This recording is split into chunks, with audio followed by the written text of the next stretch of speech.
All right, so I was told council wanted to see me about something. Yes, good morning, Your Honor.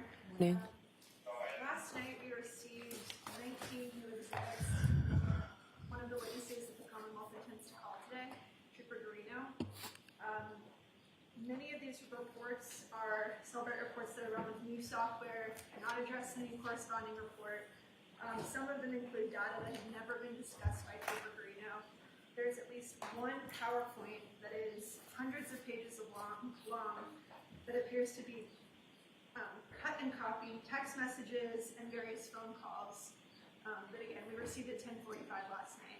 This is in violation of Rule 14, and we're asking the court to exclude, at the very least, the lengthy PowerPoint of phone calls and text messages that have been copied and pasted into a PowerPoint because we have no ability to go through in a timely manner and review them for accuracy. What do you say about that, Mr. Brennan? Your Honor, all of this information is from the phone discovery, which they've already had. There are a number of different select PowerPoints that were introduced. When did they get it? Last night, No, when did they already have? 2023.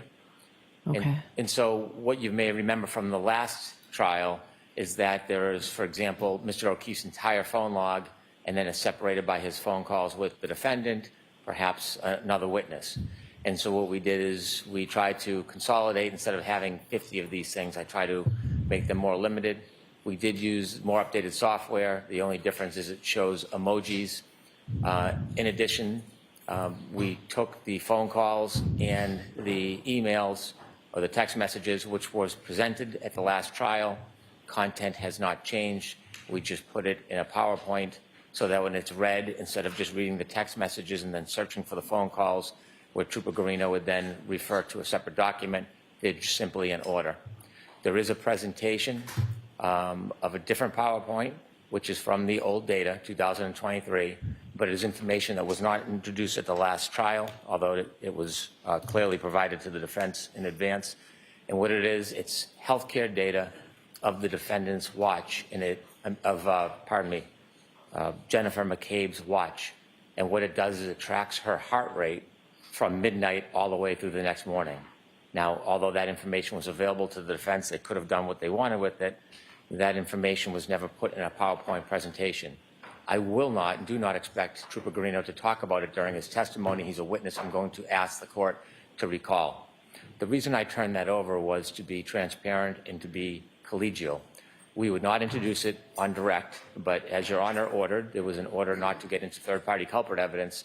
Jennifer McCabe was never identified as a third-party culprit, yet in the opening, the defense suggested something about 227.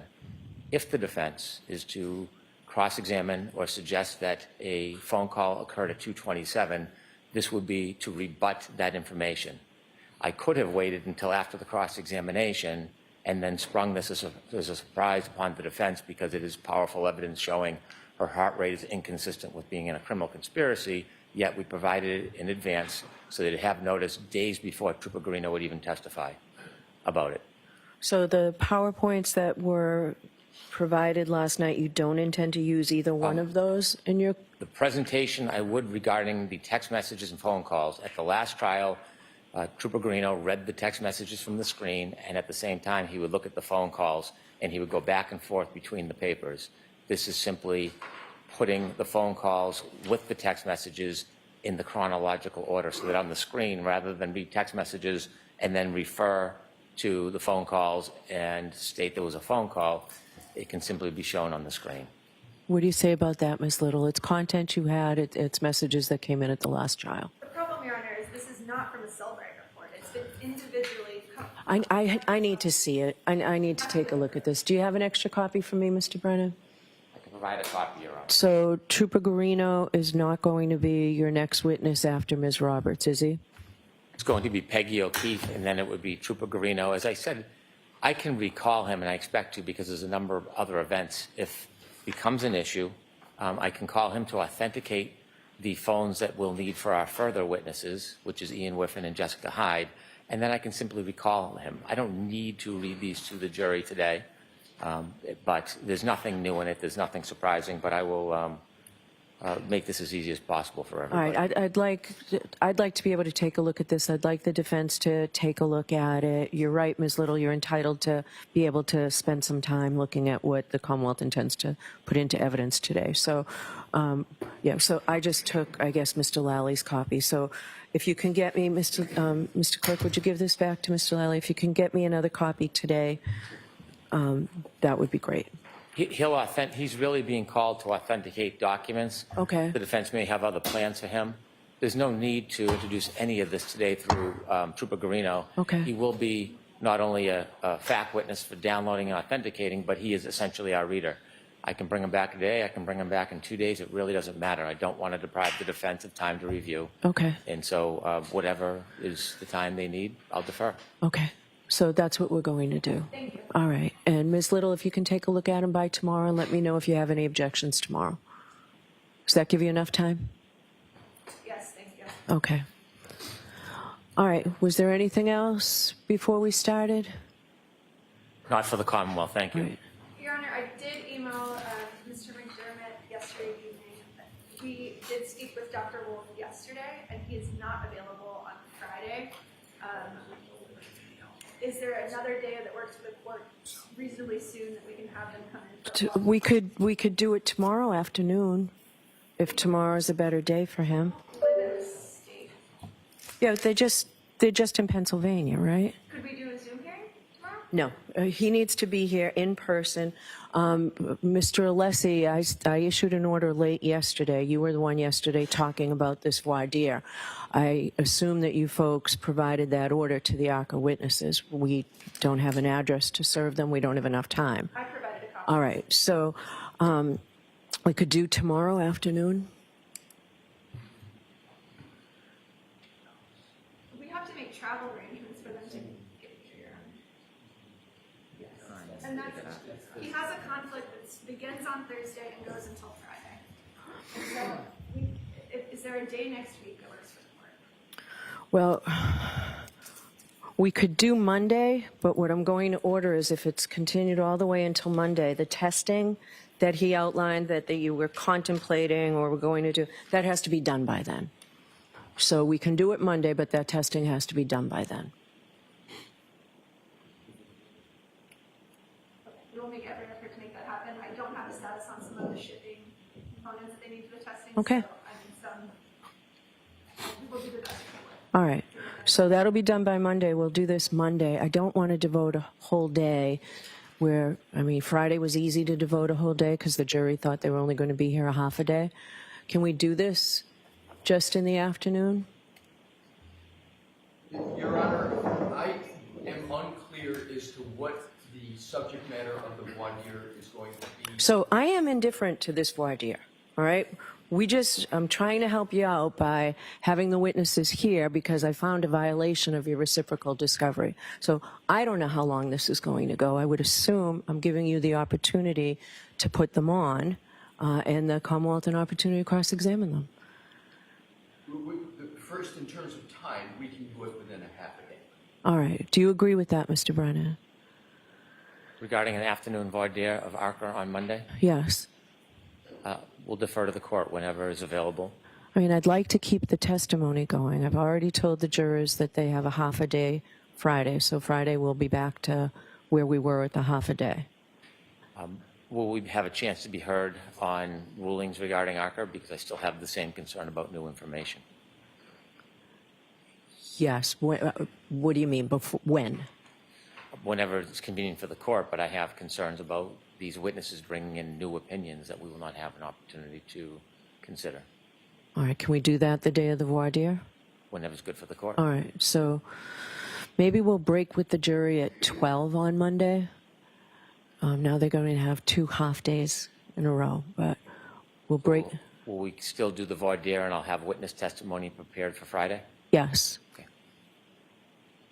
Your Honor, may I have one further follow-up question? Yes. Thank you. The reason I asked for, and I appreciate the opportunity for the voir dire, it's not lost on me. But what I'm trying to understand is I want to hit the target, whatever the target of the court So is. one of the targets, one of the big concerns I have is that 105 or more text messages were deleted, and you said in due course. I have no idea what you mean by in due course. It's a pending case. We need to figure out, I need to figure out that at least. That's And very there, helpful. okay. In Your Honor, the 30-day, if you may recall, the defense had this very same issue with a matter with District Attorney Morrissey. So you said, I'm unclear what deletions are, and we're happy to have testimony. The ARCA witnesses can discuss it. They're to bring them if they still have them. Exact. That is also very helpful. But this 30-day auto-delete, a lot of attorneys do that. District Attorney Morrissey So did that. I need something in writing about that. That's not my understanding on how you keep records in a pending case. And remember, you still said, out of the blue, months later, a bill came. This gives me pause about that, frankly. Okay? We're happy to So, discuss that as well, Your Honor. all right, all right. So, Get the clarification. all right. And there'll be more. I'm not limiting it to that, but those are my big concerns. Appreciate it. All right. Are we ready to start? Judge, I just had a, yeah, So let's figure that out. Do you want to, you know what, let's see counsel at sidebar about schedule.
All right, so are we ready to bring Ms. Roberts back in? I can take 5 minutes while we line the jury up if you want. Ready, Your Honor. Okay. All right, do you want me to get off tonight? all right.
Hear ye, hear ye, hear ye.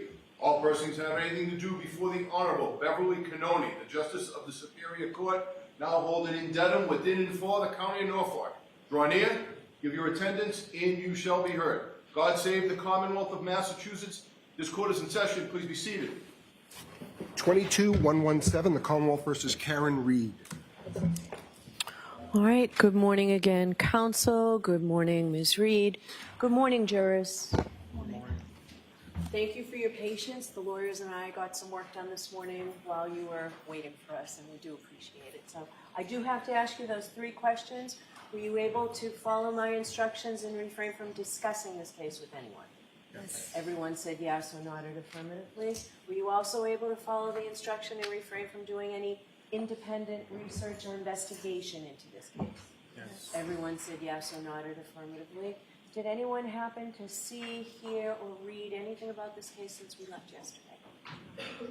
Everyone said no or shook their head. All right, thank you very much. Can we have Ms. Roberts back in, please?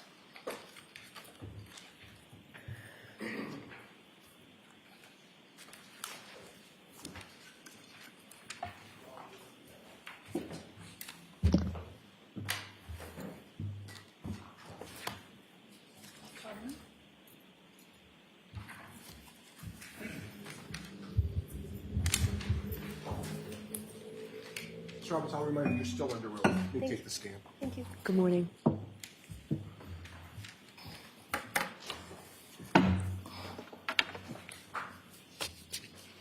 Whenever you're ready, Mr. Brennan. Thank you, Your Honor. Good morning, Mrs. Roberts. Good morning. Yesterday, you told us a little bit about when you went into John's home at Meadows to look for him. Yes, And I recall you said that you did not see him there. correct. At some point, you left. Correct. When you went into Meadows, who did you go into Meadows with? Karen and Jen McCabe. Have you ever seen any video from a ring camera depicting you and the defendant and Miss McCabe going into the home? Yes, I have. Your Honor, may I approach? Yes. Actually, I've moved to introduce a ring video. It has certification, and then a smaller clip of that ring video if there's no objection. Did you say if there's no objection or there is no? If there's no objection. There's no objection. May I introduce Your Honor? Sure.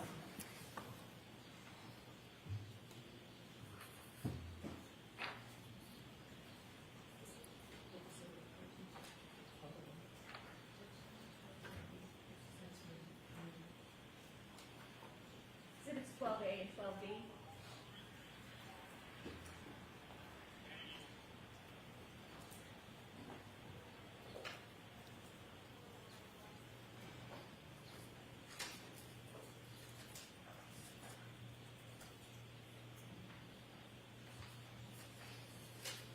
Thank you.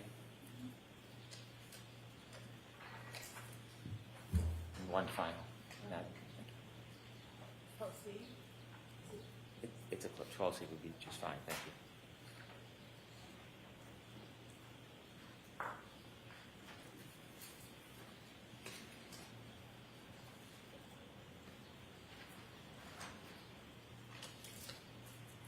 Your Honor, if I may note, 12A is the ring video from 12 Meadows, 12B is the certification from Ring, and 12C is a clip of a piece, a portion of 12A. That's accurate, yes, thank you. Thank you.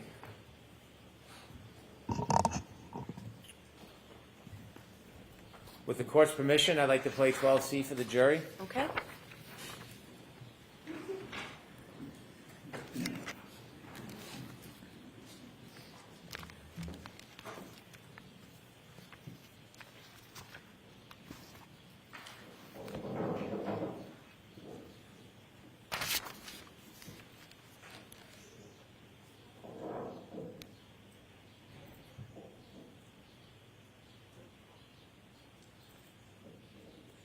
Thank you.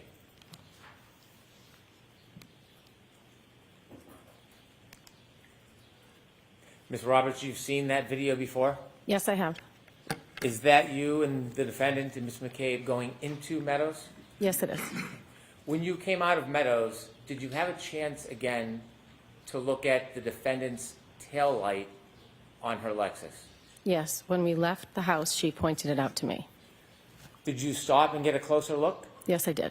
I want you to describe to the jury your best memory of what it looked like. Karen pointed out and said, look, my taillight. And she said, do you think I hit him? And I said, no, I don't think you hit him. What are you talking about? Let's just go find him. But the taillight itself, the piece was missing. And as you got closer, there's a metal sort of square, and one of the pieces was sort of sticking out. And I only remember it because I thought if someone walks by that, they're going to catch their jacket on it. How long of a time did you have to actually look at the taillight? Under a minute. How close were you to the taillight when you looked at it? I was in front of it. I could see. And when you talked about the taillight, you said a piece was missing. Is this the left side or the right side of the Lexus that you saw the piece of the taillight missing? It was the right side, so it was the passenger taillight. May I approach? Yes.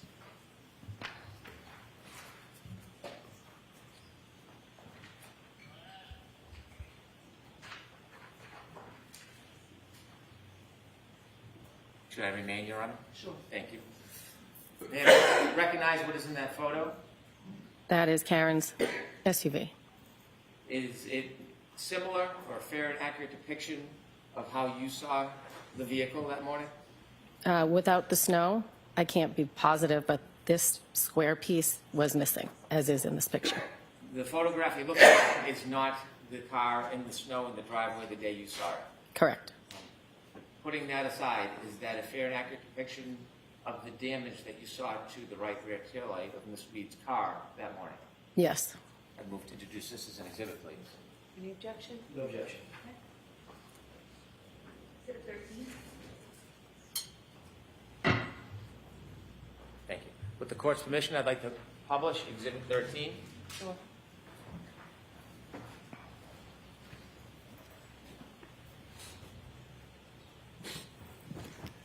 Ms. Roberts, I'm going to ask you to take a look at the photo that you just described. Do you see the white area in that photograph? Yes. Is that where the taillight had missing part? Yes. And where was the metal in relation to that white part that you see? If you look at the white part, it's the upper left. It's sort of like a rectangle, but it's vertical, sort of. And that's the metal part that you were concerned about? Yes, one of the side, it's almost like an encasement, but the right side, I think it was the right side, was sticking out a little bit, like out from the car toward me. Did you express any concern about the metal sticking out? Yes, because I thought at that height it could clip someone's coat or something if they were walking by. You mentioned the defendant asked you if you thought she hit somebody. Correct. How many times did she ask you that? She asked me that in the driveway. How many times? She said, do you think I hit him? Do you think I hit him? And my answer was, no, I don't think you hit him. I'm sure you hit something because your taillight's broken, but I don't think you hit him. Why would I think that? Did you have any reason to think at that point that she hit anybody? No. Did she ever repeat that phrase or question in the same or similar manner again that night? She did at the scene where we found John, Before or after you found John? after we found John. Okay, so we'll get to that then. Could we please take that picture down, Ms. Gilman? How far of a ride is it from Meadows to Fairview? I don't know, maybe 8 minutes? So when you left John's house at Meadows and you traveled to Fairview, you said you were driving. Yes. Was there any comments or conversation from the defendant on that ride? There was talk of Bella's mom, who lived near Jen's sister. There was talk, and I said, where is Fairview?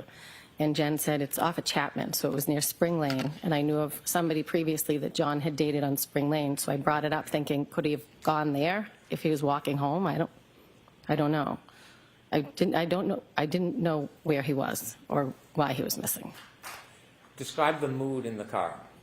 Well, it was scary driving, and Karen was, frantic, and she was yelling.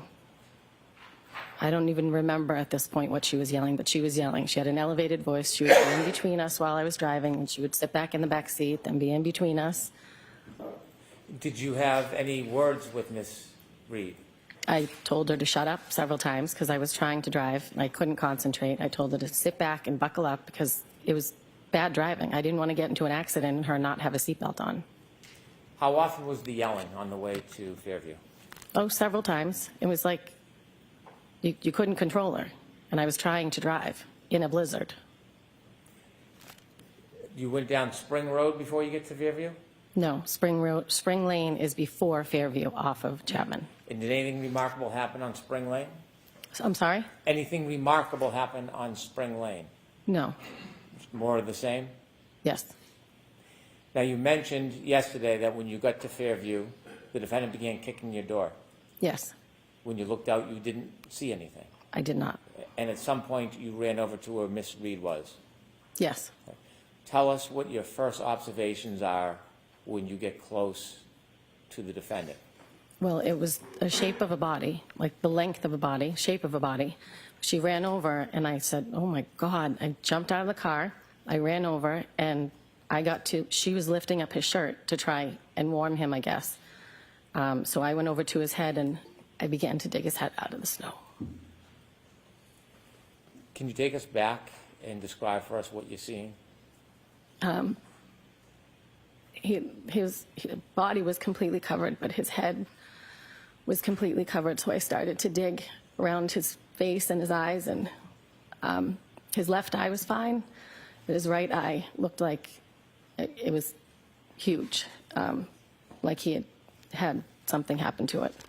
And after that, I told Karen to get off him. We were going to start CPR. I had been certified at work through the American Red Cross, so I knew chest compressions were more important. So I started to do chest compressions, and I yelled to Jen and told her to call 911. Karen was trying to do mouth-to-mouth. I don't know if she knew what she was doing, but I knew chest compressions were more important, so I concentrated on that. I yelled for Jen. I carry blankets. I have 2 kids, so I carry blankets in the car, so I yelled to Jen to get the blankets. I don't know what I thought I was doing with blankets, but I wrapped them around his head, just thinking we're trying to warm him up. He was covered in snow. When you first ran over, you mentioned that his head was covered in snow. Was his head fully covered in snow? Yes. When you looked down, could you see who it was at first? At first, no. I had to dig him out. When is it that you realized that this was your friend John? When I cleared the snow off his face. Did you feel his skin? Did I feel what? His skin. Yes. Okay. And could you tell us how it felt? It was cold. Like he had been there in the elements for a while. You mentioned that his head was covered with snow before you brushed off the snow. Was other parts of his body still covered in snow? Yes. Can you share with us what you saw? His legs were covered. His arms were by his side. He was on his back. Karen had lifted up his shirt, so now his shirt was down, but I was doing chest compressions so you could see his clothing. He had blood coming out of his nose and his mouth. And when I put the baby blankets under the back of him, there was blood on the blanket, so I think he had a cut on the back of his head. Was the blood from his nose and mouth frozen or running? I don't think it was running. It was not gushing. You said that you brushed off the snow from John's face. Yes. Did you brush it off from both sides? Yes. Did you brush it off to the extent that you uncovered his entire face and head? Yes. So, did you have gloves on? No. Bare hands? Yes. And that's how you felt the temperature of his skin? Yes. When you brushed off both sides of his face, did you ever feel any pieces of glass sticking out of his face? No. Did you ever see any pieces of glass sticking out of his face? I did not. How long did you give chest compressions for to Mr. O'Keefe?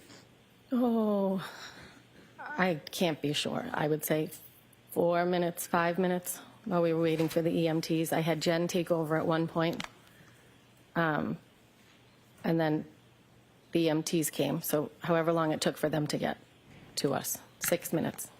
When you were trying to save your friend John, did the defendant say anything? She was just running around screaming, Carrie, Carrie, Jen, Carrie, Jen.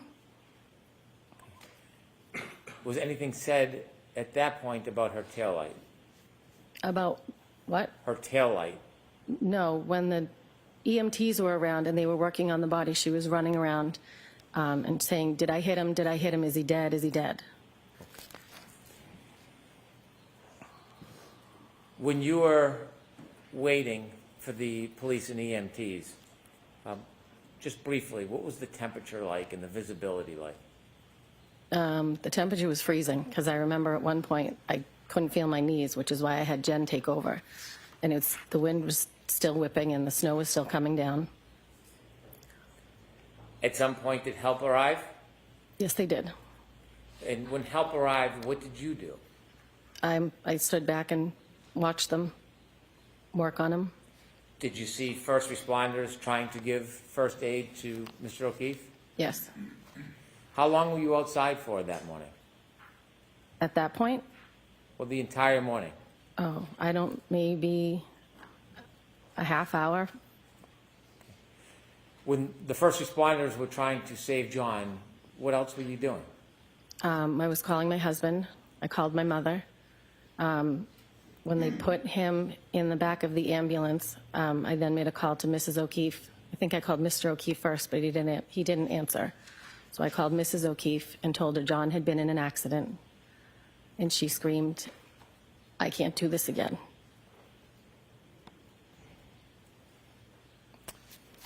What did you do after that phone call? The police put Jen and Karen in the back of a cruiser. And I was looking in the ambulance to see what was going on with my friend. So I was standing outside of the cruiser. They were inside. I was standing outside just watching.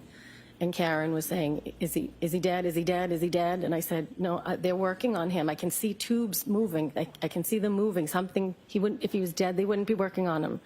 She grabbed the front of my shirt and said, are they working on him? And I said, yes, they're working on him.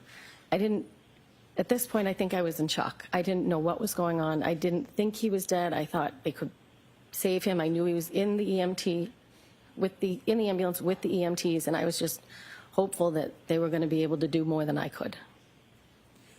You said that at one point, Ms. McCabe and the defendant were in a car, and then you mentioned at some point the defendant grabbed you. Did she grab you when she was in the car or out of the car? She was in the car. I was outside of the car. At some point, did the defendant, Ms. McCabe, get out of the car? Yes. Did you go over to the ambulance before it left? Did I go over to the ambulance? Before it left? No. Did you watch? Yes. At some point, did you see the defendant get out of the car, the police cruiser? No, I didn't see them get out, but they were out at one point. They were what? They were out of the vehicle, but I didn't watch them get out. I was watching the ambulance. At some point, you saw them out? Yes. And did they watch, or were they near you when you were watching the ambulance? Did what? Were they near you when you were watching the ambulance? I don't know. No. I wasn't concentrating on either one of them. I was concentrating on my friend in the ambulance. When you were trying to save Mr. O'Keefe, did you ever see any signs of life? I did not. And I checked his pulse. No, I did not. After the ambulance took John to the hospital, tell us what you do next. I left. I told Mrs. O'Keefe, I said, I'm going to come get you. She said, well, I'm going to have Braintree Police take me to the hospital, which was in Brockton. And I said, they're not going to take you to Brockton. I will come get you because neither of their cars had four-wheel drive. So I asked if I could leave, and they said, give me your number and we'll follow up with you. And I took Karen with me. We drove down the street. At some point, she was on the phone with Erin O'Keefe, John's sister-in-law, and Karen was saying, I think he's dead, I think he's dead. I grabbed the phone and I said, I don't think he's dead. He's in an ambulance. He's been in an accident. At this point, I didn't know what was going to happen. At some point in the car, as we're driving, she was on the phone with her mother. And I think when we were driving, we got all the way to the elementary school. And Karen said to me, if anything happens to John, I'm going to kill myself. You're going to have to take care of the kids. And I said, nobody's dying, nobody's killing themselves. Let's not think about that.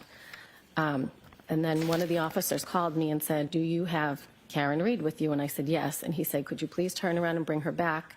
Her parents are saying that she's suicidal, so we're going to take her to the hospital and section her. I said, okay. I didn't get far, so I turned around, went back. At some point, she was on the phone with her mother, and I got on the phone with her mother and said, I'm going to be heading to the hospital. Let me give you my phone number. It's the same hospital John's at. I'm assuming they're going to the same. That's where Canton takes everybody. And her mother said, please make sure that they don't let her have her bag. There are things in her bag, medicine I don't want her to have. So I said, okay, I will.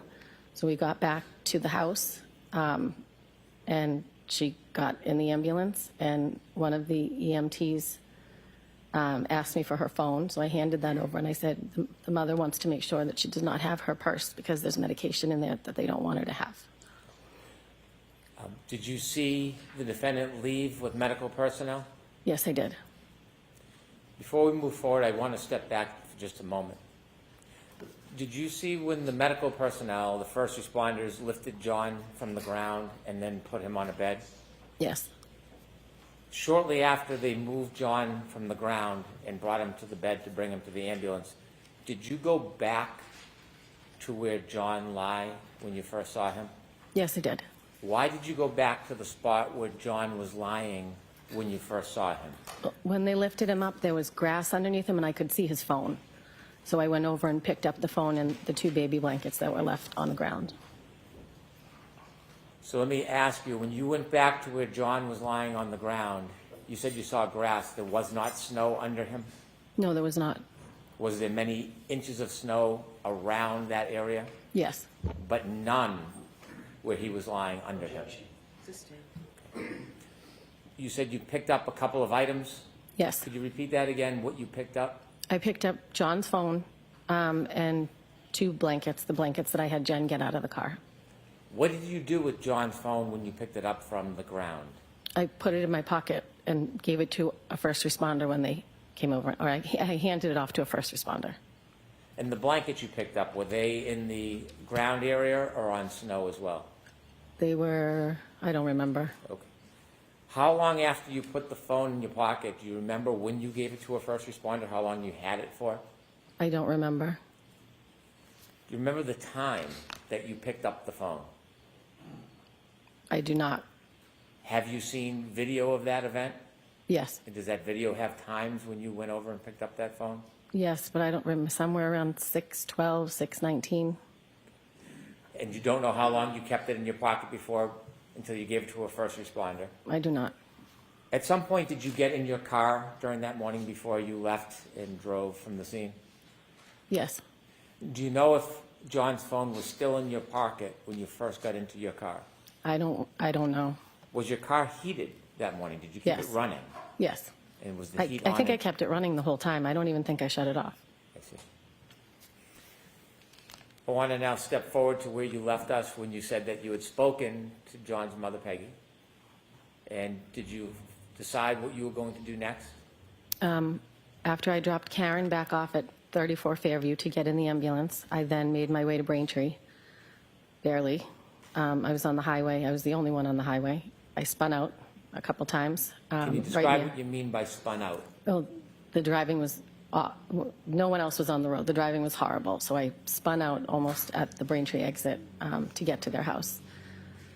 And then I got to the O'Keefe's house and I said, we are not taking the highway back to Brockton. We're going back roads, which is a much longer way, but there was no way I was putting us in the car and that treacherous. When you went to the O'Keefe's house, you mean Peggy O'Keefe and John O'Keefe Sr.'s house? Yes, John's parents. That's different than Meadows Road. Correct. When you got to their home, did you go in? Yes, for a second. They were ready and waiting for me. They wanted to get to the hospital. When you say they, can you tell us who was waiting for you? John's parents, Mr. and Mrs. O'Keefe, were waiting. What happens next? Mr. O'Keefe said something about a Dr. Rice and that they were trying to warm John up. We got into the car. Mr. O'Keefe got in my passenger seat. Mrs. O'Keefe got in the back seat. Mrs. O'Keefe's niece worked at Good Samaritan, so we were trying to get in touch with her to see if we were going to be allowed in because there was still COVID restrictions. John's brother was already on his way there, and Mr. O'Keefe at some point said, "He's gone, Peg," and he slammed his hands on the dashboard. But they didn't actually know if he was gone yet. At one point, Karen called me from the ambulance, and on the phone, Mrs. O'Keefe said, "Karen, what happened?" And she said, "I left him at a party." And Mrs. O'Keefe said, "And you just left him?" And Mr. O'Keefe said, "All right, that's enough. She's been through enough." Then we hung up with her. I said, "We're on our way to the hospital." Let me ask you a question. When the defendant said that she left him, did she say whether she left him outside or inside? No, Was the question, follow-up question, never asked? no. Okay. Was there any other conversation with the defendant at that point? Not in the car, but when I got to the hospital, she called me multiple times from the hospital room. We'll get to that. Okay.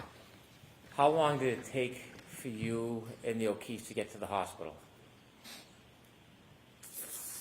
I would say maybe 45 minutes to an hour. Share with us the mood in that car. I think I was in shock, and I think they were in shock. There wasn't, other than talking to Mrs. O'Keefe's niece, trying to find out if we could go in for COVID reasons, there wasn't much talk. When you finally get to the hospital, take us through your first steps. What happens?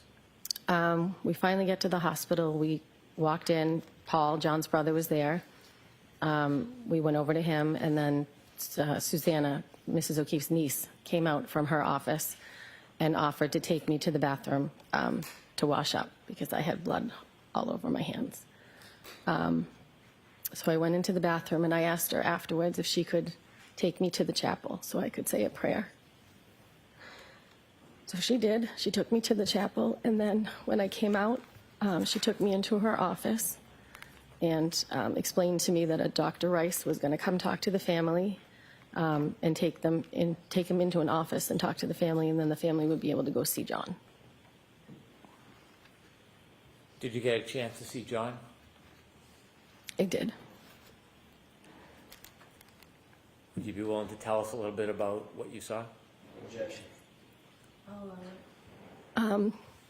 I waited in the waiting area. I spoke to my mom.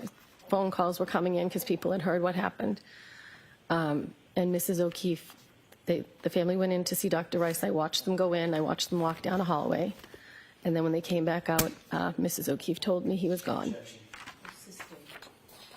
Strike that statement, folks. So firework. Without telling us what anybody said to you, please just share with us what you saw. I went into the hospital room, and John was in a neck brace. At this point, there was a trail of blood going toward the gurney or the bed that he was on.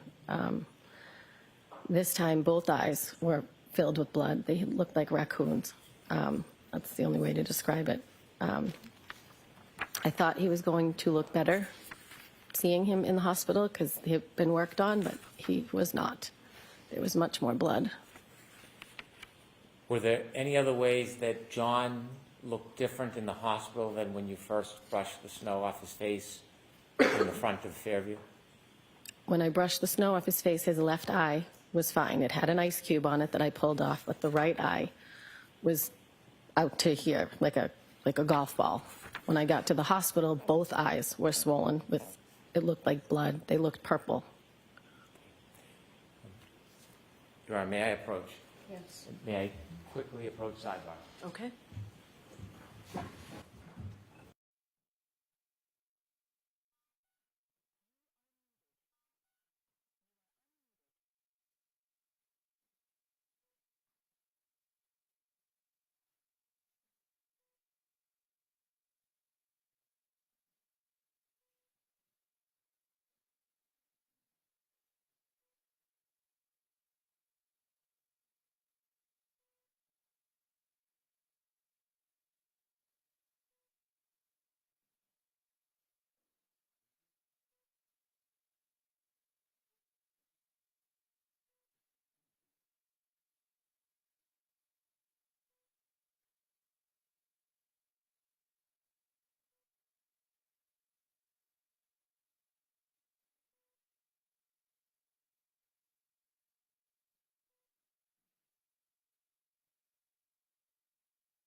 court's permission, may I approach? Ms. Yes. Collins? Thank you. I'm going to show you a photograph.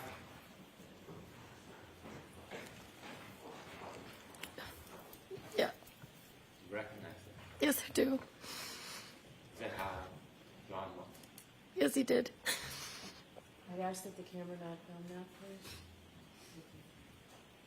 I'd like to mark this as an exhibit. I will not publish it.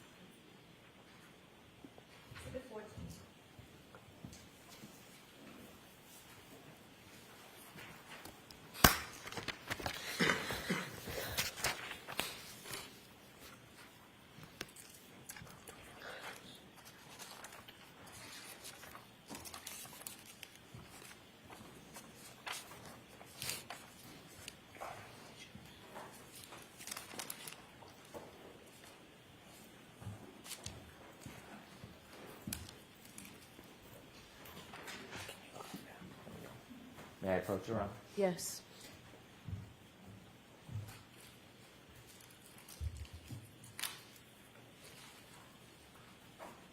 Thank you.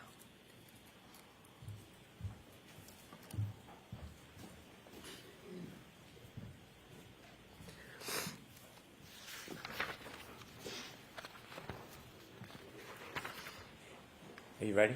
Yeah. After you last saw your friend John, what did you do? After the hospital? I'm sorry, ma'am? After the hospital, Yes. I drove.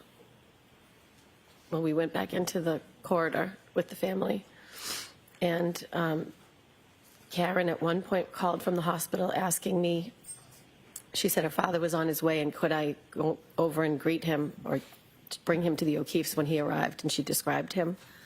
Her father did arrive, so I went over and said, "Are you Mr. Reed?" or something of that nature, and I said, "Mr. O'Keefe would like to speak to you." So Mr. Reed went over and spoke to Mr. O'Keefe, and Paul and John's parents and I, we didn't know next steps. We were waiting to see if we could leave or if we have to give information, and eventually we were able to leave. So I drove Mr. O'Keefe home, and Paul drove Mrs. O'Keefe home to John's house. Before you left John, did you take a bracelet from him? When Mrs. O'Keefe and I went in to see John in the hospital, there was a bracelet that was on his right wrist. It was a blue, like, rubber bracelet. And that bracelet was made when his sister passed away, and her husband, and he wore it all the time. Mrs. O'Keefe still wears it to this day. Did you drive the O'Keefe back to their home? I drove Mr. O'Keefe back to John's house, and Paul drove Mrs. O'Keefe back to John's house. You went back to John's house on Meadow. Yes. When you arrived at Meadow with Mrs. O'Keefe, did you go in?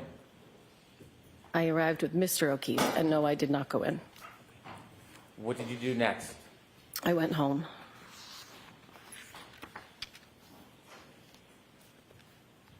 At some point after you went home, did you return to the O'Keefe residence or Meadows? Not that day. The next day I did. Where did you go? Where did I go? Yes. I went to go to see the family the next day. And where were they? They were at John's house at Meadows. So they were then staying at John's house at Meadows? Yes. Did you go in and visit them? Yes, I did. Why did you do that? Because my friend had just died, and I wanted to be with the family. Were there other people that were coming and going? Yes. Describe the level of traffic of people coming and going to Meadows that next day. There were people coming from all over. John's friends, people from Canton, people we went to high school with. There was people coming in and out, dropping off food. When you were there the next day, how long did you stay for? Several hours. Maybe like 2.5, 3 hours. Did you ever see the defendant there? I did not. Now, you told us that you had only met Miss McCabe once before that night, Yes. and after that night, shortly after what happened, did you speak to Miss McCabe again? Yes. How often? Very often. We wanted to know what happened to our friend, so she would call me. I'm going to allow that. Not what you said. Would you speak to her on the phone often, Yes, regularly? yes, And so things changed yes, after that moment. yes, Did you start to see her in person, yes, spend time with her? yes. For somebody who was not your friend, why did you, at this point, form this close bond? I think because we went through something horrific together, we bonded over it. Mrs. O'Keefe at one point did say, you two need to sit. Did you ever write down a list of things that had happened to try to remember? Yes, When you were spending time with Miss McCabe, did you become friendly? yes, Friends? yes.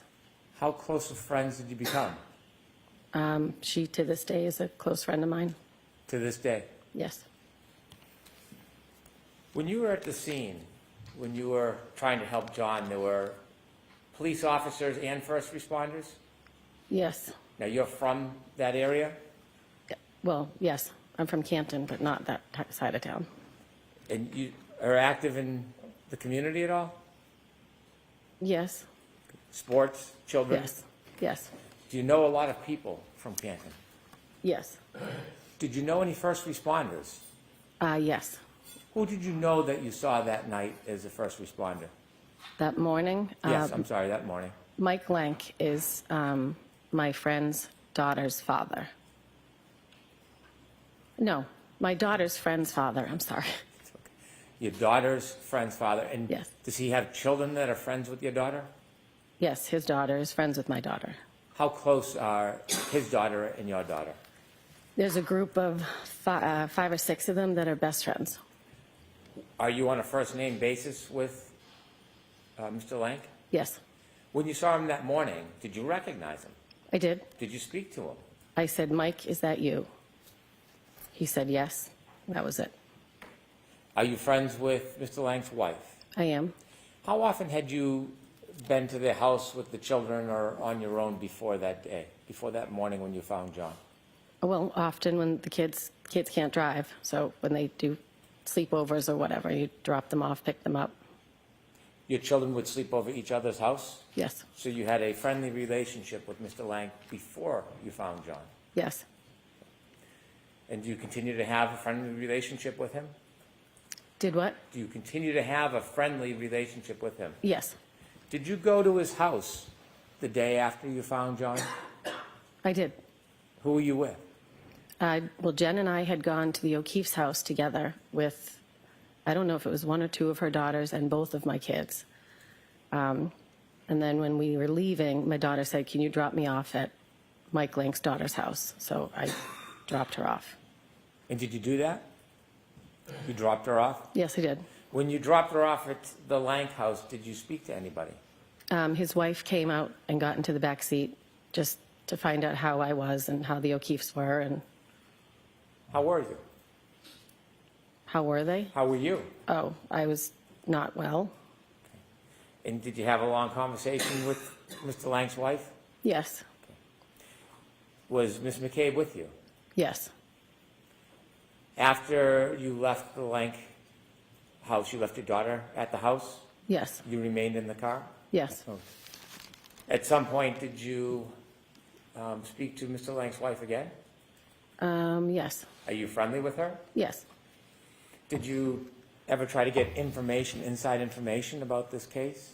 No, After this case began, did you ever come to court? did I ever come to where? To court. Yes, And what was the reason you came to court? to support the O'Keefe family. At some point, did you stop coming to court? And I don't answer just yes or no. Yes, Okay. Were you aware or watching about any type of news or publication on this? yes, As you were watching and learning information, did you begin to contact people at the district attorney's office? yes, I did. Did that include victim witness advocates? Yes, Did it include law enforcement assigned to the case? Objection.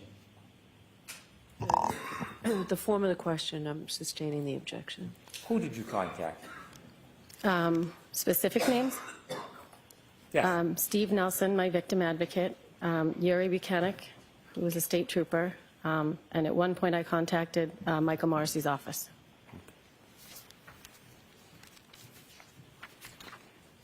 Do you remember at any time being interviewed by police officers or state police about this case? At my house on January 29th? So that same day you found John, you were interviewed? Yes. Do you remember who interviewed you? I do not. Do you remember your mental state at that time? I was not well. It was in the evening at some point. Were you interviewed at a later time by any other law enforcement? Yes. Okay, and where were you at that next interview? I think I was at Jen's house. We were making a timeline together when 2 law enforcement showed up to question her. But I happened to be there, so they took us in separate rooms and questioned both of us. Were you sober at that point? Yes. And what was your mental state then? Still, we hadn't even had a funeral. So I was still, I couldn't believe what was happening. And after John's passing, did you still continue to help out with the children? Yes.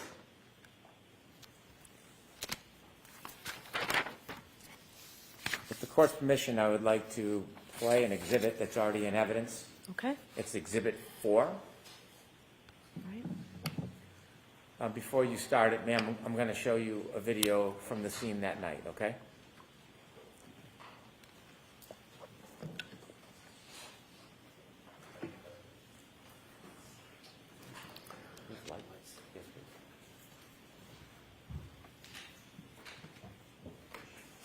Ms. Gilman, is this sound? Thank you.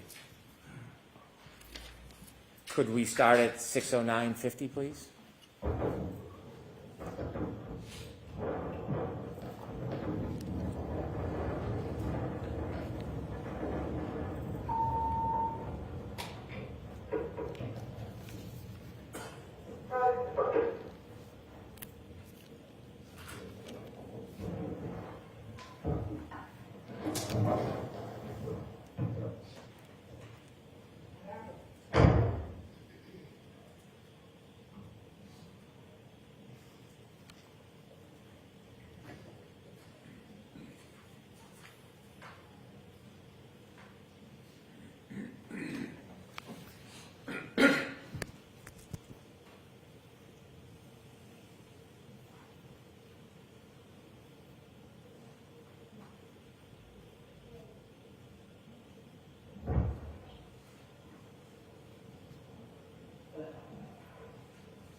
Could you stop there, please?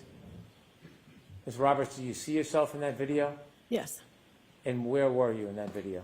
I'm over near the flagpole. What were you doing in that video before you stood up? I think I was picking up the phone and the blankets at that point. You see the first responders getting there? Yes. Okay. Continue, please.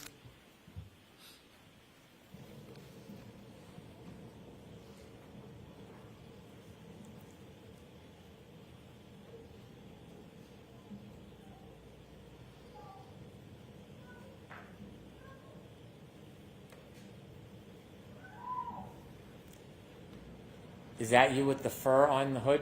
Yes.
That's you in the middle of the street?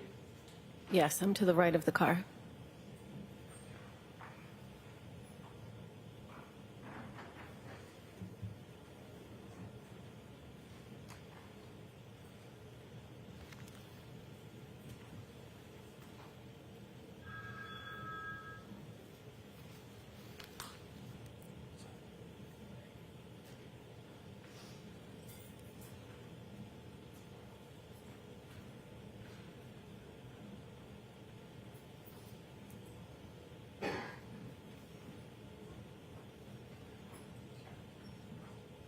Could you stop for one moment, please?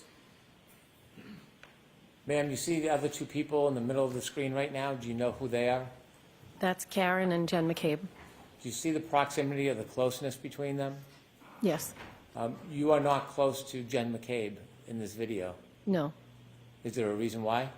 I didn't really know her, and Karen was running around like you saw. I didn't want to be near her. I just found my friend.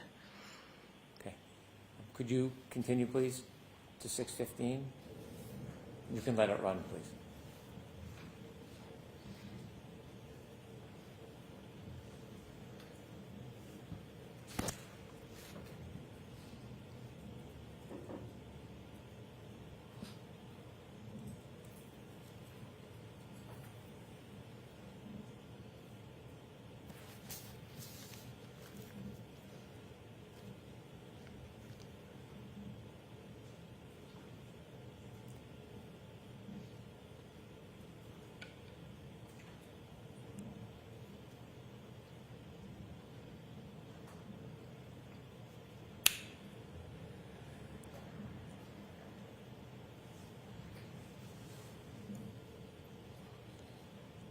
Stop, please.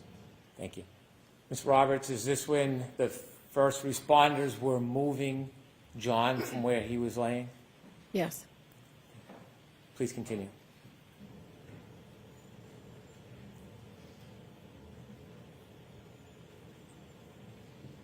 Could you continue to watch the area near the flagpole, please?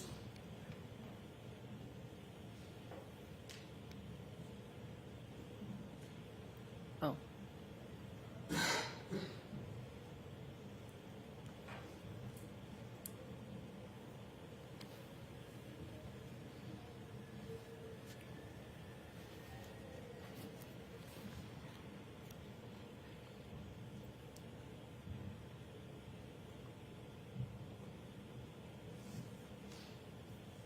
Stop, please.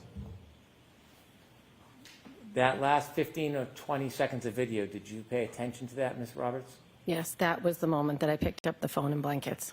Not before. I don't know what I was doing before when you asked me. And that location where you picked up the phone and blankets, was that where John was lying? Yes, it was. And is that where you saw the ground that did not have snow? Yes, it was. At that point, had you put the cell phone in your pocket? Yes. If there's no objection with the court's permission, I'd like to watch a little more of the film, but if we can double speed it so we get an opportunity to view it, I want to get to another moment in it. Okay, any objection? No objection. Thank you.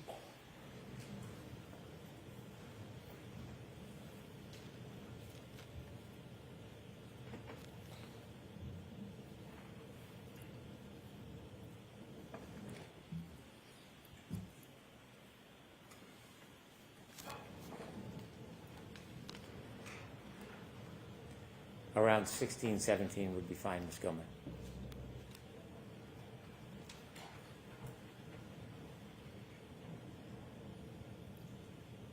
Stop, please. The person in the blue jacket, do you know who that is on the right side of the screen? That's Jen McCabe. And do you, well, you can't see you now. Do you know where you are at this point? I don't know where I am. Continue, please.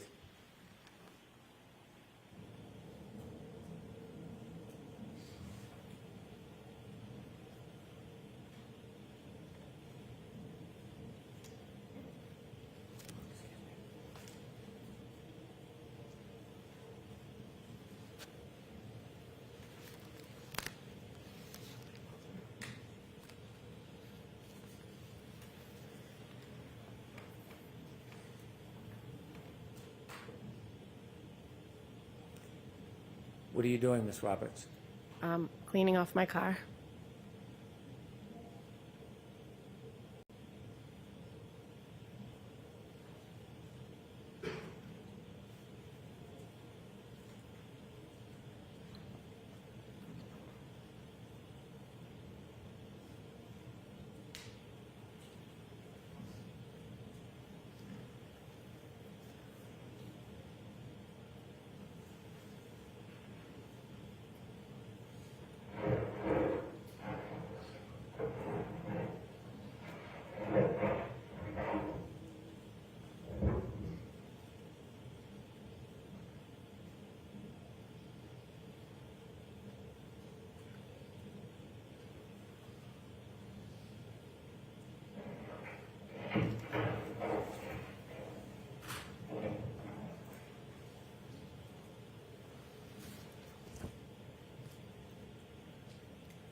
Could you please stop?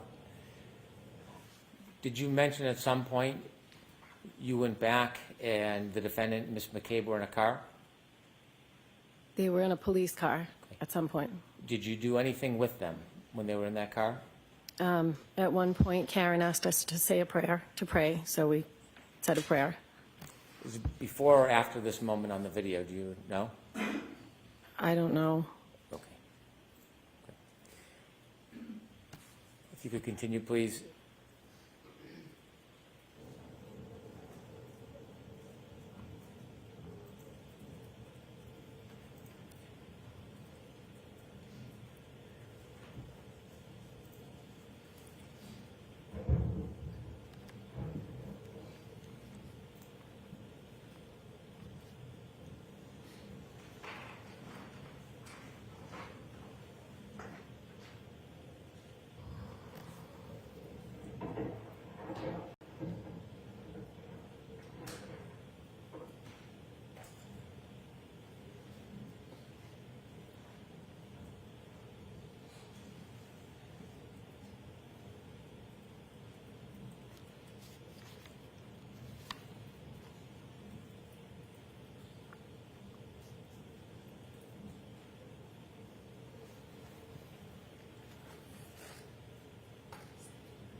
Stop, please, just for a moment. Do you know where you are at this point, Ms. Roberts? No. Okay. If you can continue, please.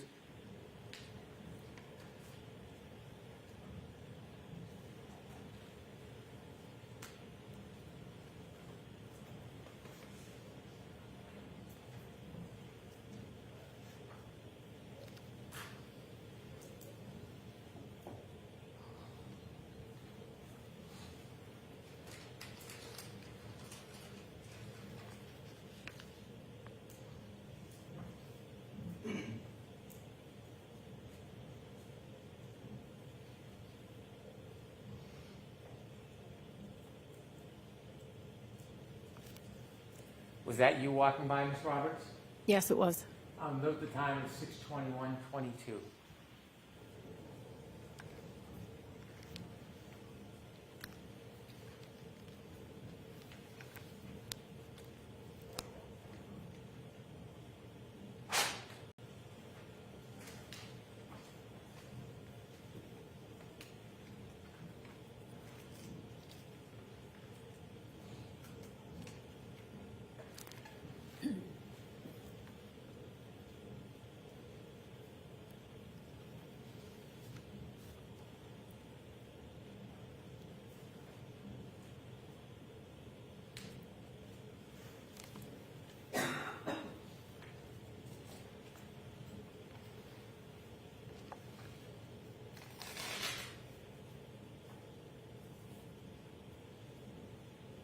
Do you know where you walked?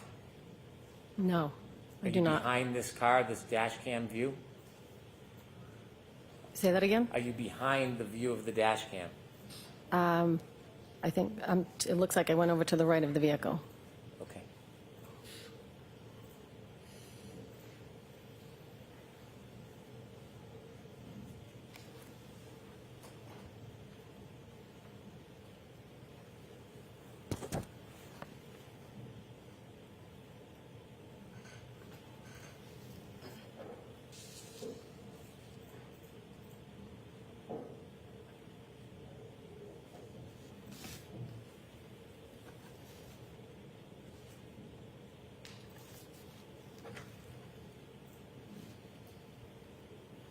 Stop, please. This is, for the record, 6:23:08. At 6:23:08, are you still beside or behind the view of this car? I believe so. And do you know where Ms. McCabe is at this point, No, or the defendant? no. Please continue.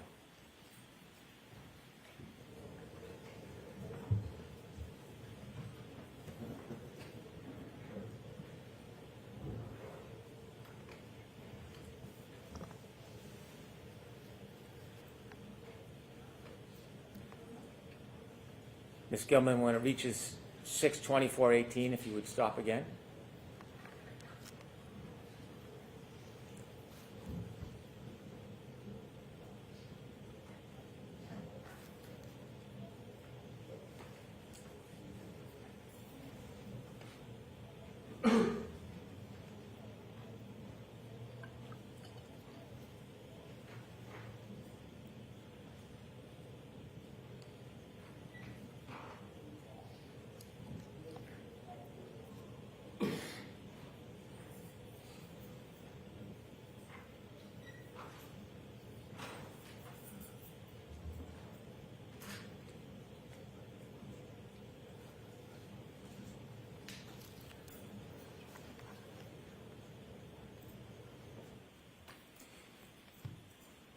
At this time, 6:24:18, are you within view of this camera angle? No, Where do you think you are in relation to this camera angle at this point? I'm still either to the right or behind the dash camera. And do you see the defendant or Ms. McCabe in this view? No, And this is at 6:24:18. Could you continue to 6:26:25, Ms. Gilman?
Did you notice the first person that came from the right and the second person that are not law enforcement?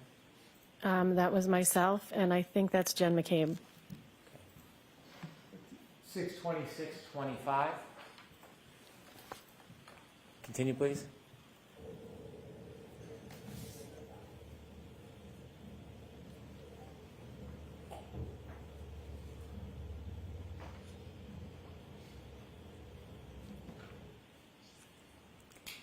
And do you know who that is on the right with the police officer? That was Karen. Do you know where the cell phone is at this point, Mr. O'Keefe's cell phone? I don't know, I could have handed it to a first responder at this point, or it could still be in my pocket. not sure.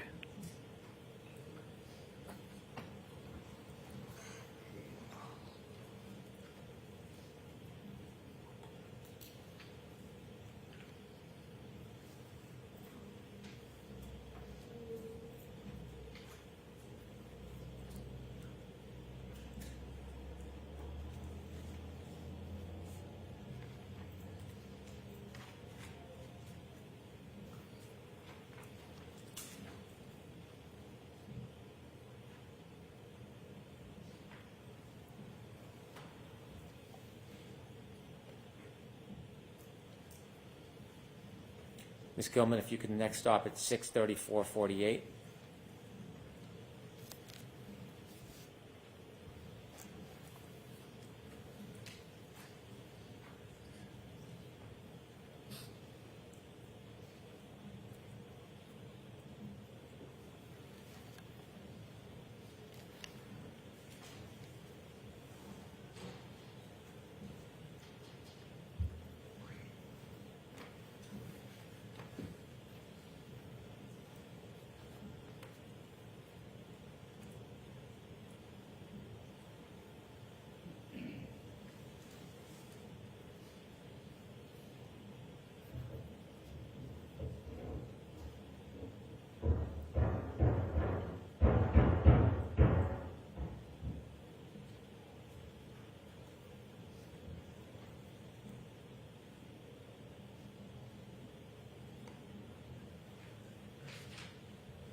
Was that you walking by in the street? Yes.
Do you know who you're speaking with?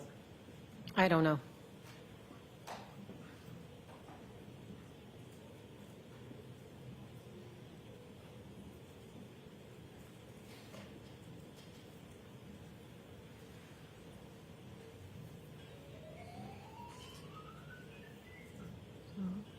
Mr. Brennan, at this point, can we pause this and take our morning recess, please? Yes, Your Honor. Pause, please. Thank you. Thank you. Folks, why don't we take 15, 20 minutes? Court, all rise, please. Jurors, close your notebooks, leave them on the chairs, and follow me. You are muted.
Do you know where you are at this point, Ms. Roberts?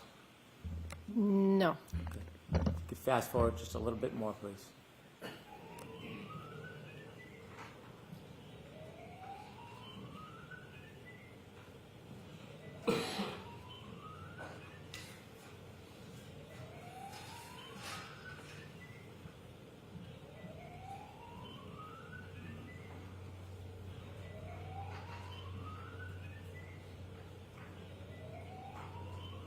Were you in the car? I just got out of the car. And do you remember if your car was warm? Yes.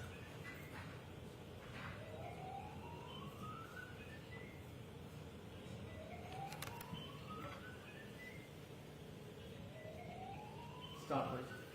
6:34:36. Do you see yourself? Yes, I just got in the driver's side of my car. And at that point, do you remember whether you still had John's cell phone or you had given it to a first responder? I don't remember. Between you having it in your pocket and giving it to a first responder, did you put it or place it anywhere else? No. Did you take it out of your pocket and place it in the elements at all? No. So it was either in your pocket or in the hands of a first responder? Yes. Thank you for your time.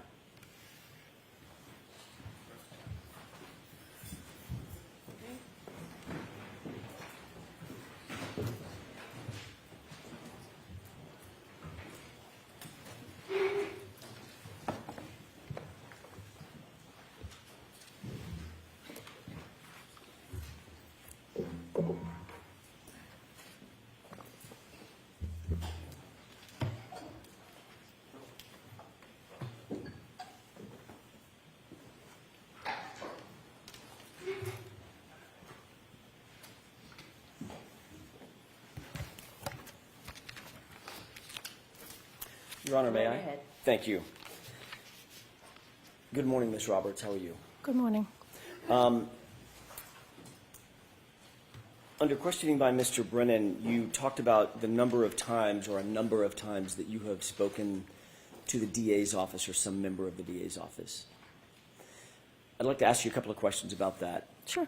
How many times in total do you think you've spoken to a representative of the district attorney's office? I don't have a number. Would you say it's more than a dozen? Yes. Would you say it's more than 50? Maybe around there. Okay. Maybe less. And who are the folks, Ms. Roberts, that you have spoken to at the DA's office? Steve Nelson, Okay. the victim advocate, Yuri Buchanan, who's a state police officer, and the DA, Michael Morrissey. And what was the, I want to take those in order, and two of those are at the DA's office. One of those is not. Yuri Buchanan is not at the DA's office. He's actually a Massachusetts state police officer. Is that right? Yes. Okay. Let's take those in order. How many times would you say you've spoken to Mr. Nelson? Just if you can give me a thumbnail. I don't know, maybe 30, 40. Okay. Have you received what you would consider to be updates on the progress of the case? From Mr. I Nelson? would ask questions, and he would give me very broad answers. Okay. Were your questions ever prompted by conversations that you had with your friend, Miss McCabe, Jen McCabe? Sometimes Jen would say, could you ask Steve this, because I had a rapport with Steve. Okay. Were those conversations by text message or phone calls or both? I would usually text him. Okay. What about the conversation with, or conversations with Mr. Morrissey, the elected district attorney? What were the circumstances under which you contacted Mr. Morrissey? Well, during the course of this trial, the witnesses had been harassed, That's not my question. Objection. but I'm answering your question. Hold on. I'm going to sustain the objection. Next question. Thank you.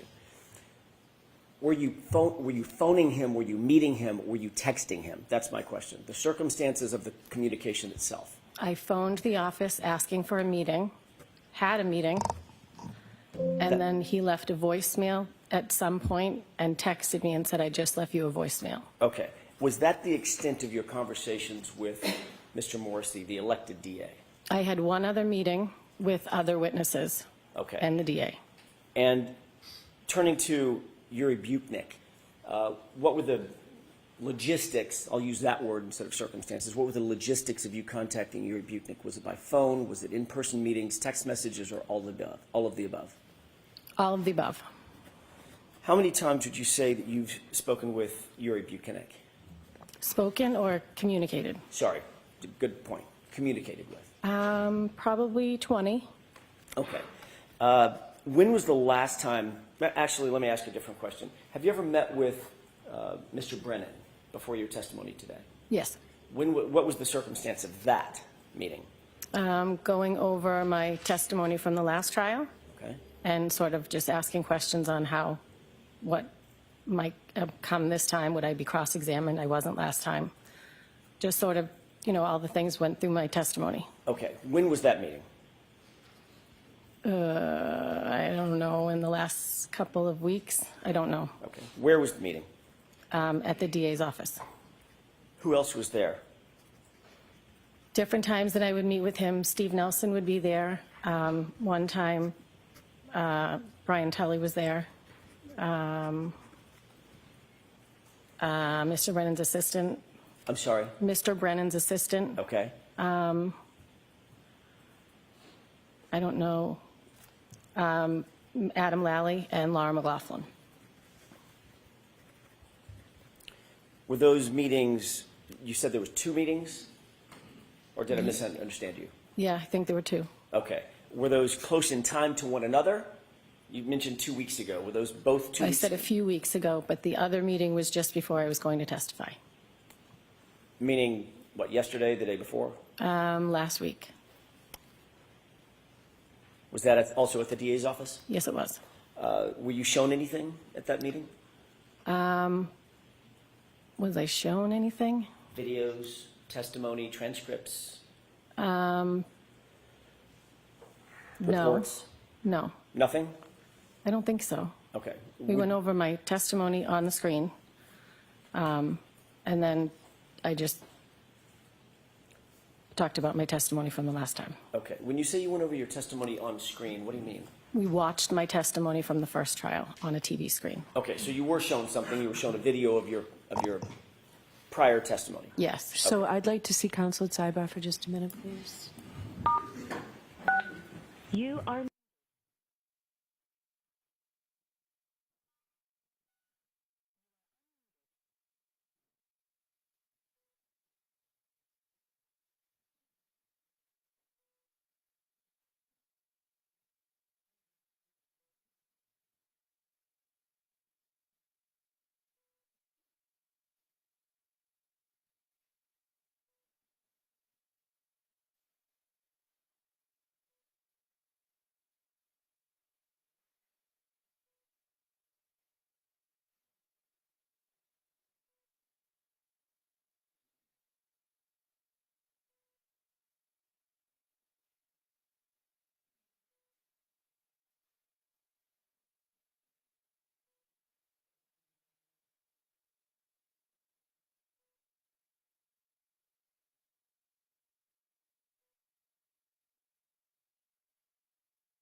May I, Your Honor? Yes. Thank you. Other than watching your testimony, were you shown anything else? Transcripts, videos that you may have seen today, dash cam videos, anything like that? I don't think so. Okay. I don't think I was shown anything. Okay. Did you discuss other parts of your prior testimony? Yes. Okay. What was discussed concerning your prior testimony and how it would impact how you testify today on direct examination? Mr. Brennan had just asked me, can you just tell me what happened? So I told him the story verbally. Okay. Anything come up about specific instances of how you were going to testify today No, or yesterday? no. Okay. I want to talk to you a little bit, Ms. Roberts, about the video that you were shown by Mr. Brennan. It's the dash cam video of Officer Seraph. I'm not sure if you know which officer that is. No, I don't. It's the one that you've been watching. Okay. That dash cam that shows your car in the foreground. Yep. I'd like to ask you a couple of quick questions about your memory of that incident and then perhaps show you the video depending upon what the answer is. Sure. Do you remember when the officer first arrived, you and Miss Reed specifically were at Mr. O'Keefe's body? Yes. Where was Miss McCabe at that moment? She was there too, but she was waving down the first responders because it was dark out and he couldn't see us. He had a spotlight. You and Miss Reed were both providing some level of CPR, some level of life-saving efforts. Yes, as was Miss McCabe. What was Miss McCabe doing? When I was doing chest compressions and Karen was doing mouth-to-mouth, Jen was either on the phone with 911 or handing me baby blankets. Okay. At some point, she did take over doing chest compressions because I asked her to. Okay. So Miss Reed was focused on Mr. O'Keefe's head, face area. Correct. You were focused on the chest. Correct. Miss McCabe was, at some point at least, she had called 911 or dialed 911. Yes. When Miss McCabe dialed 911 and was on the phone with 911, isn't it true that she was actually in a vehicle at the time? That is not true. She was outside? She was outside. That's your memory? Yes. Okay. Have you heard the 911 tape of that call? Yes. Okay. You're aware that that tape was also captured by an open line on Miss Reed's phone? Yes. That open line that phone was dropped inside the cab of an SUV? It was in the back seat, I believe. Right. So in order for that for that open line to capture sort of the background of Miss McCabe's side of the 911 call, Miss Yep. McCabe would have had to have been either at or in the cab of the truck? The back of the SUV was open. She was standing there. Got it. Okay, so she was right next to or adjacent to the cab of the SUV. She was in back of it with the back was up. I see, that back hatch? Yes. Okay. Do you remember Miss Reed's statement, her initial statement to Officer Seraph when he got out of his patrol I do car? not. Do you remember her saying something to the effect of, "My boyfriend, I left him, he never came home"? I do not. Okay. Have you listened with audio to that dash cam at the moment that Officer Seraph arrives at the scene and y'all flag him down? We just watched it. Right. Have you listened to it for the audio side? I mean, in other words, instead of focusing on the no. video. No. Okay. I'd like to ask you to do that with the court's permission. This is it's been previously marked as Exhibit 4. And with the court's permission, I'd like to play that from runtime about 3:50 and ask the witness to concentrate most readily at about 4:07, maybe Okay. 10 seconds into it. I'm going to give a little run up and then ask you to listen very Okay. closely to the audio. Yep. With the court's permission? Yes. Okay, Evan?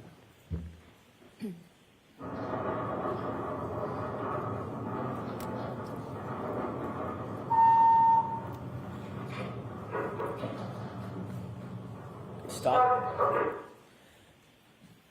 Do you recognize the video as being the same video that you saw and you looked at on direct examination? Yes. Okay, in just a quick second, The door to the car, you're going to hear it open. I'd like to ask you to pay special attention to the audio portion and Miss Reed's voice, Okay. if you can hear it. Go ahead.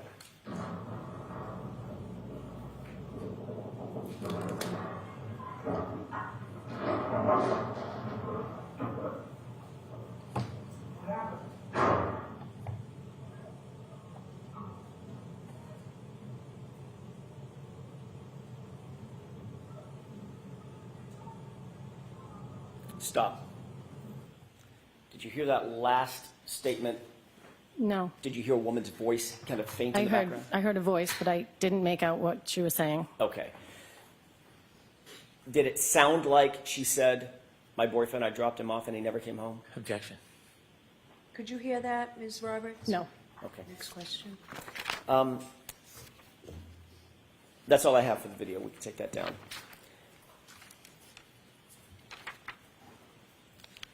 You talked about, on direct examination, some of the injuries that you saw Mr. O'Keefe having suffered, both what you observed at the scene and then what you observed later at the hospital. Yep.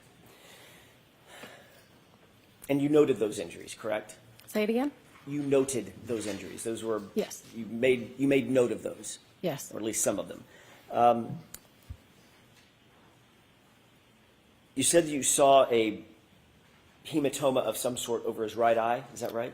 Correct. And there was some significant swelling to his right eye Correct. at the scene. Correct. Did you also notice a laceration just above his right eye, just under the eyebrow?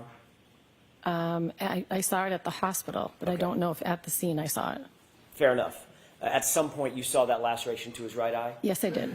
Did you also see a laceration to the left side of his nose, a smaller laceration to the left side of his nose?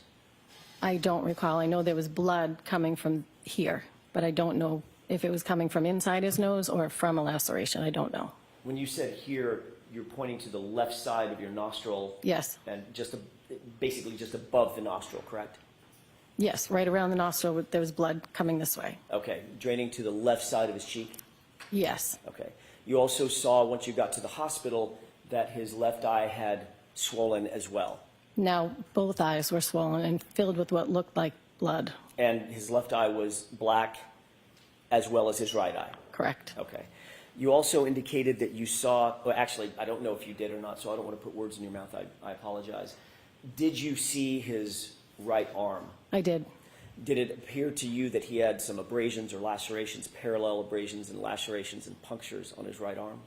They were scratches. Scratches.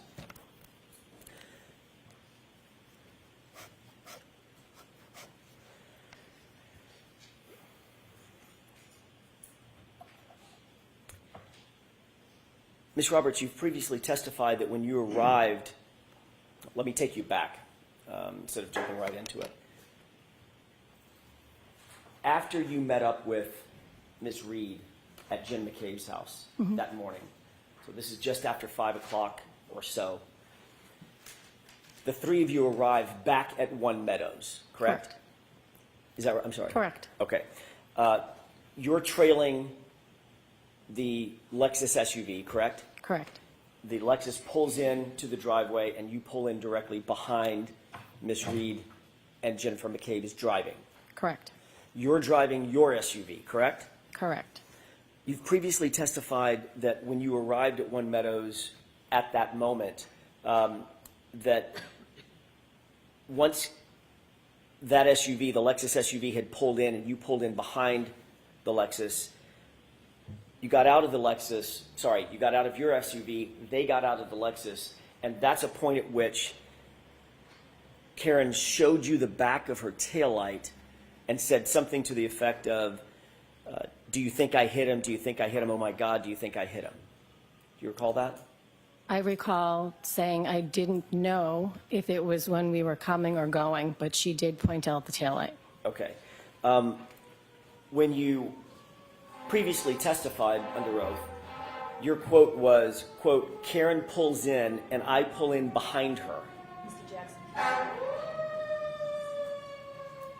Give page and line numbers when Yes. offering statements. Sure.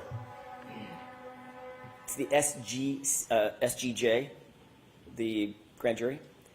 page 58, lines 14 through 19 for court and counsel. Thank you. Did you testify, quote, Karen pulls in and I pull in behind her, period. When we get out, and Karen is now showing us the back of the car saying, my taillight, do you think I hit him? Do you think I hit him? Oh my God, do you guys think I hit him? Question mark. End quote. Is that how you testified? May I see it? Sure.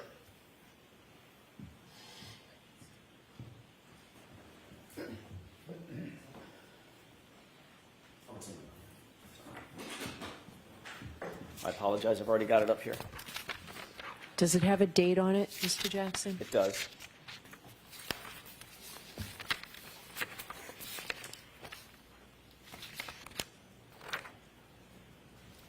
(4/26/22). May I approach? Yes. Thank you, sir. Thank you. Thank you.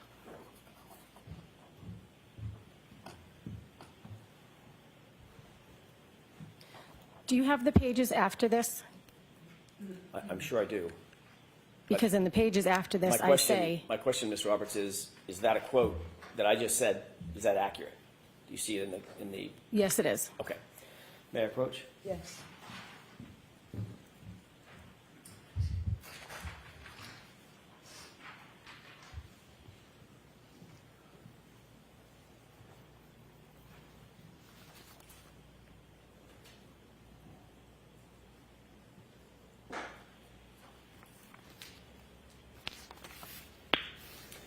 Your Honor, may I approach Yes. one more time? Thank you. Just for reference, I'm going to show you both pages. That's the page I asked you to look at, and then the following page as well. Please take your time. Okay.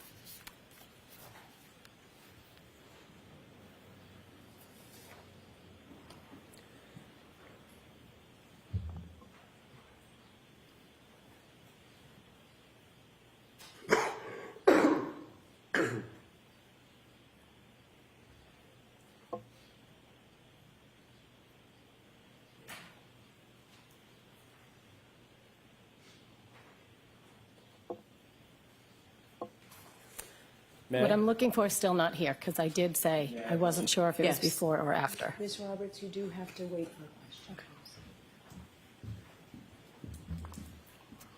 When you gave this testimony, you were in front of a grand jury, correct? I'm not sure which one that is. Do you remember testifying in front of a grand jury on April 26th, 2022? Yes, Okay, about 2 years ago. yes, Sorry, 3 years ago. You were under oath at the time. Is that right? yes, Things were fresher in your mind at that time than they are now, 3.5 years later, I'm guessing, correct? yes, Okay. You were asked the question to describe the circumstance when you arrived at One Meadows. Is that right? yes, And the answer that you gave was, quote, we pulled into it's a driveway, there's 2 cars, and then 2 cars, then a single, so John's car is there. Karen pulls in, and I pull in behind her. When we get out, and Karen is now showing us the back of the back of the car, saying, my taillight, do you think I hit him? Do you think I hit him? Oh my God, do you guys think I hit him? That was your testimony at the time, correct? yes.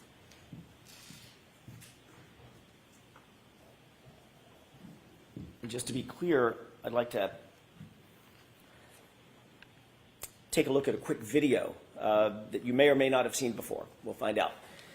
Your Honor, I'd like to have this. Actually, this has already been previously marked as Exhibit 12C, as in Charlie, Okay. and it's a short clip. So I'll play the entire clip with the court's permission. Okay. Let's go ahead and take a look at that video.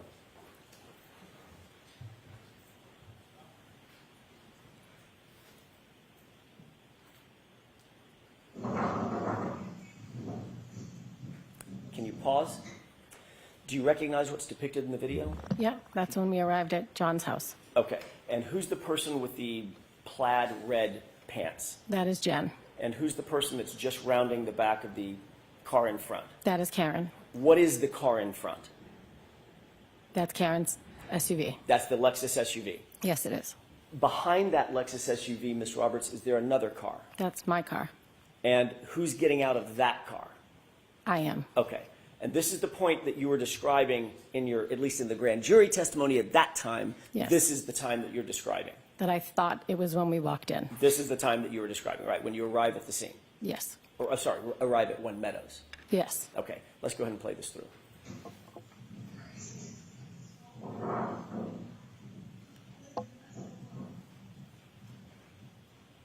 Okay, you can stop it. And you can bring the lights up. You saw the interaction between all three of you and the vehicles, correct? Yep. At any point, did anybody stop and take a look at the taillight or the rear end of the car? Not when we were entering the house like I thought, but when we came out. Okay. And there's no video of that? I'm sorry? There's no video of that? No, I don't believe so. Right. So the video that does exist describes nearly exactly the time that you testified that y'all stopped at the back of the taillight and Karen said, look, my taillight's broken. Oh my God, do you think I hit him? Correct. Okay. And that obviously was incorrect. It was incorrect. So your memory was faulty about that incident, that part of that incident at least. It happened on the way out of the house. So your memory was faulty about that part of the incident that you testified to at the grand jury. Yes. Okay.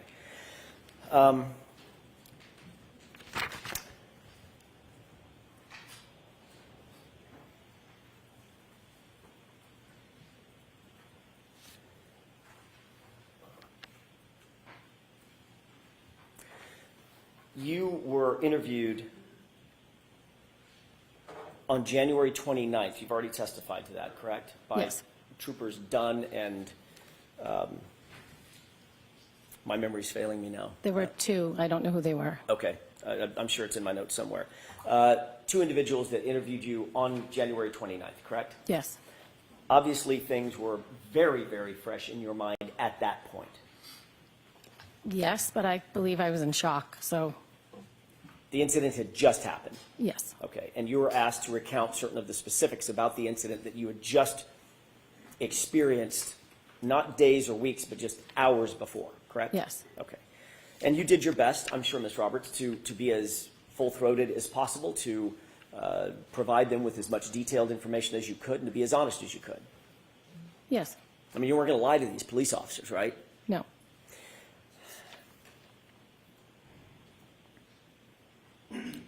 In your very first conversation with those two troopers on January 29th, you didn't mention anything about a taillight or a cracked taillight, or No, even I did having not. seen a cracked taillight, did you? No, I did not. Okay.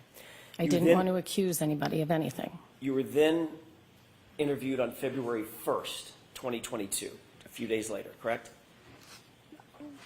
I don't know. Does that I sound don't know right? the exact date. I was interviewed again, but I don't know the exact date. Okay. During your interview, let me withdraw that and ask a different question.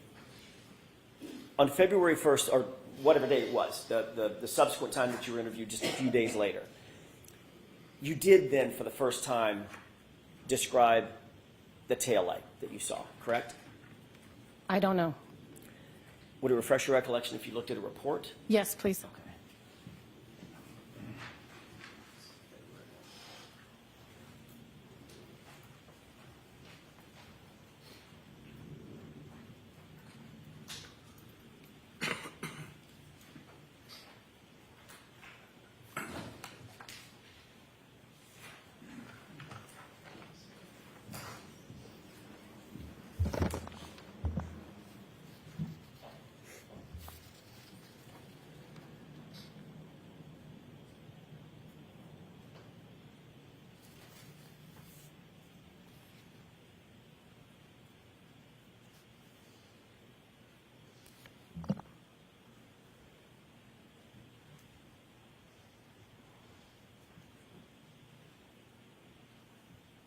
I may have just a moment, Your Honor. Sure.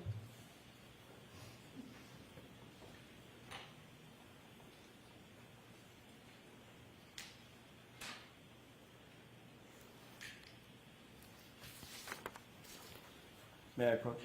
Yes.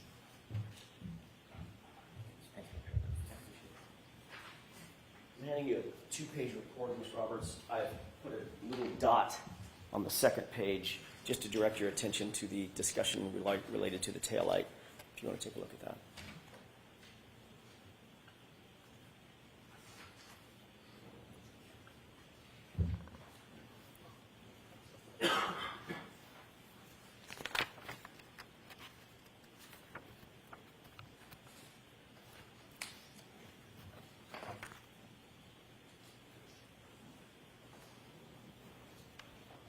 Okay. Okay. May I? Yes.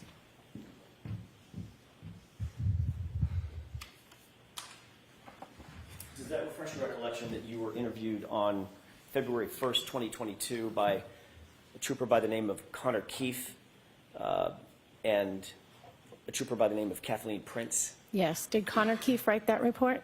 I'm sorry? Did Connor Keefe write that report? Trooper Kathleen Prince wrote the report. Okay. Does that matter? No? Nope. Okay. Does that refresh your recollection that you did discuss the taillight at that time? Yes. And did you tell Trooper Prince and Trooper Keefe that you noticed the back right taillight in the middle, quote, in the middle, your words, was broken and a piece of the metal encasement was pushed forward? Yes. Okay. You didn't say that the taillight was completely shattered, correct? Correct. You didn't say that the entire lens was missing, correct? Correct. You said it was broken in the middle. Is that Yes. right? And then you described today that a square piece was missing. Yes. That's the piece I was referring to in the Okay. middle. Just in the middle of the taillight, though. That was how you described it. Yes. Okay.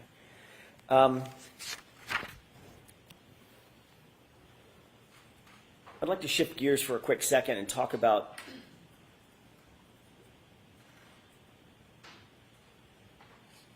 a March 7th, 2023 text message with victim witness advocate Steve Nelson. Do you remember communicating? You don't have to know the exact date, but if you do, fine.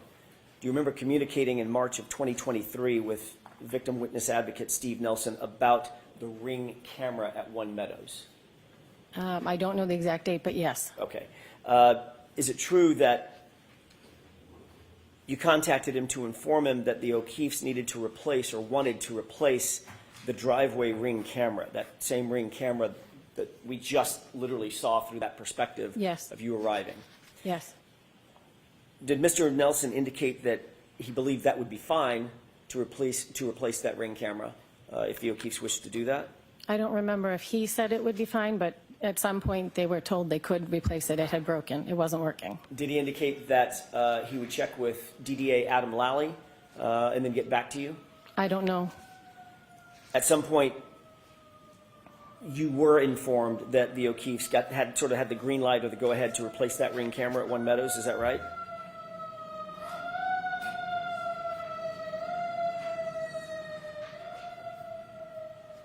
Yes.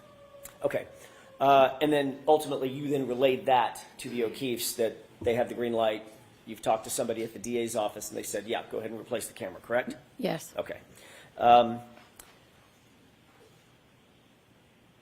Did you ever receive any kind of response from the DA's office either before or after you relayed this information to the O'Keefes to say, wait, hold on, we need to do a reconstruction, we need to make sure that the camera is in the exact same spot that it was at the time of the incident? No. Any communication like that? No. So the communication that you got was, yep, go ahead and replace it, it's no big deal. Correct. Okay. And ultimately, you learned that the O'Keefes did, in fact, replace that Ring camera. Correct.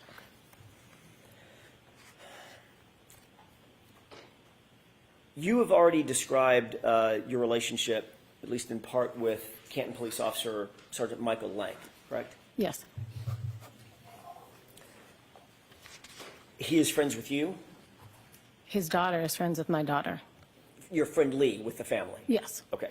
And you're aware that he's also friends with the Albert family? No. Well, no.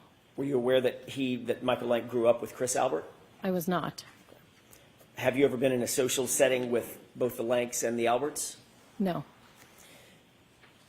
You're aware, obviously, you were at the scene. He was the first officer to respond to the crime scene at 34 Fairview on January 29th after Officer Seraph and after Mulaney arrived. Right? Then it was Sergeant Lank. I don't know which order. I did see Sergeant Lank there, yes. Was he the, excuse me a second.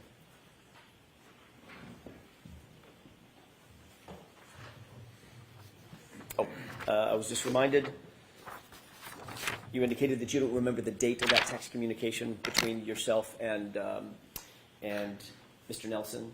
No, I don't remember the date. Would it refresh your recollection if you looked at a text message between the two of you about this, the subject of the Ring camera? Sure. Okay. Do I need to know the date? May I approach? I need to know the date. Oh, okay. Sorry. Thanks.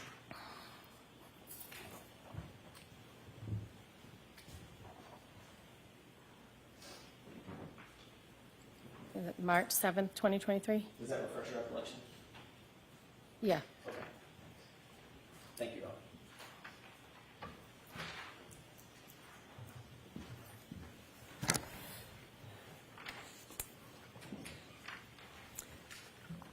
You indicated that you did recognize Sergeant Lank at the scene. Yes, I did. You had a conversation with him. No.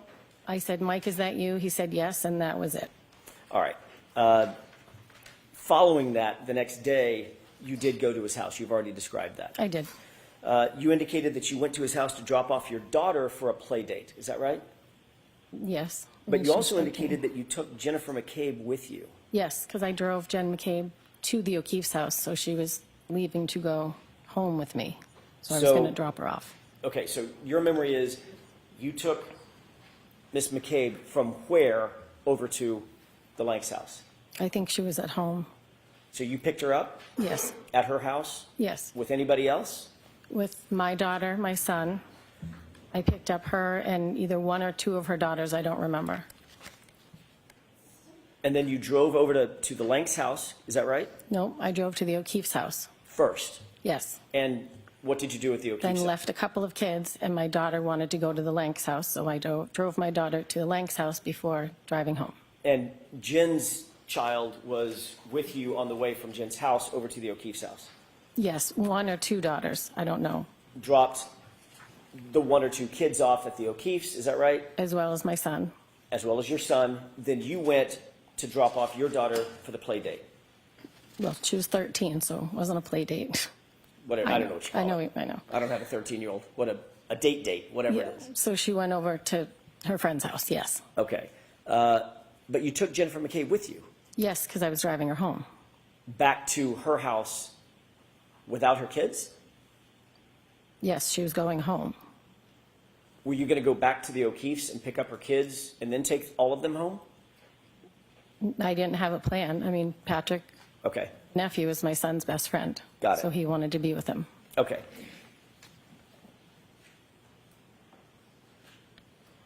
Did you, I think you just answered this, but I want to make sure I'm clear about it. You didn't take separate cars. You all We went in did. the same car, is that right? Correct. Okay. Did anybody stop by or go by 34 Fairview during that roundabout? No, Nobody stopped off at 34 Fairview either on the way or on the way back? no. I don't believe so. That wouldn't be the route in which to get to my house. Right, exactly.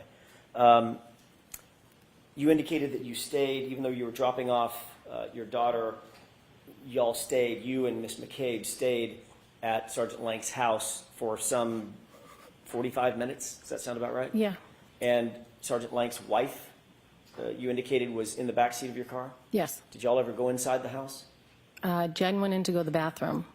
Was Sergeant Lank there? I don't know. I didn't go in. You didn't have any communications with Sergeant Lank? I'm sorry? You didn't have any communications with Sergeant Lank himself, Mike Lank, on that trip? No, I did not. But you don't know whether or not Jen did? I don't know whether or not Jen did. She went in the house to go to the bathroom. Okay.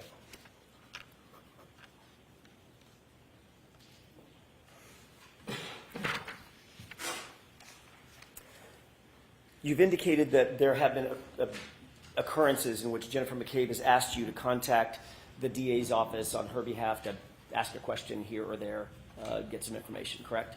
To Steve Nelson, yes. Okay. How many times, just the number of times, the volume, would you say that Ms. McCabe has asked you to reach out to the DA's office in one particular or another on her behalf? I don't think very many. What does that mean? Of the 50 times that you've had No, communications? maybe like 4, not many, to my knowledge.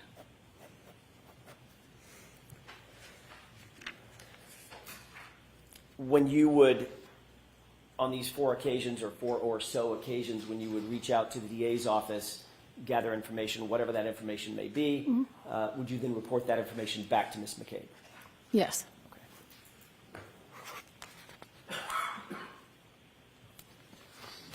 You obviously understand the importance of providing statements to law enforcement that are free of influence of other people, other witnesses. Is that right?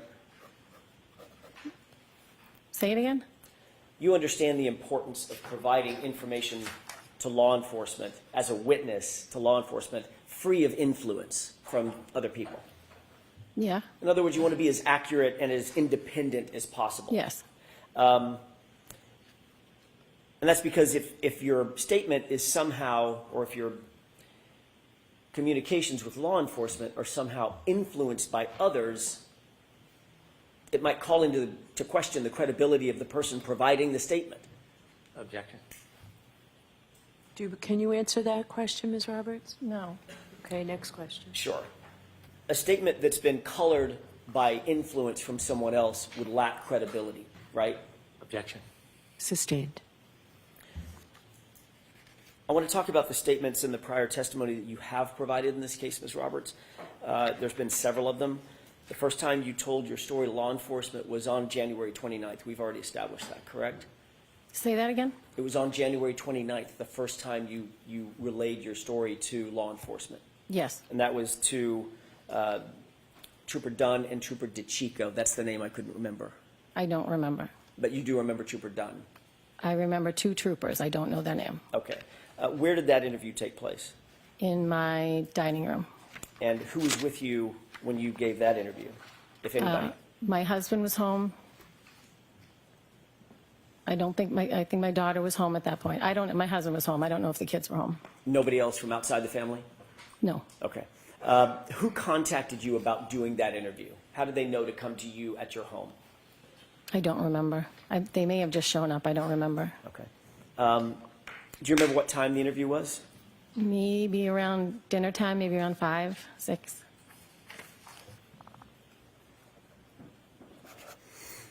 Was it recorded? I'm sorry? Was it recorded in any way? Tape I don't- recorder running? I don't think so. The troopers were taking notes, obviously? I believe so.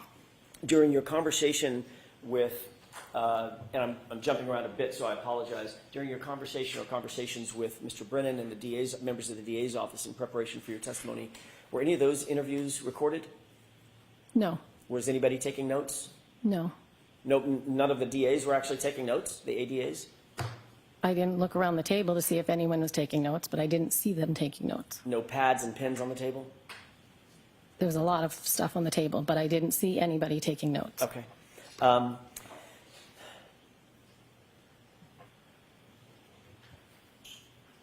You received a phone call just before that interview started at 5:25 p.m., correct?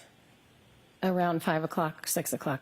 Is this the night of the 29th, you mean? This is the night of, I'm jumping back to the night of the 29th. Yeah, I'm not following you very well. That's okay.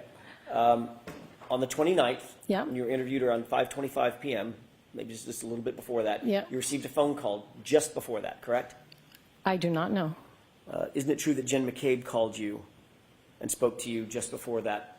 I spoke to Jen McCabe the entire day. Okay. Including just before that interview. I don't know. Did you tell Jen McCabe that you were about to be interviewed? No.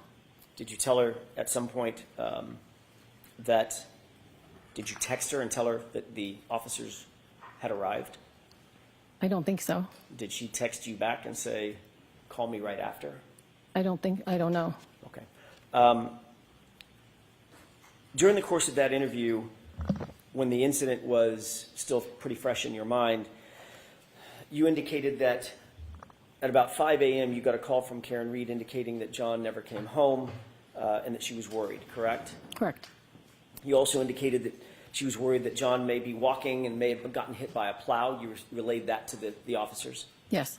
You indicated that you met up with Karen Reed and Jennifer McCabe at Jennifer McCabe's house, and Karen was hysterical and worried that something had happened to John. Yes. You also indicated that once you were at 34 Fairview, once you all had made your way over to 34 Fairview, Karen saw John and ran to him, although you and Jennifer didn't see him initially, correct? That's correct. You said that Karen was repeating the phrase, "Is he dead," over and over. Is that right? That is correct. You also indicated that she said that if anything happened to John, she'd kill herself, correct? That's what she said to me. Object. So the objection sustained.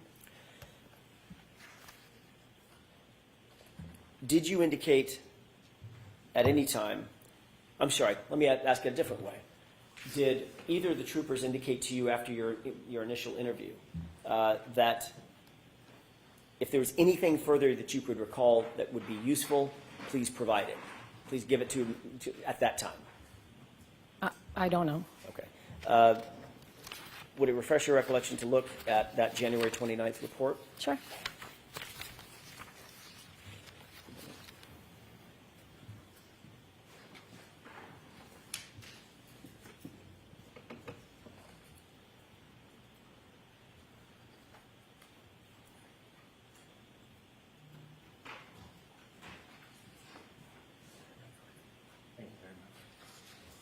Thank you. Show the second page of that report, January 29th. And there, I put a little mark by paragraph 5. You could take a look at that.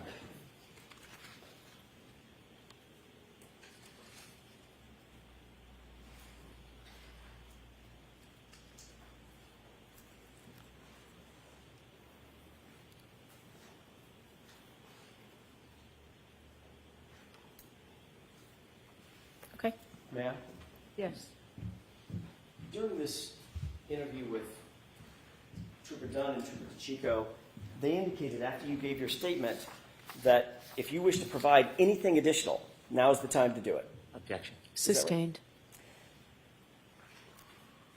Were you informed that you were limited on time in that interview? Meaning, we got to get this done, we're leaving, we're out of time. No. They didn't cut you off, correct? No. They didn't tell you that they had a limited amount of information that they wanted and then they were just going to leave, correct? I don't remember. I don't recall. As a matter of fact, they told you that anything you wanted to provide to them, provide it. Give them as much detail as you could, correct? I don't recall. You just read the last statement that these troopers indicated, correct? If there was anything further she could recall that would be useful, please provide that information. Object. Sustained. Donna, may we approach? Yes.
May I? Yes. Thank you.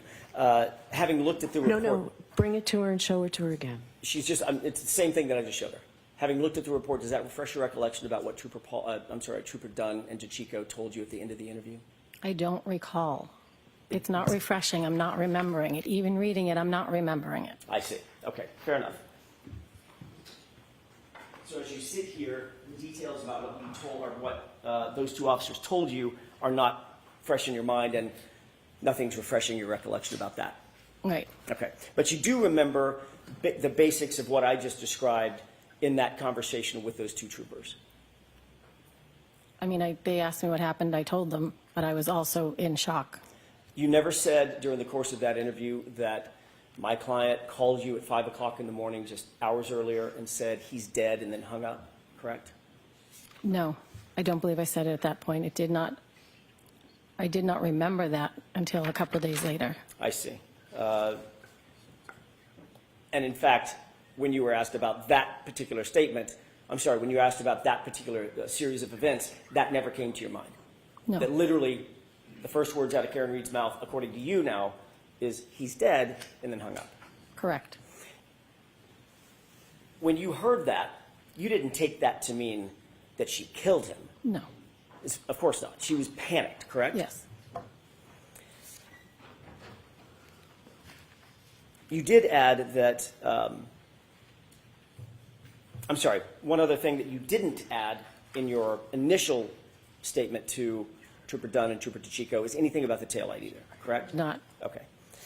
And you also didn't say anything about any sort of a Google search or the praying that you talked about in the back of the patrol car, anything like that? No. Okay. I don't know. I don't remember.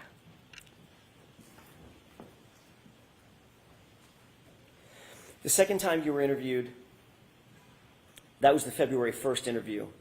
That was with Kathleen Prince and Connor Keefe, correct? And you just looked at that report, at least part of that report. Is that right?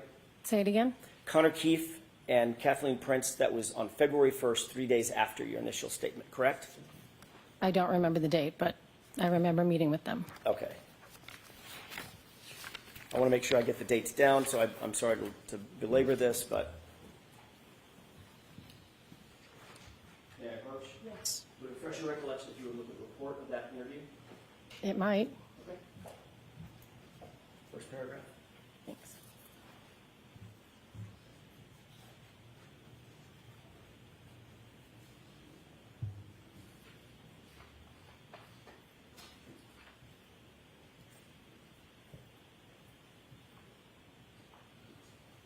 Am I reading the whole thing or just the part where you dotted? Just if it refreshes your recollection Oh. of the dates. Oh, for the date, yes. May I approach? Yes. What date was it that you met with me? February 1st.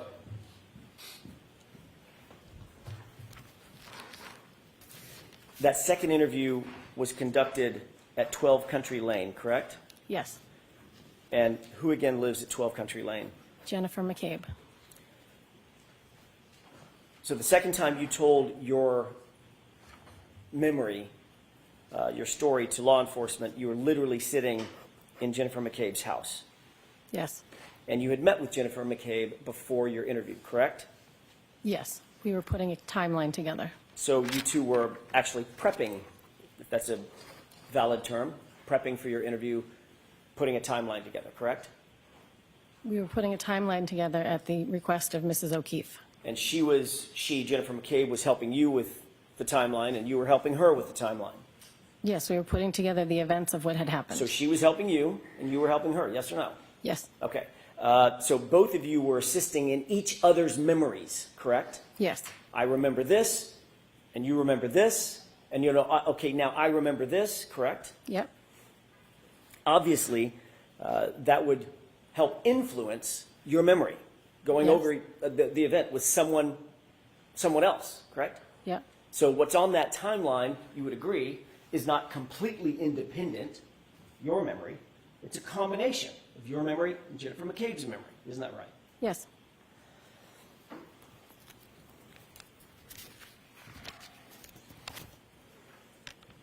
May I have just a moment, Your Honor? Yes.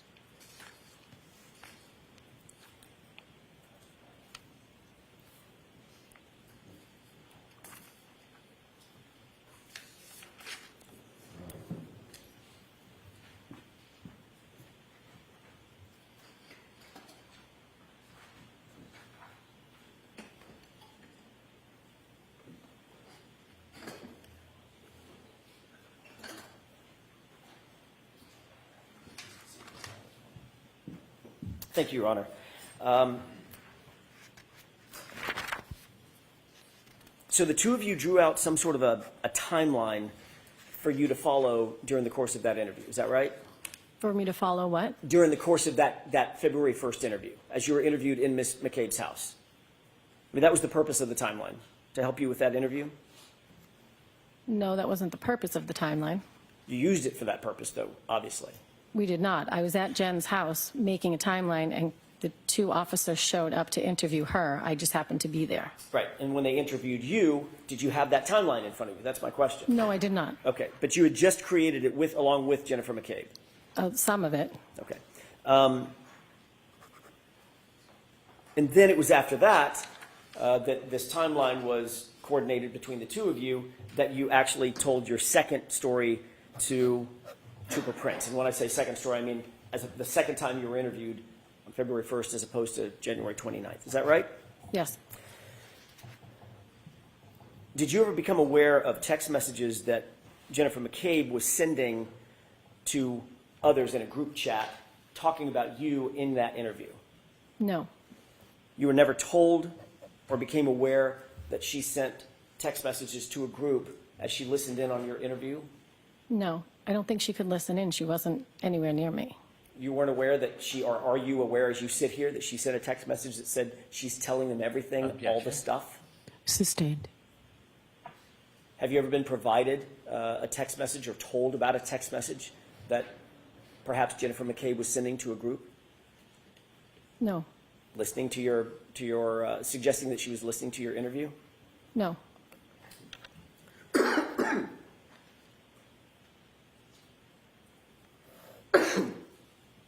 The third time you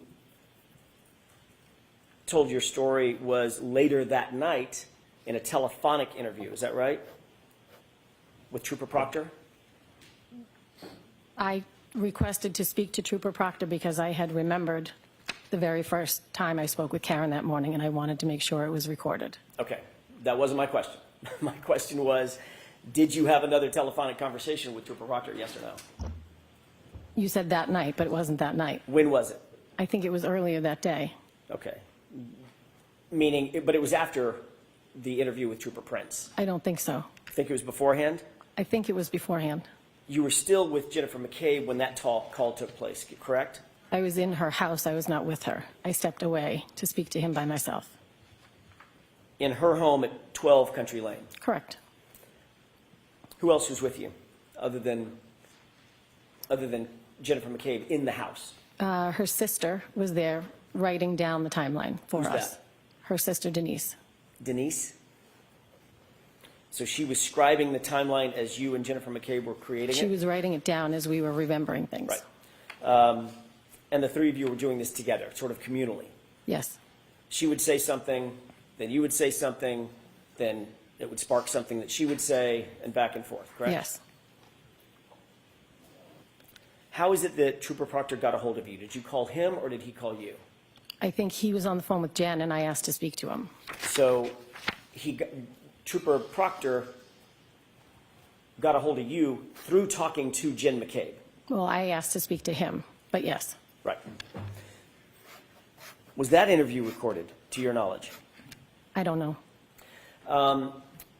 The fourth time you met with police was February 2nd, the very next day, at about 12:08 p.m. Is that right? I don't remember. Do you remember signing a consent form for your phone? Yes. Was that the next day after this interview with Trooper Prince and Trooper I don't know Keith? what day it was. It was right after Karen was arraigned for the first time. Jen and I met with them and both handed our phones over willingly. So you just answered my question. So when you met with police, whatever the date was, it was a few days later, you met with police. You had a fourth time, you were still in the presence of Jennifer McCabe when you met with police. Yes. And handed your phone over, is that right? Yes. And she handed her phone over, is that right? Yes. And the two of you were together when you signed your consent forms, is that right? Yes.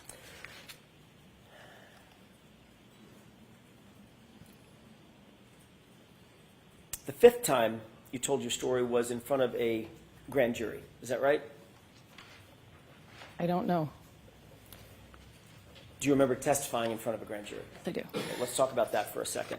Before you testified at that grand jury, just physically, you were brought into an anteroom where you waited to be called by ADA Adam Lally, correct? Yes. Who was in that anteroom with you just before you gave your testimony? My husband and Jen and Matt McCabe. So Jennifer McCabe was with you yet again just before you gave Yep. official testimony under oath concerning this case and concerning the incident. Correct. Ms. Roberts, when was the last time you've spoken to Jennifer McCabe before you testified in this trial? In this morning. Did you discuss your testimony? No. So you and Ms. McCabe, who became friends Correct. because of this incident, Correct. talked as recently as this morning before your testimony, Correct. and your testimony now is that you did not discuss anything about what you're doing here No, or what you're I going to did testify not. She to. called to wish me good luck today. When did you talk to her the last time before this morning? I don't know, maybe a couple days ago? I don't remember. Within days of you taking the stand yesterday, correct? Yes.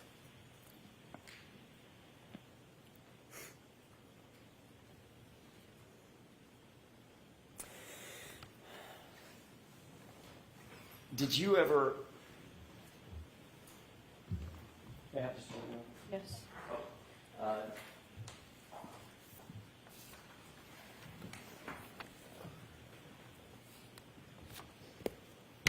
Ms. Roberts, I'm going to ask you,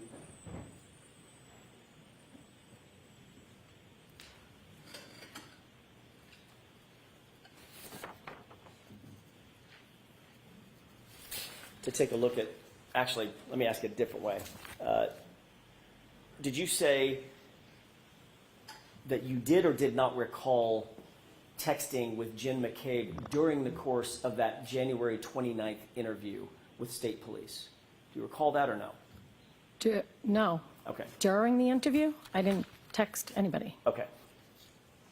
Are you saying you didn't text anybody, or you don't recall? Whether I don't recall. I don't think I had I wouldn't be texting somebody if I was being interviewed by the state police. Right. Okay. Would it refresh your recollection to take a look at a report of text messages? Sure. May I approach you? Yes.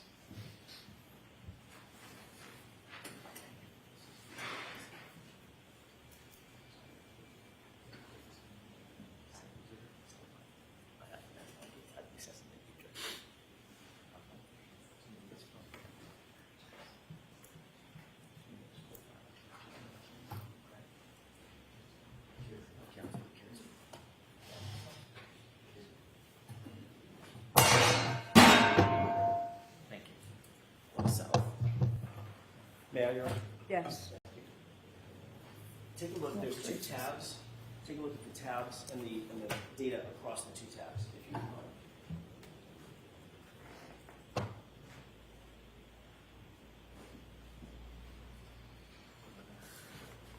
Okay.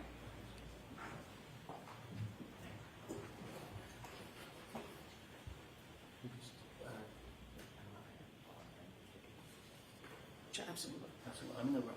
So, may I? Yes. Take this back.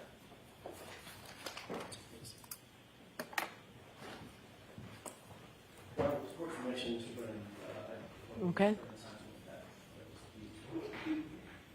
Jurors, feel free to stand up and stretch if you'd like. And I forgot to tell you, anytime we're at sidebar, please feel free to stand up and stretch, okay?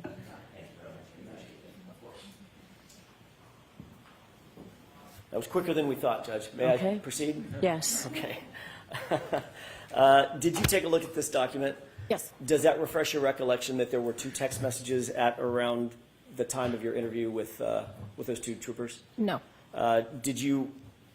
Do you recall, as you sit here, texting Ms. McCabe that the state troopers were arriving or they're just getting there? No. Do you recall Ms. McCabe texting you anything back about calling me after? No. Okay. Did you, in fact, different question, did you, in fact, call Ms. McCabe right after the interview and talk to her? I don't know.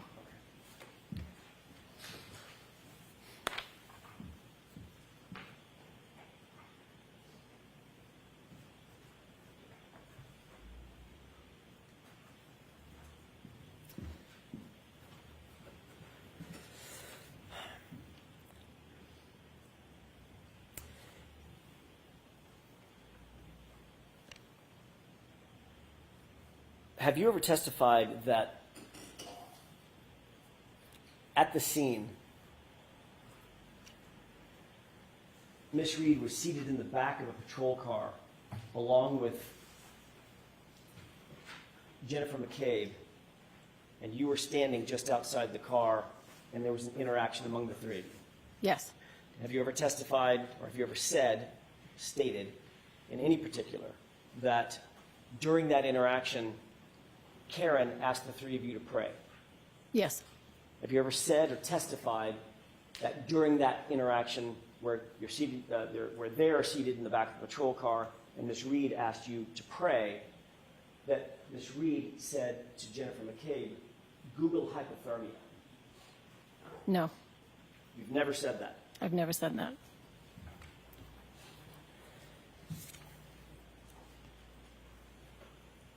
You testified at the grand jury on April 26th. Is that right? April 26th, 2022? I do not Date know. right?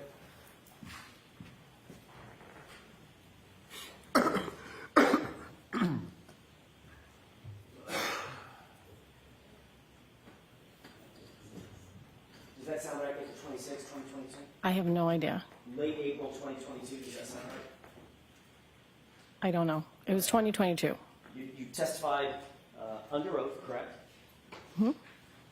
Yes. Swore the same oath that you swore here. Yes. Tell the truth, the whole truth, and nothing but the truth, but penalty of perjury. Is that right? Yeah.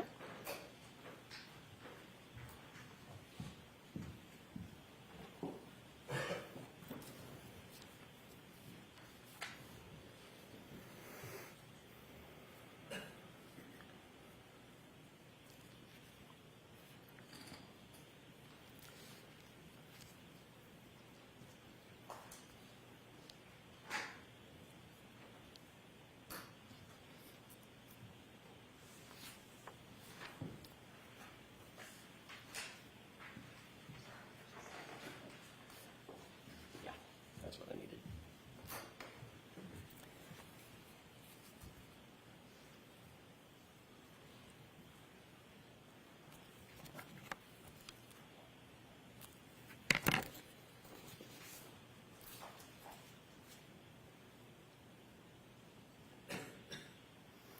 Is it your testimony that you have never said that Karen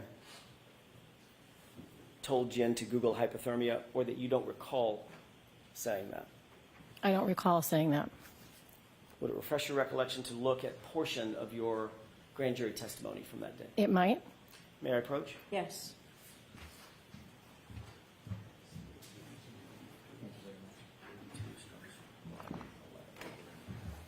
Thank you. Sure.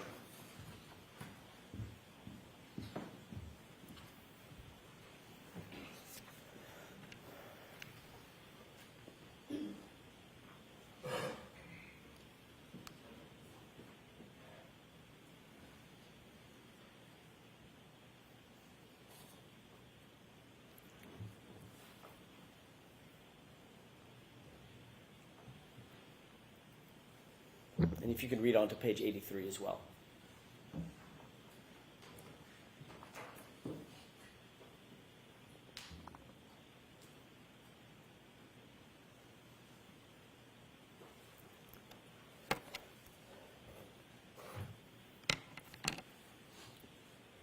Yep. I testified. I didn't hear it, but I was told that she was asked to Google it.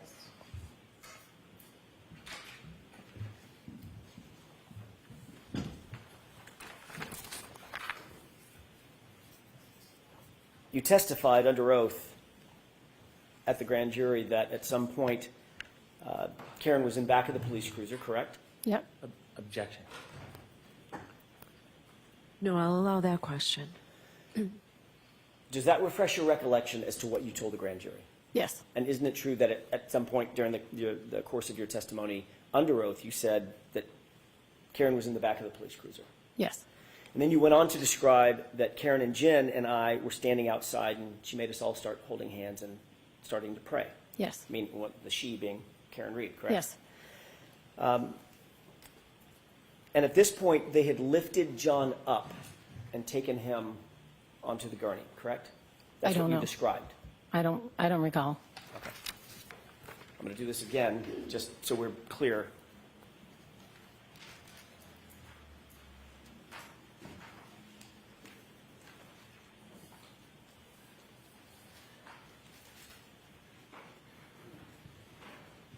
May I approach? Yes. Sure. Thank you. Just a portion of the bottom of the page. At the bottom? At the bottom, last couple of paragraphs. Okay.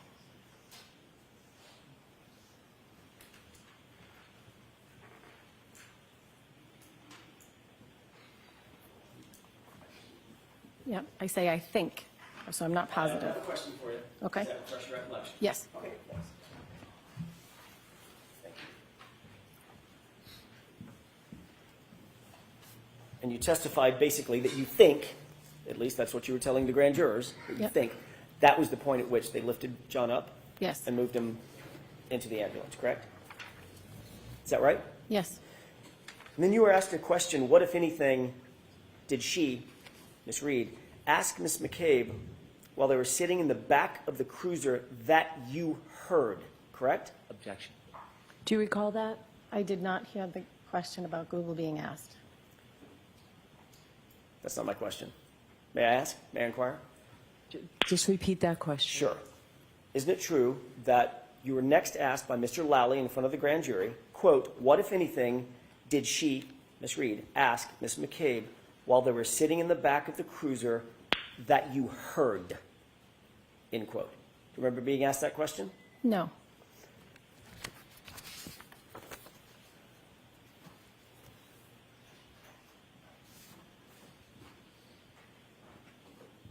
May I approach? Yes. Thank you. Thank you. Take a look at lines 16 through 18.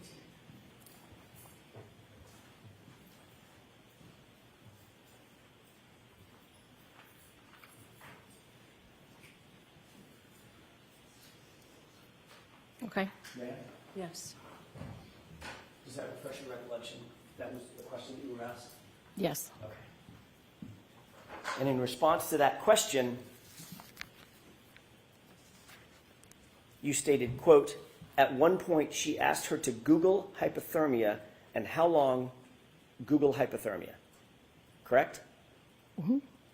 I'm sorry? Yes.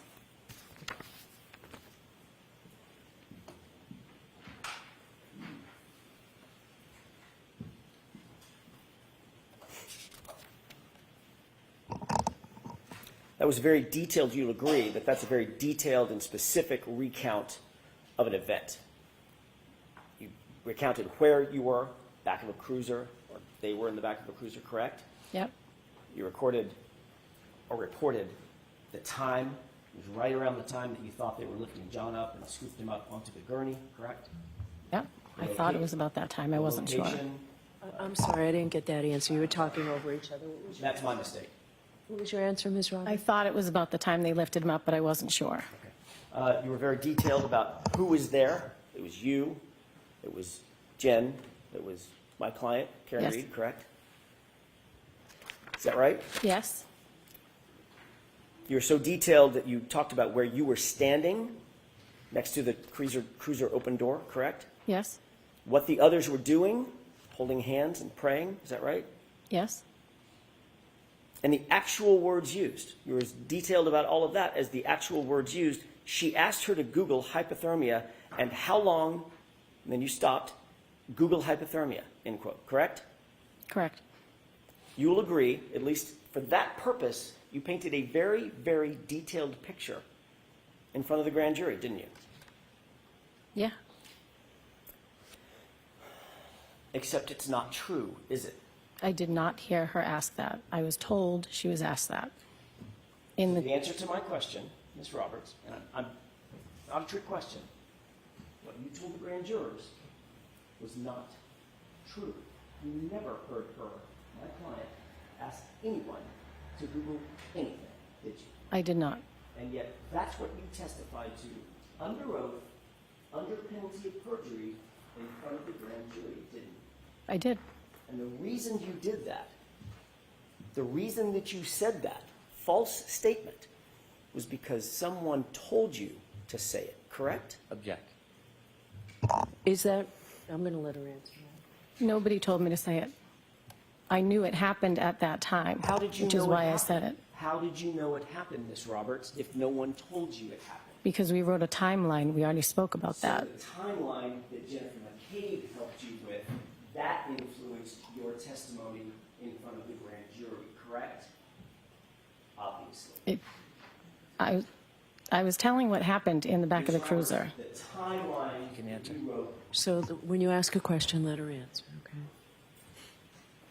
the timeline you wrote, with Jennifer McCabe's help, influenced your testimony to testify in front of the grand jurors to a statement that you never heard, correct? Yes.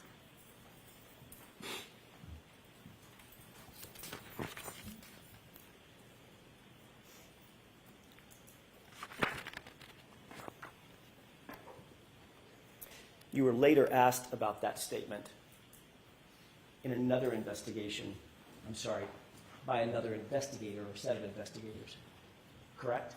I don't know. Were you interviewed by a different law enforcement agency, a separate law enforcement agency from the Massachusetts State Police at any time? Yes. And you were told that to lie to those agents would be a crime, correct? Yes. Punishable by prison, correct? I was not told that. They asked you whether or not you heard Karen Reed ever say anything to Jennifer McCabe about Googling anything, correct? I don't know. Isn't it true that you told them what you've just now told us, which is, I did not hear Karen Reed ask Jennifer McCabe to conduct any Google searches? I don't recall. Would it refresh your recollection to look at a copy of that interview and that report? Sure.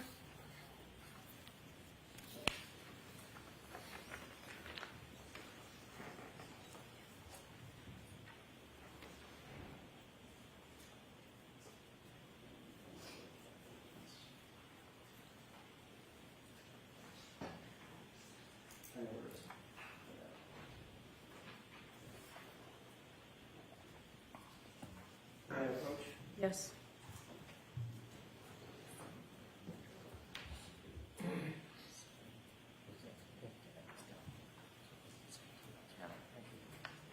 I'm going to ask you to take a look at the entire document, just to familiarize yourself with it, if you don't mind.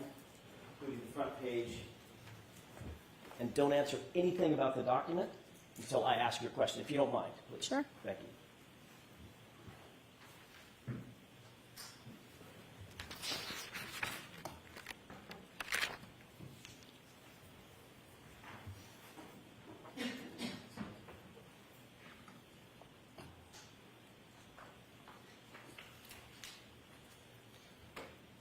Ms. Roberts, do you recognize that as being a report of an interview that you conducted?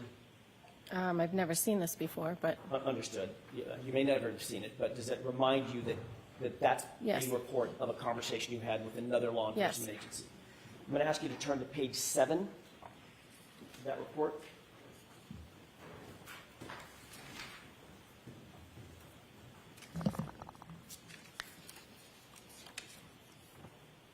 And if you look, there's a small paragraph, about 2 paragraphs up from the bottom. I think I may have put a little blue dot by it, but I'm not sure.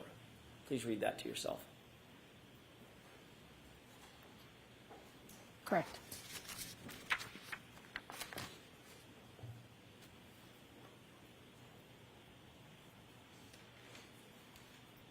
Done? Yep. Thank you.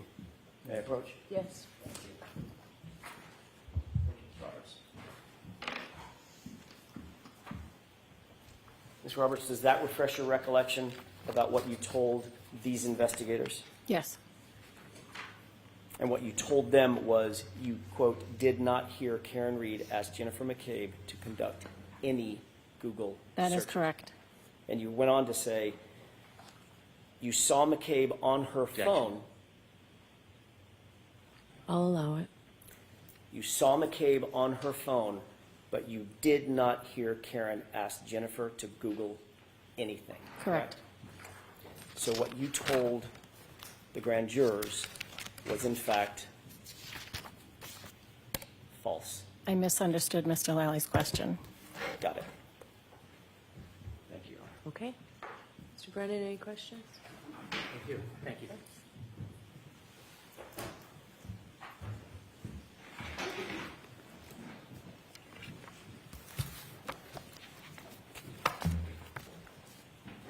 When you spoke to the grand jury about your memory, were you trying to fool them in any way? No. Were you trying to Watch the form of your questions. were you trying to mislead them in any way? Objection. Sustain. Watch the form of your questions. When you spoke to the grand jury, were you honest? Yes. When you were asked the question, what, if anything, did the defendant ask Ms. McCabe, did you begin your response by saying, at one point? You can show her her response. May I approach? Yes. Page 83, line 19. I'm going to ask you to look at page 83, line 19. Just read it to yourself and the lines that follow. You done?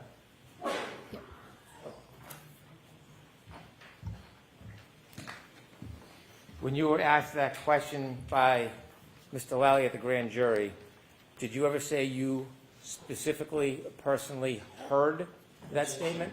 I'll allow that. Did you No, ever I tell did the not. grand jury you actually heard that statement being made? I did not. And when you spoke to the people in that report that you looked at on page 7, did you ever tell them you specifically heard that statement being made? No. Were you consistent in both of those statements? Objection. Sustained. Did you say anything different as No. far as what you personally observed between those statements? Objection. I'll allow that. No. And when you were asked about what the defendant may have said to Ms. McCabe, or Mrs. McCabe, did you generalize your answer? Objection. Sustained. Did you begin your answer with, at one point? Yes. When you chose the words, at one point, what were you trying to convey to the grand jury? I'll allow that. I didn't know at what time it was done. Was that a topic of conversation around the time you were brought to the grand jury? Around the time what? That you were brought to the grand jury to testify? This Google search. Was it? I don't know. Okay. Were you asked here in front of this jury whether or not you personally heard that statement? Yes. By me. Did I ask you that question? No. Did you personally hear that statement? No. After this happened, you discussed what had happened with people, didn't you? I'm sorry, say it again? After you found John lying in the snow, did you discuss what had happened, what you saw with other people? Yes, of Did course. anybody tell you that you couldn't discuss this trauma that you had been through? Objection. I'm going to allow that. Say it again? Did anybody tell you that you couldn't discuss what you had just seen? No. Say it again? I'm Yeah. sorry. After you found John that morning, did anybody, civilian or law enforcement, ever tell you you weren't allowed to discuss what you had just went through? No.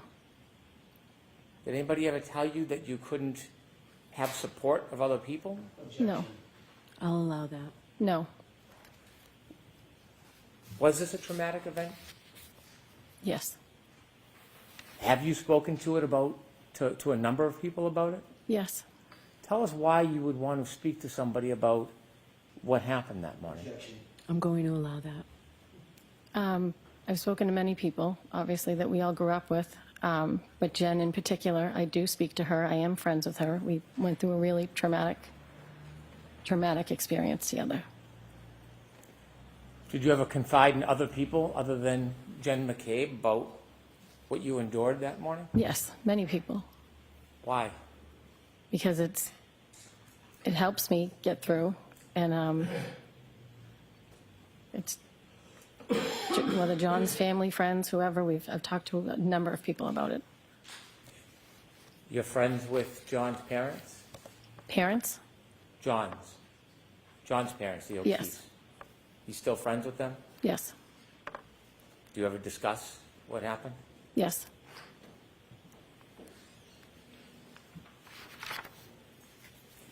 You were asked by law enforcement if they could have your telephone? Yes. Was there a warrant? Objection. Sustained, ask it differently.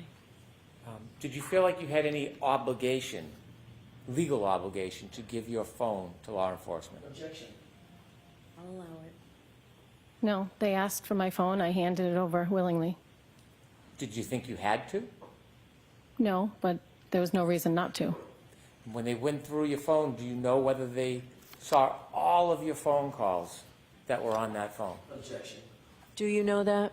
I don't know. They cloned my phone, so I assume they saw everything. Objection, please. I'm going to strike that answer. So the answer is I don't know. What type of information did you have on your phone when you voluntarily gave it? Objection. I'll allow that. Text messages, phone calls, call logs, pictures.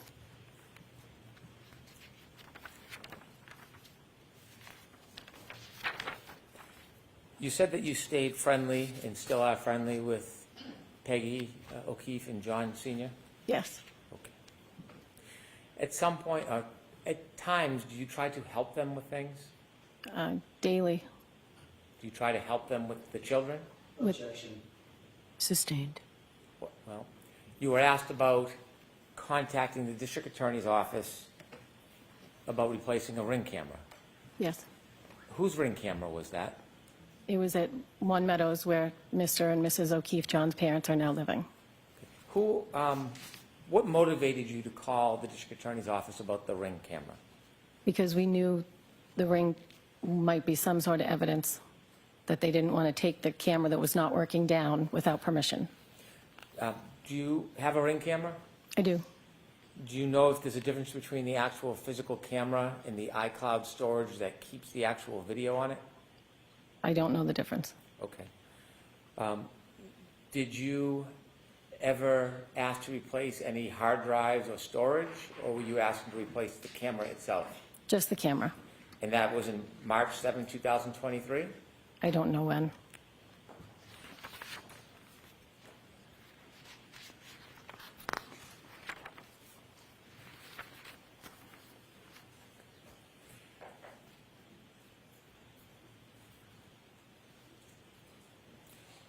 You were asked questions about what the defendant said that morning when you were trying to help Mr. O'Keefe. Yes. You were asked whether you heard any comments about her, from her, about dropping John off. Say that one more time. You were asked whether you heard any comments about her saying she dropped him off. In the car on the way to the hospital. Okay. She said it to Mrs. O'Keefe. When you were outside trying to help John, were you ever told where the defendant dropped John off? No. Were you ever told where he was left? No. Was it ever suggested that he went into 34 Fairview? No. Was it ever suggested that he went into any house whatsoever that morning? No. Were you ever asked to go into the house to look for him? No.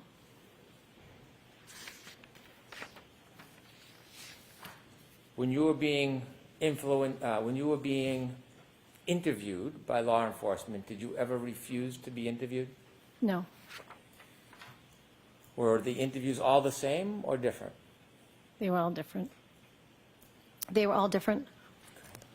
Were you ever asked to give a complete review and detail of everything that you knew?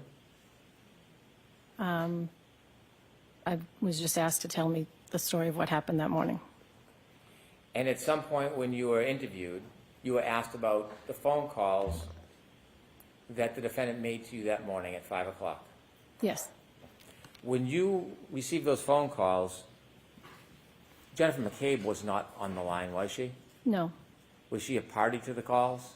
No. Did she influence your memory in any way about the words that the defendant spoke to you that morning? Objection. I'll allow that. No. Do you have a clear memory of what the defendant said to you on the morning of January 29, 2022, at around 5 in the morning when she first called you? Yes. Is it your independent memory? I'm saying. Is it sorry. your independent memory? Yes. How well do you remember it? Objection. Sustained. Tell us what you remember her saying to you. Objection. I'll allow it. When she first called, she said, "John's dead, Carrie," and hung up. And she called you back. She called back. When she called back, was there any other party on the line other than you and her? No. What do you remember the second time that she called you? Yes. She said, "John, I think he got hit by a plow. He did not come home last night. He would never not have come home. I wasn't supposed to stay in Canton, and Kaylee was here. He would never leave Kaylee by herself."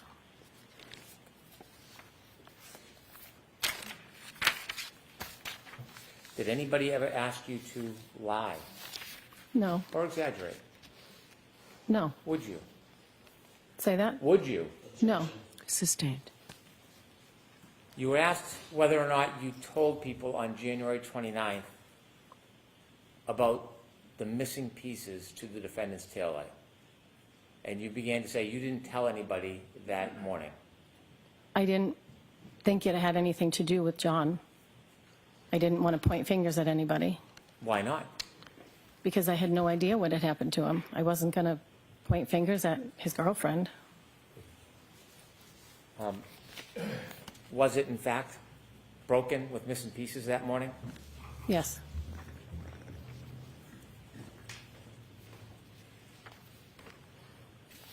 You saw the ring video of you and Miss McCabe and the defendant going into John's house? Yes. Had you seen that video before today? Yes. Had you been shown it before in Yes. other proceedings? Yes. When you went into the house with Miss McCabe and the defendant, did you do anything before you went into the house, actually in the house? When Take any- we took off our shoes and You took off your shoes? Jen and I both took off our boots Why did you take off your boots? because you had to take off your shoes to go into John's house. Well, you say you had to. Explain to us a little bit of the background on that. John was a neat freak. You were not allowed to wear shoes in the house. Had you ever worn shoes in his house? Oh, Had you ever seen anybody wear shoes in his house? no. You and They Miss do McCabe? now. They do now. I see. You and Miss McCabe took your shoes off? Yes. Did the defendant take her shoes off? She did not. How do you remember that? Because Jen and I were standing there for about a good 2 minutes trying to get our boots off, and she had already gone in the house.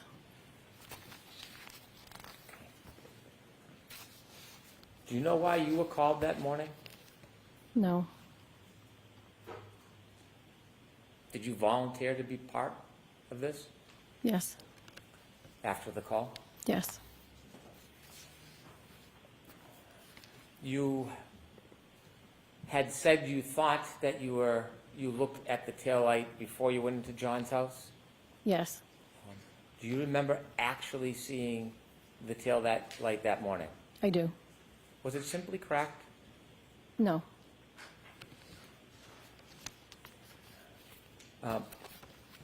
Do you know that the portion of the ring video from when you came out of the house with the defendant, Miss McCabe, do you know that that portion is missing? Objection. Sustained. Have you ever seen any ring video depicting when the defendant was showing you her missing pieces of taillight that morning? No. Despite no video, are you certain that you saw it? Say it again. Are you certain that you looked at it with the defendant that morning in that driveway? Objection. Sustained. I'd like to play clip 3, please. Okay.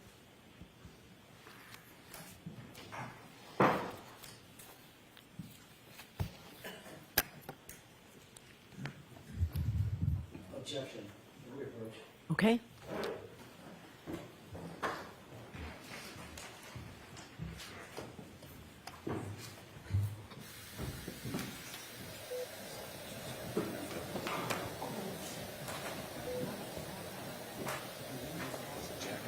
Quiet, folks, still on the record.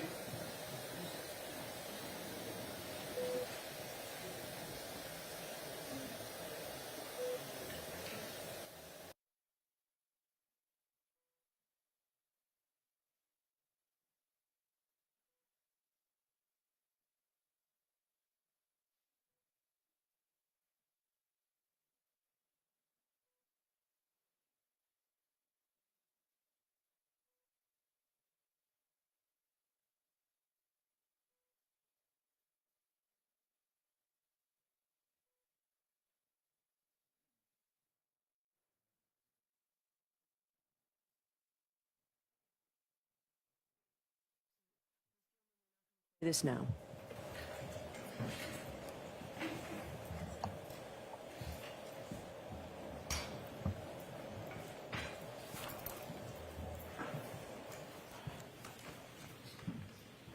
All right, go ahead, Mr. Brennan. When you first got to John and you were trying to save him that morning, do you have a distinct memory of it? Yes. Counsel had asked you if it was your story. Was this a story? Say it again? Was it a story that you told?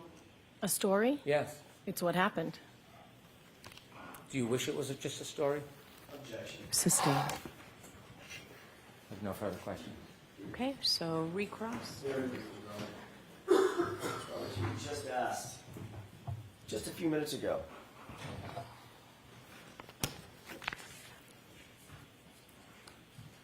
Did you ever say that you actually heard that statement about that Google search?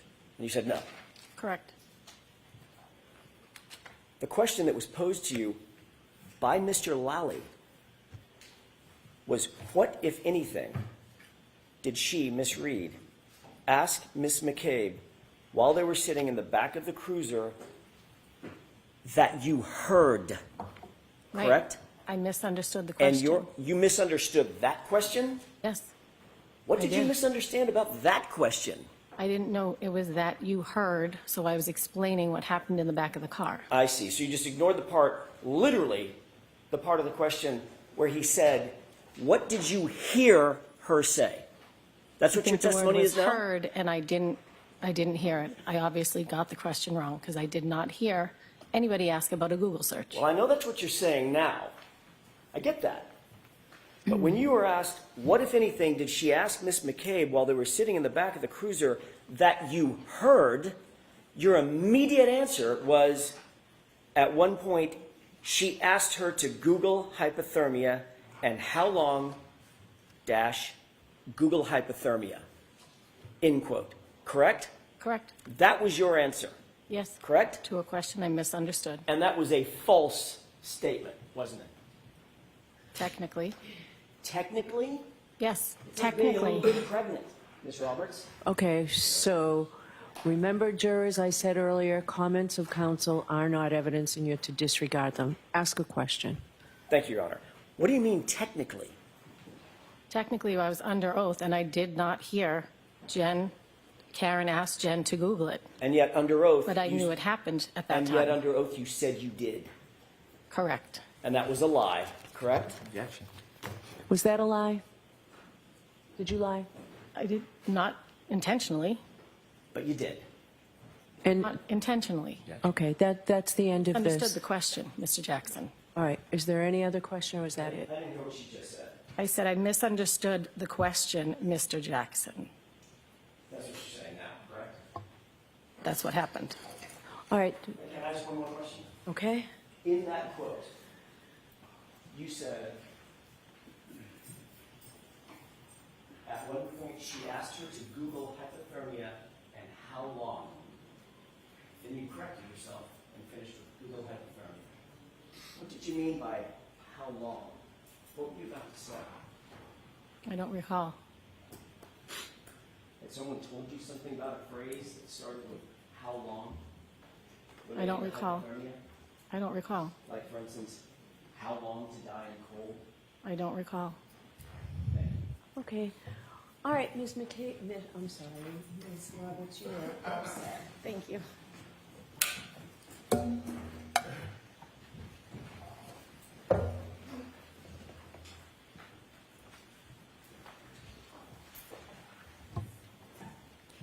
May I?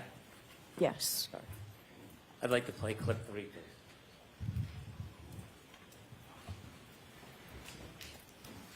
Your Honor, before this is played, is it possible to take a quick break so we can review this?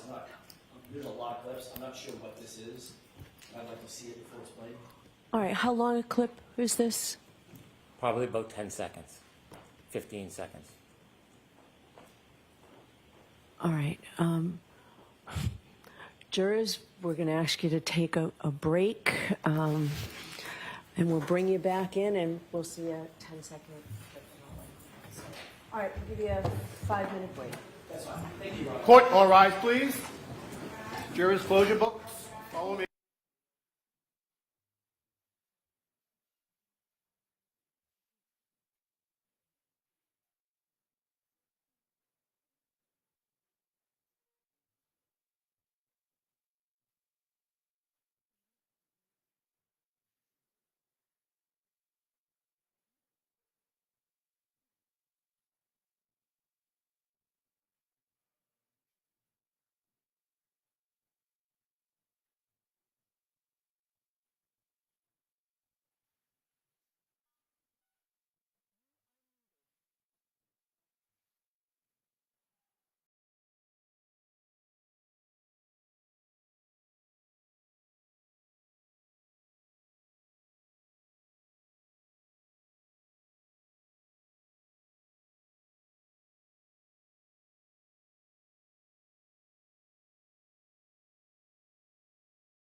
there's gonna be some kind of electric short circuit. There's the bulb is showing, and some of the red plastic's missing. So I picked pieces out of the light housing that had kind of collapsed within the light and dropped them in John's driveway.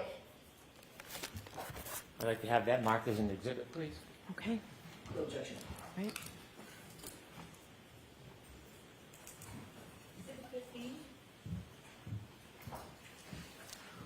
All right.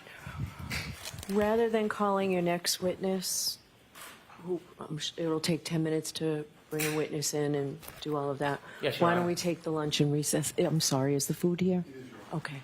Folks, we'll take a 40-minute lunch and recess, okay? All rise for the court, please. Jurors, close your books, put them on your chairs, and follow me.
All right, thank you, jurors. Thank you. All right, your next witness, please, Mr. Thank you, Your Brennan. Honor. The Commonwealth calls Peggy O'Keefe.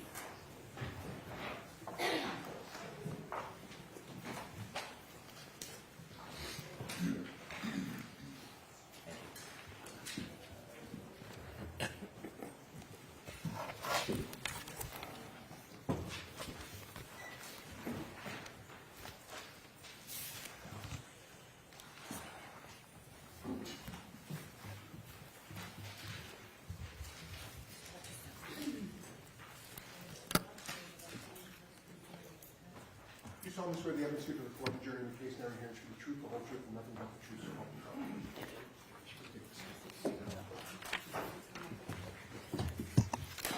God. So, good afternoon, Mrs. O'Keefe. Yeah. All right, Mr. Brennan, whenever you're ready. Thank you, Your Honor. Good afternoon, Mrs. O'Keefe. Good afternoon, Mr. Brennan. Could you kindly introduce yourself to the jury? My name is Margaret O'Keefe. I am John O'Keefe's mother. Are you married? Yes, Who are you married to? John O'Keefe Jr. How long have you been married for? Too long. 53 years. I'm sorry, ma'am, I didn't hear you. 53. Long enough? How long have you lived in the area? We moved to Canton 3 years ago. Before you moved to Canton 3 years ago, where did you live? Braintree. How long had you lived in Braintree for? 50 years? Did you begin your family in Braintree? No, we lived in Mattapan first, and that's where my daughter was born. And then we moved to Braintree. Your daughter was born when you were in Mattapan? Mm-hmm. Your daughter's name? Kristen, How many children did you have? 3, Did you Kristen and John? and Paul, Is Paul the youngest, the baby? the baby. Did you raise your children, how long were you in Mattapan before you moved closer to here? I'm sorry, repeat that? How long did you live in Mattapan before you moved closer? 2 years And then the rest of the time you were in the area? in Braintree. Tell me a little bit about your immediate family. My daughter,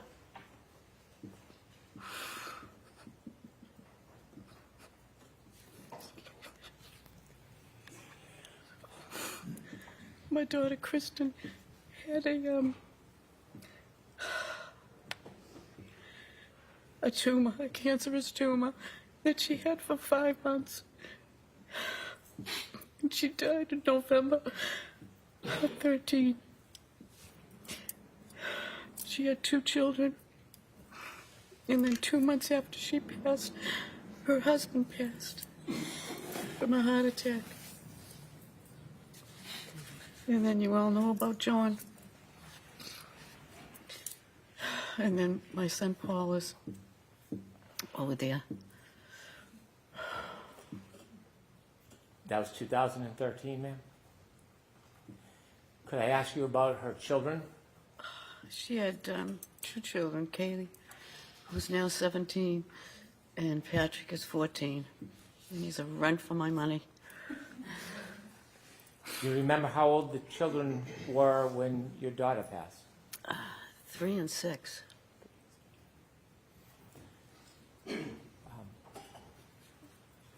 When that happened, was there any plan for the children? As far as Or what was going to happen with the children? when she passed Yes, ma'am. and when he passed, Yes, ma'am.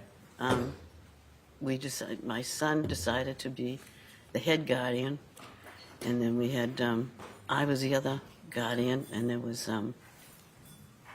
Steve's brother and sister were the other 2 guardians. So there's 4 of us. May I approach you, adjust the microphone? Yes, please. Thank you. Talking too soft? Okay.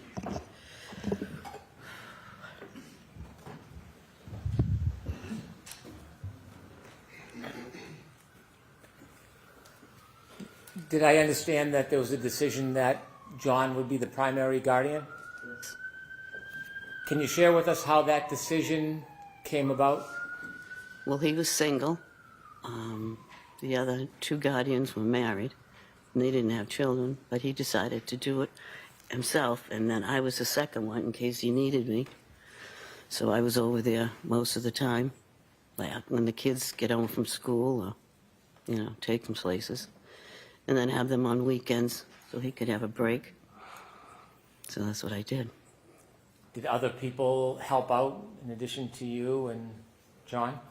Yes, my husband was there, and Paul and Erin were there, and the other members of Steve's family.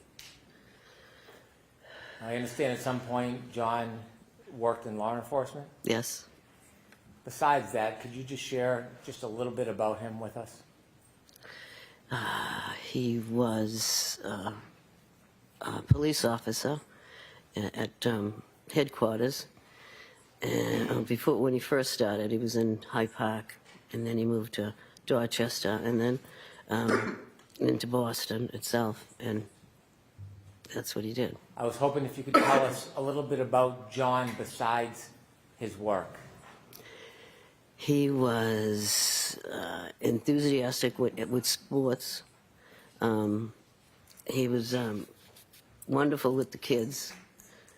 He took care of them and did everything for them. Take them places on vacations and everything. He was their number one, and they called him JJ. Would you mind if I showed you a photograph? No? May I approach? Yes.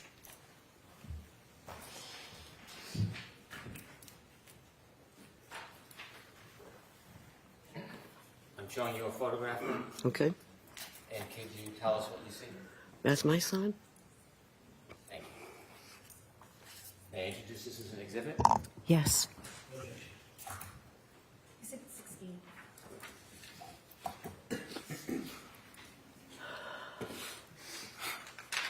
Thank you. With the court's permission, I'd like to publish. Yes.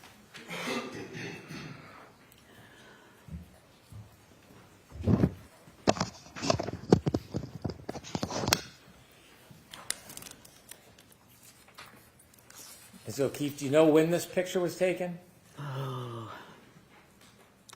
I really don't know.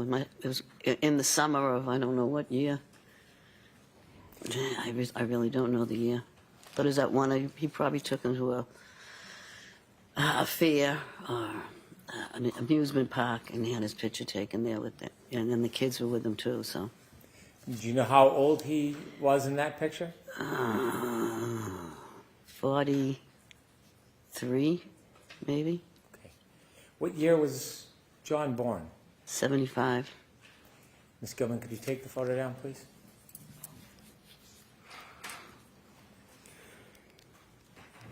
How old was John when he passed? 45. My mind's not working right now. I understand. It's okay. Can I ask you a few more questions? Okay. You let me know. I want to go back to the morning of January 29th, 2022. Is that okay? Yeah. Were you home? I was home in Braintree. In Braintree. Mm-hmm. Who were you with? My husband? Did you receive a phone call? Yes, from Carrie Roberts. It was about 6:15, between 6:15 and 6:30 in the morning. Did you know Carrie Roberts? Yes. How did you know her? She lived in Braintree for a while. John and her were friends. They went to the junior prom together. And then we found out that she moved. She lived in Canton, and she was around the corner from us, and she helped us out with the kids. And when you were helping take care of the kids, would you often see Miss Roberts? Yeah, because she'd take Patrick and her son Ryan places. And, yeah, so I saw her all the time. Often? Yeah. When she called you that morning, do you remember the conversation? Yeah, she said John was found in a snowbank. And I didn't understand, which I said, what do you mean found in a snowbank? She says, they found him in the snow. They don't know what happened. She says he's brought up to the Good Samaritan Hospital. So she says, I'm going to come get you and Papa because I don't want you driving. And I says, We can drive there. We both have four-wheel drives. And she says, no, I'm coming. So she came to get us. And it took a while to get there because the snow was bad. And in the meantime, I had called one of my nieces to find out, because one of my other nieces worked at Good Samaritan, and I just wanted to know if she could find out anything about it. And I just couldn't get a hold of her. So when we get up there, they told us to sit in this room, and they would bring us down shortly. So finally they said, okay, you can go down. So we started walking down the corridor, and as I'm walking down, I hear Karen Reed yell, Peg, is he dead? Is he dead, Peg? Peg, is he dead?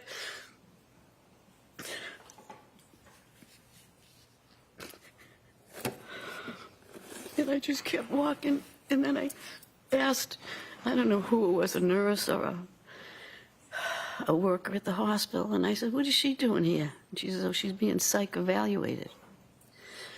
So then they brought us down to the room where my son was.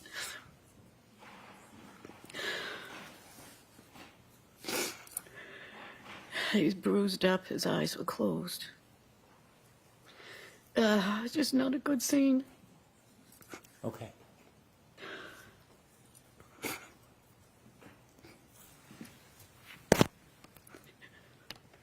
I'd like to go back, if I may. Okay. May I? Yep.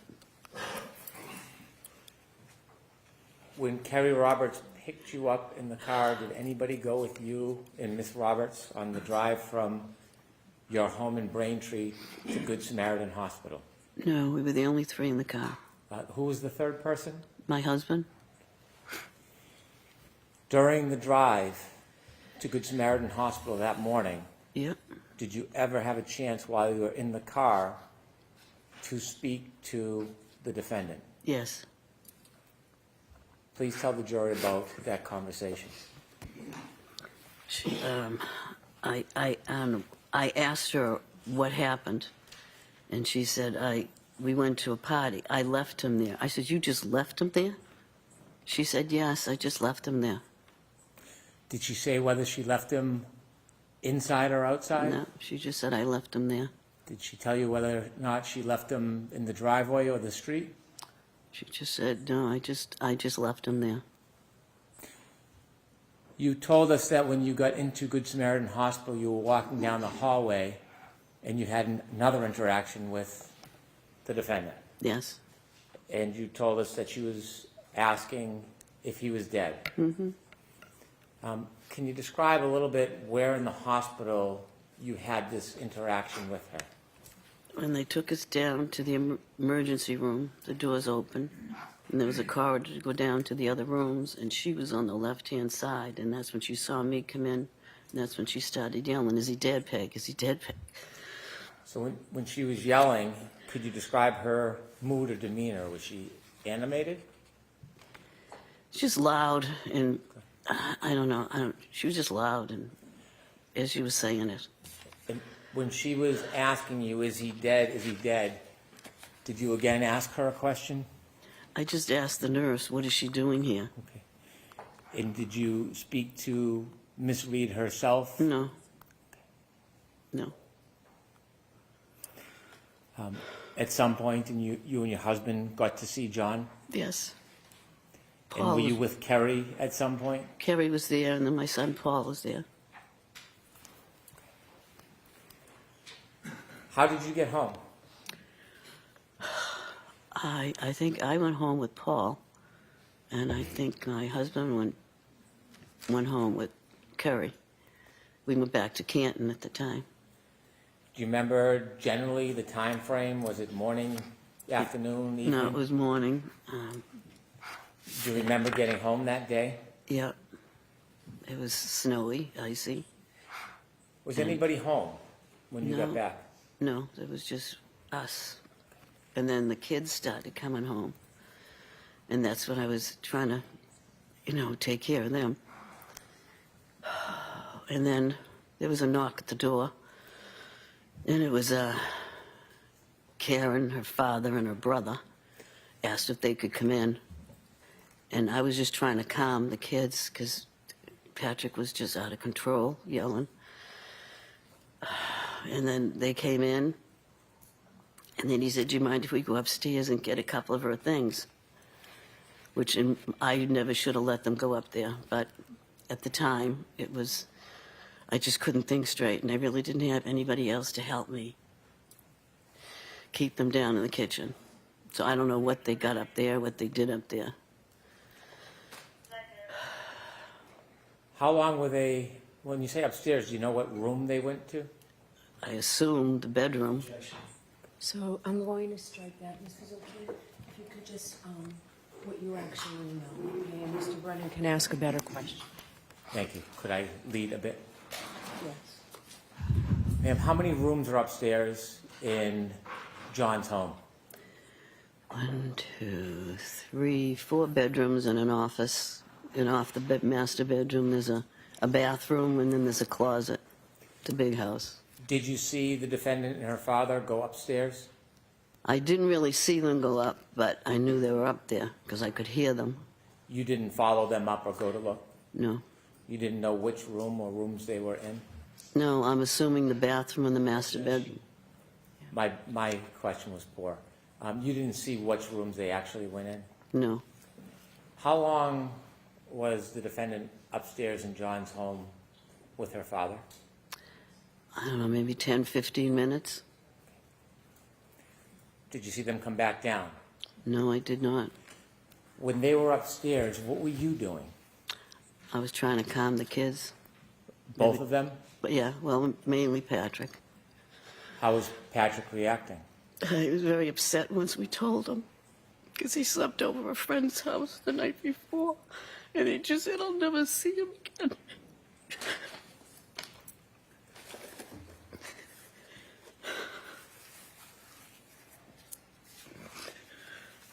Sorry.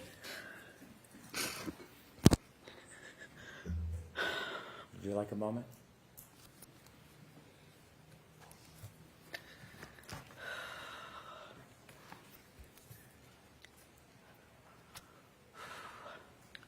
Mrs. O'Keefe, would you like to take a short break? No, that's fine. Thank you.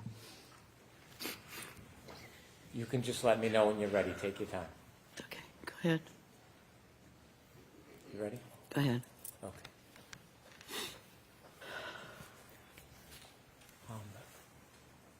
That morning, when the defendant and her father came into your home, did you personally interact with the defendant? Nope.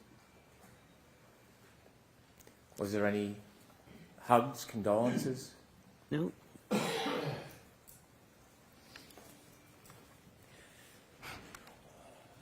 Did you ever confront the defendant with any accusations when she was in your home that morning? I don't even remember her being in the house. When she went upstairs, that's the last I saw of her. Did you ever lean over a kitchen island? Do you have a kitchen island in your house? Nope. Did you ever lean over the kitchen island and say, "I think he looks like he got hit by a car"? No. I don't remember talking to her that morning. Did you see when she left? Nope. Did you ever see her Lexus in the driveway? Nope. The children, who's their guardian and custodian now? Well, there's still 4 of us. 4 of us. Where do they live? One in Boston, one in Stoughton, and Paul's in Bridgewater, and me, Where do the children live? with me, in Canton. They live with you full time? Yes, You're their primary caretaker? yes. Thank you. Yeah, just a moment.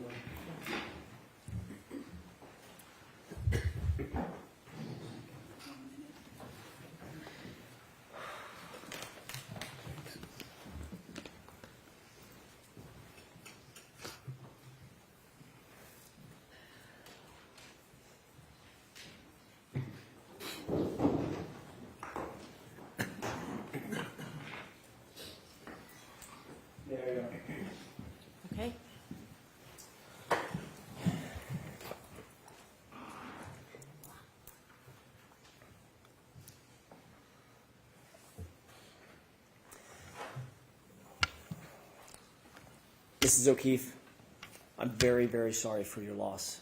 I have no questions for you. All right, Mrs. O'Keefe, you're all set. Thank you. Right, so court officer.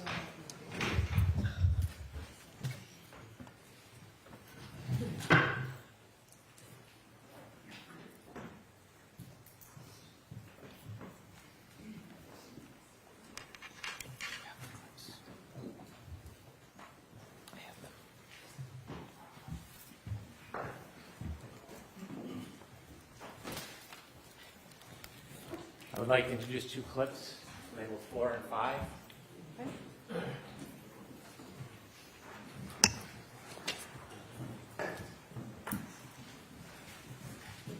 They're both on.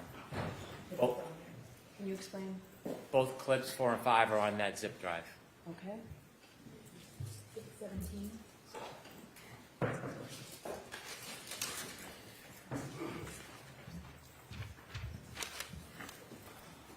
There's no objection to these?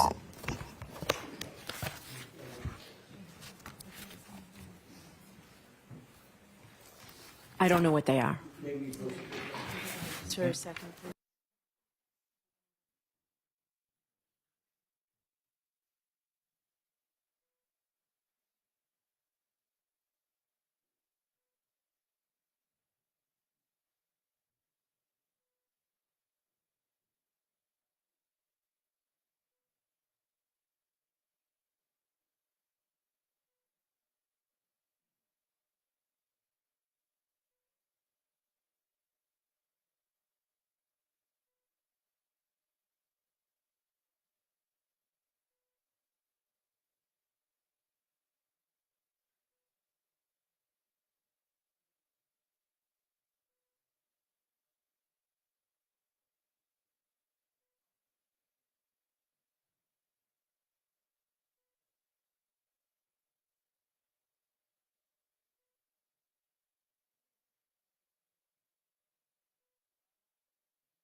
another short recess. Hopefully you'll get to walk right through the first section courtroom this time. Thank you. Court, all rise, please. Jurors, close your notebooks and follow me.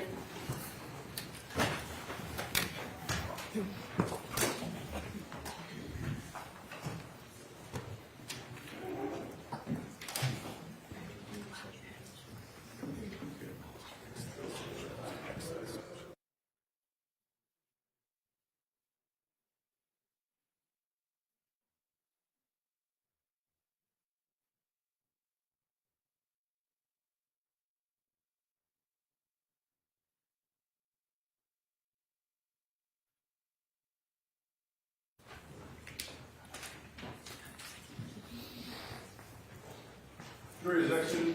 Please be seated.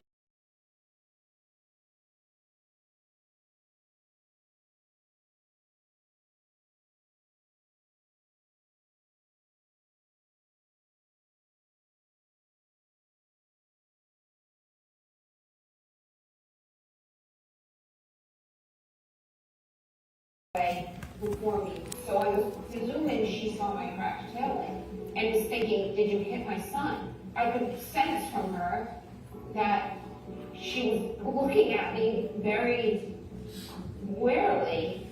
And then when John's nephew came home, I just wanted to see him and squeeze him. It was quite uncomfortable. I said, Dad, come upstairs to the master bedroom. I said, I think I need to leave. Because I think John's mother thinks I did something to John. All right, so tell me why I should admit that clip. You should admit this clip because it demonstrates consciousness of guilt. On the morning of John's death, Miss O'Keefe sees her son at the hospital and goes back to Mr. O'Keefe's home. In the driveway is the alleged murder weapon, the Lexus with the broken taillight. It's the middle of a snowstorm, and a prelude to that is there is a phone call from the defendant's father to the Dighton police looking for a ride to go in and see his daughter at the Good Samaritan Hospital. He's looking for a police ride because the weather conditions are so terrible. When the Dighton Police Department declines that ride, he gets the assistance of his son and his son's wife pick him up and bring him to the hospital. At the hospital, there are a number of comments made. I think I hit something. There is evidence we have where the defendant, her mother, and her father admittedly discuss in different ways the broken taillight. It is an issue that is primary on their mind. In this tumultuous, grieving moment, the taillight is central between these parties. Uninvited, the defendant and her father go to the O'Keefe house without invitation. They knock on the door and they ask to come in. They go into the house. There does not seem to be any interaction, at least with Peggy O'Keefe. And curiously, they go upstairs for 15 minutes. They stay at the house for less than an hour. This is a family that's grieving the loss of their son. Less than an hour, they go back outside. Instead of leaving in the one car, they take the alleged murder weapon, they get into two cars, and they drive away and remove the Lexus with the broken taillight from the scene. That is clear consciousness of guilt evidence, removing the murder weapon from an area where witnesses can see, photograph, identify the damage. In fact, despite the other evidence about the cracked taillight in the testimony, it is a centrally contested issue in this case. The defense has already questioned and confronted, as they have a right to do, about the shape, manner, and extent of that broken taillight. The removal of it is helpful for the defendant. And so the fact that they stay for less than an hour, remove the Lexus from the scene is important. This statement by the defendant is clearly an attempt to create an excuse, a ruse, for why they removed the murder weapon from the scene. It is an attempt to suggest that she somehow is targeted, she somehow on that morning is victimized, she somehow on that morning is the intent or the object of something that is abusive from Peggy O'Keefe. And so this evidence will demonstrate a key part of our consciousness of guilt evidence on this issue, that there was no viable reason to take that evidence from the scene other than to obscure it. It was not because Peggy O'Keefe yelled at her or intimidated her or threatened her. This was, again, a central conversation between her, her father, and her mother in those early morning hours. This is what was foremost in their mind. And so that's why it's not only relevant, it is an extraordinarily strong piece of the consciousness of guilt evidence. And inevitably, the defense may or may not try to provide some type of explanation or excuse, but we have a right to the full force of our proof, and this is part of it. All right, thank you, Mr. Jackson. Thank you, Your Honor.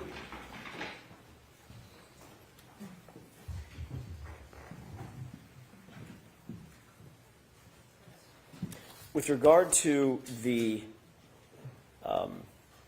first clip, which is clip 4, That's the only one we're discussing right now.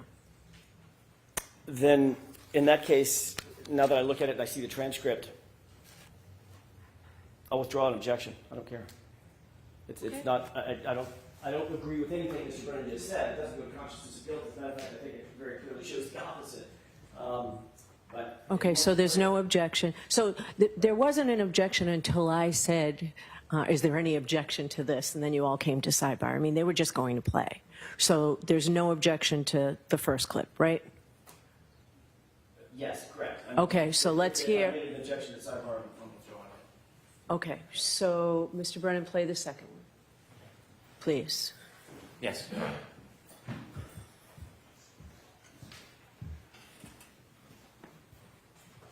And his mother leans over the kitchen island and says to me, I think he looks like he got hit by a car. He looks like he got hit by a car. Okay, so tell me how this comes in. Similarly, consciousness of guilt evidence, the defendant making what we allege is a false statement to try to excuse her conduct of removing evidence of a crime from the scene. This has additional import. It has two facets to it. One, equally as important for consciousness of guilt in the first part, as I supported for clip number 4 or 5. Secondly, it is important because we've heard testimony from Peggy O'Keefe that this claim never happened. So we now have direct testimony that she did not have a conversation with the defendant, did not make these claims to the defendant. And so while also consciousness of guilt evidence, it has additional support from the previous clip. All right, Mr. Jackson. Thank you. With this video clip, Your Honor, it's very different. It has absolutely nothing to do with consciousness of guilt. The argument is baffling. How could that possibly be consciousness of guilt if my client is simply reiterating something that she believes somebody else said? This clip is obviously, very obviously, and strategically being used to try to vilify my client with something that's completely irrelevant. In Massachusetts, you can't call a witness just for the purposes of impeaching them. What this clip would be doing is purporting to impeach Mrs. O'Keefe, who just testified, I never said that. I never said it. I never leaned over the island counter. Never happened. So bringing this in would be used to impeach their own witness. And that's what can't be done in Massachusetts. With regard to consciousness of guilt, how does my client reiterating or stating that something that the victim's mother may or may not have said, how does that relate to consciousness of guilt? It doesn't. This is simply a wolf in sheep's clothing. They're trying to get it in because it makes my client look bad. They've just put on a very, very sympathetic and empathetic witness, John O'Keefe's mother, and they're trying to make my client, Ms. Reed, look bad by saying something what they perceive to be pejorative, in a tone that's pejorative about that very same witness. He's trying to, at this point, there is no issue about whether or not Peggy O'Keefe leaned over and said something about the car, being hit by the car. He's trying to create the issue so that he can put this video clip in. It has nothing to do with consciousness of guilt. It's not for impeachment of Peggy O'Keefe. We don't take the position that Peggy O'Keefe is lying. This is a statement of the defendant. It's in the form of an admission or a statement, which qualifies for admission substantively, not for impeachment purposes. The defendant should not be able to pick and choose which of her statements do not look good for her and do not look bad for her. She made the statements that are relevant to this case. It's not unfairly prejudicial. It's a statement that they embraced and they chose and they publicized, and it goes directly to the issue of consciousness of guilt. Just because it hurts, just because it's incriminating, just because it's difficult for the defense is not a basis to preclude it. It is an admission, a statement of the defendant. It's admitted substantively. If that were true, Your Honor, then they would simply put in the transcript. They wouldn't need to play the video. Transcript is one line. And his mother leans over the kitchen island and says to me, I think he looks like he got hit by a car. He looks like he got hit by a car. Sorry. I think he looks like he got hit by a car. It looks like he got hit by a car. They can just put that statement in. They want to play this because of its prejudice, because of the tone that it sets. It's not in evidence at this point. The witness who supposedly said the statement has denied having said it and said it never occurred. This is far, far more prejudicial than it is probative. If they want to simply use the transcript, that's one thing. But playing this video is simply being used to vilify my client because of the tone of voice she used in the clip. That's it. That's what's not allowed. That's overly prejudicial, and it's not relevant. All right. So what I'm going to do is I'm going to think about this. And if I decided to let it in, you can let it in first thing tomorrow morning. I'm not going to let it in now. May I ask for a ruling in the morning? Yes. May I introduce the one that was not objected to? Yes. Do you want a consciousness of guilt instruction, Mr. Jackson? No, we don't believe that So you're in agreement that that statement just comes in? we're not objecting. I'm not trying to introduce it. Don't put words in my mouth. I'm not trying to No, I introduce said you're, it. okay. But I'm not objecting that it, at this point, that it shouldn't come in. Okay. We'll bring the jurors back and we'll do that. Tony, can they come right in or is it going to be 5 minutes? Can they come right in? Thank you.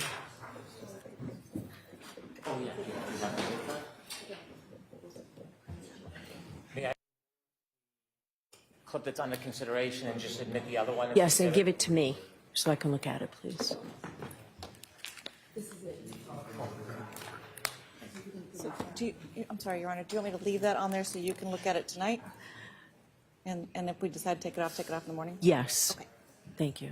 Because you can just single it out and play one, right? It'll be over in a moment. Okay, thank you. Chrissy.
All rise for the court, please. Jurors entering.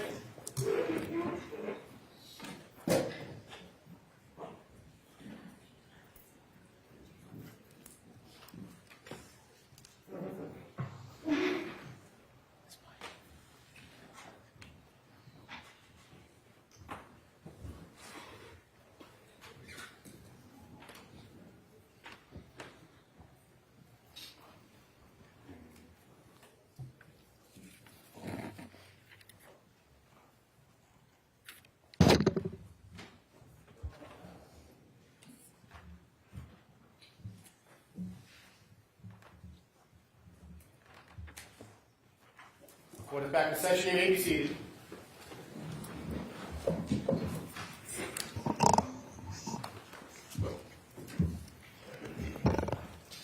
Hey, Yes, please. Your Honor, I'd like to introduce clip number 4.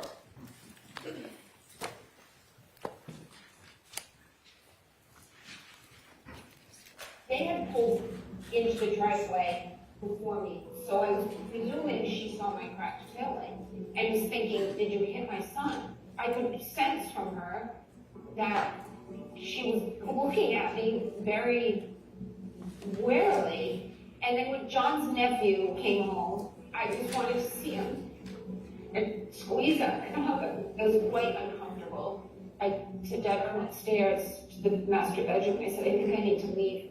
I said, I think John's mother thinks I did something to John. May I call my next witness, Your Honor? Please. The Commonwealth calls Nicholas Garino.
Follow me, please.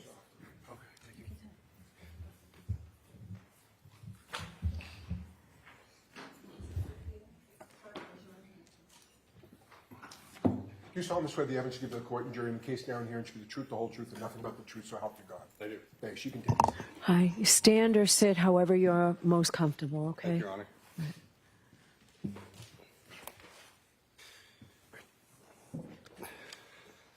May I proceed? Yes. Good afternoon. Good afternoon, sir. Could you please introduce yourself to the jury? Yes. My name is Nicholas Garino. Mr. Garino, where do you work? I work at the Massachusetts State Police at the Norfolk District Attorney's Office. How long have you worked for the Massachusetts State Police for? This is year 10 now. How long have you been assigned to the District Attorney's Office for? Since November of 2019, so a little 5-ish years, 6 years. I want to go backwards a little bit. Can you tell me a little bit about what you did before you began working for the Massachusetts State Police? Yes, sir. I was a Norwood police officer for almost 11 years. So how long have you been in law enforcement between being a Norwood police officer and a Massachusetts State Police officer? February of this year started my 20th year in law enforcement. Did you go to school before you became a law enforcement officer? Yes, I went to Westfield State College, Westfield State University now. Did you graduate? Yes, I did. Can you remember what year you graduated in? Yes, it was 2003. Did you have a particular degree from Westfield State? Yes, I double majored. I've got a major in criminal justice and mass communications. When you began as a police officer with the Norwood Police Department, did you have to go into any type of specific training? Yes, I went to the police academy. And how long is the police academy? 6 months. Generally and briefly, what was taught at the academy? How to conduct investigations, respond to calls. They did a standard field sobriety testing week, physical training, Massachusetts law and criminal procedure. When you began as a Norwood police officer, were you a patrol officer? Yes, I was. And did you remain a patrol officer for the 10 or 11 years you were there? Yes, I was also part-time in the detail office, but What does that mean? handling jobs when we're off, so filling details like road construction, I'm sorry. When you left Norwood and began working with the Massachusetts State Police, based on your prior training, did you have to go through further training, or were you ready to just begin? No, I had to go to the State Police Academy for 6 months. After you got out of the State Police Academy, were you assigned to a barracks? Yes, I was assigned to the South Boston Barracks for my training, and then once my break-in training was done, I was assigned to the Holden Barracks near Worcester. At some point during your time in your career with the Massachusetts State Police, did you start to receive any type of training in the specific field? I'm sorry. Did you receive any specialized training at the Massachusetts State Police after the academy? Once I got into the district attorney's office, yes. And can you tell us a little bit about what type of specialized training you received when you were assigned to the Norfolk County District Attorney's Office?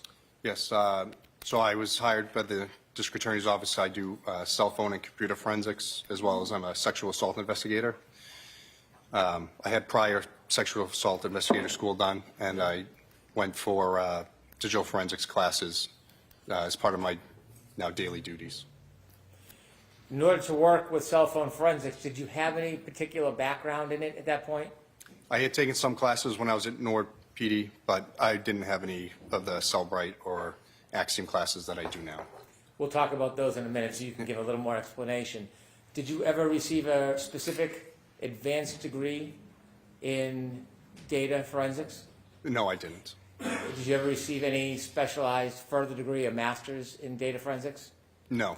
So your training came while you were a Massachusetts State Police officer through the Massachusetts State Police? Yes, that's correct. What type of courses did you take to learn about forensics?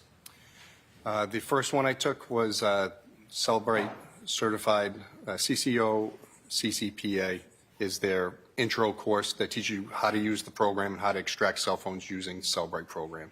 There's a couple words I want you to help us understand. Yes. The first is an extraction. What is, as simple as you can, a cell phone extraction? Yes.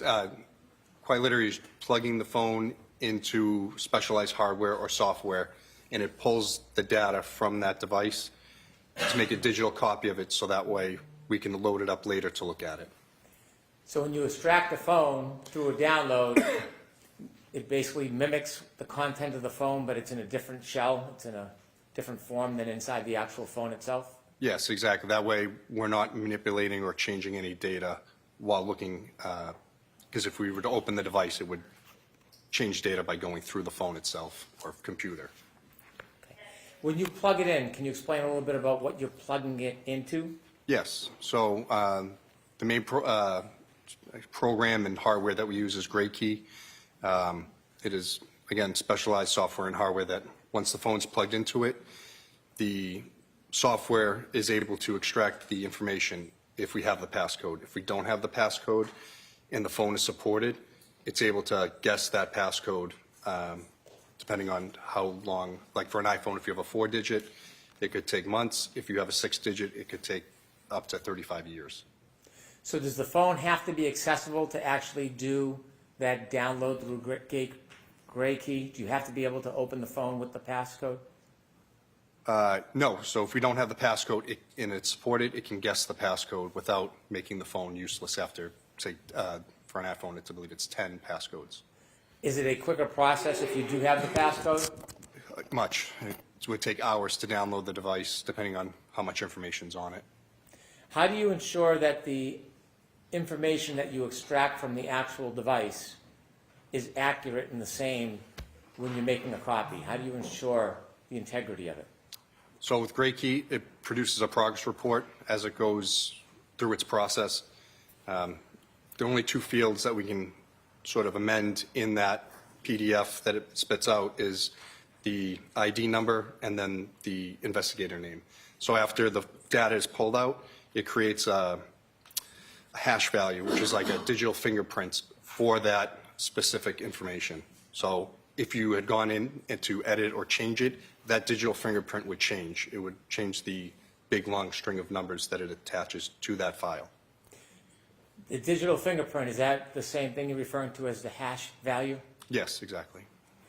And how do you ensure that the hash value of the product, the copy, is the same as what's on the phone?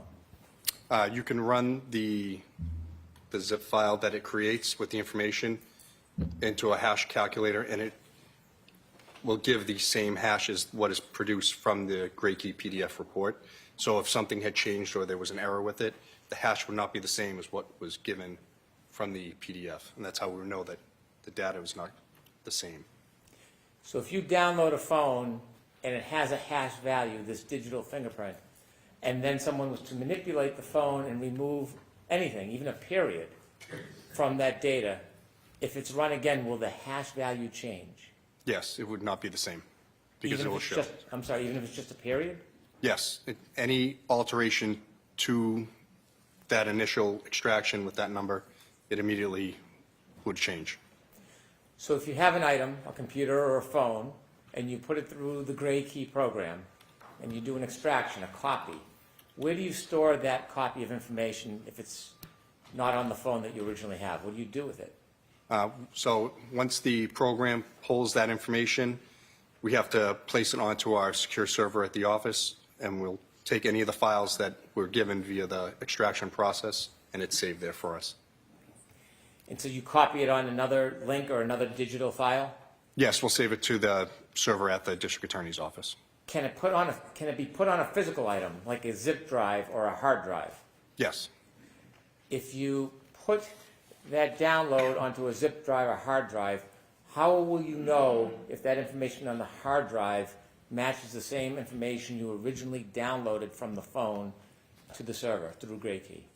Again, like I said, you could run the hash value of that file again to correlate it with the PDF that we were given once GrayKey has given us the information. So that's how you would know all the information is the same, nothing has changed.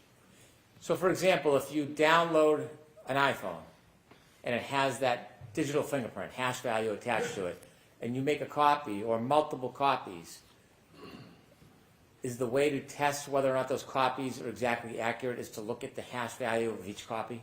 Yes, and copying the zip file would not change the hash value. The only way it would change is if you physically went into it and deleted information somehow. So now that you have the item, say for example an iPhone, and you've downloaded it through GrayKey, which is hardware and software, and it's on a digital file, can you just open it up and start reading it like a report or a book, or do you have to do something else to it? No, once it's pulled into that zip file, it has to be opened into another program, which there are many forensic tools, but the ones at the office we use are Cellbrite or Axiom. They're two brands, and then those programs make that information readable so we can actually look at it. So if you were to download a forensic copy and you were to open it up without using that subsequent software, would you be able to read or see anything that's on that data?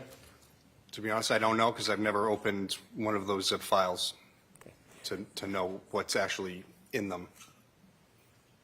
After the extraction happens, after there's that copy made, did you mention there's further software you would use to be able to actually read the data? Yes, so that's Cellbrite and Axiom. They're two different programs, but those programs will make the information readable. Are those the programs that you typically use?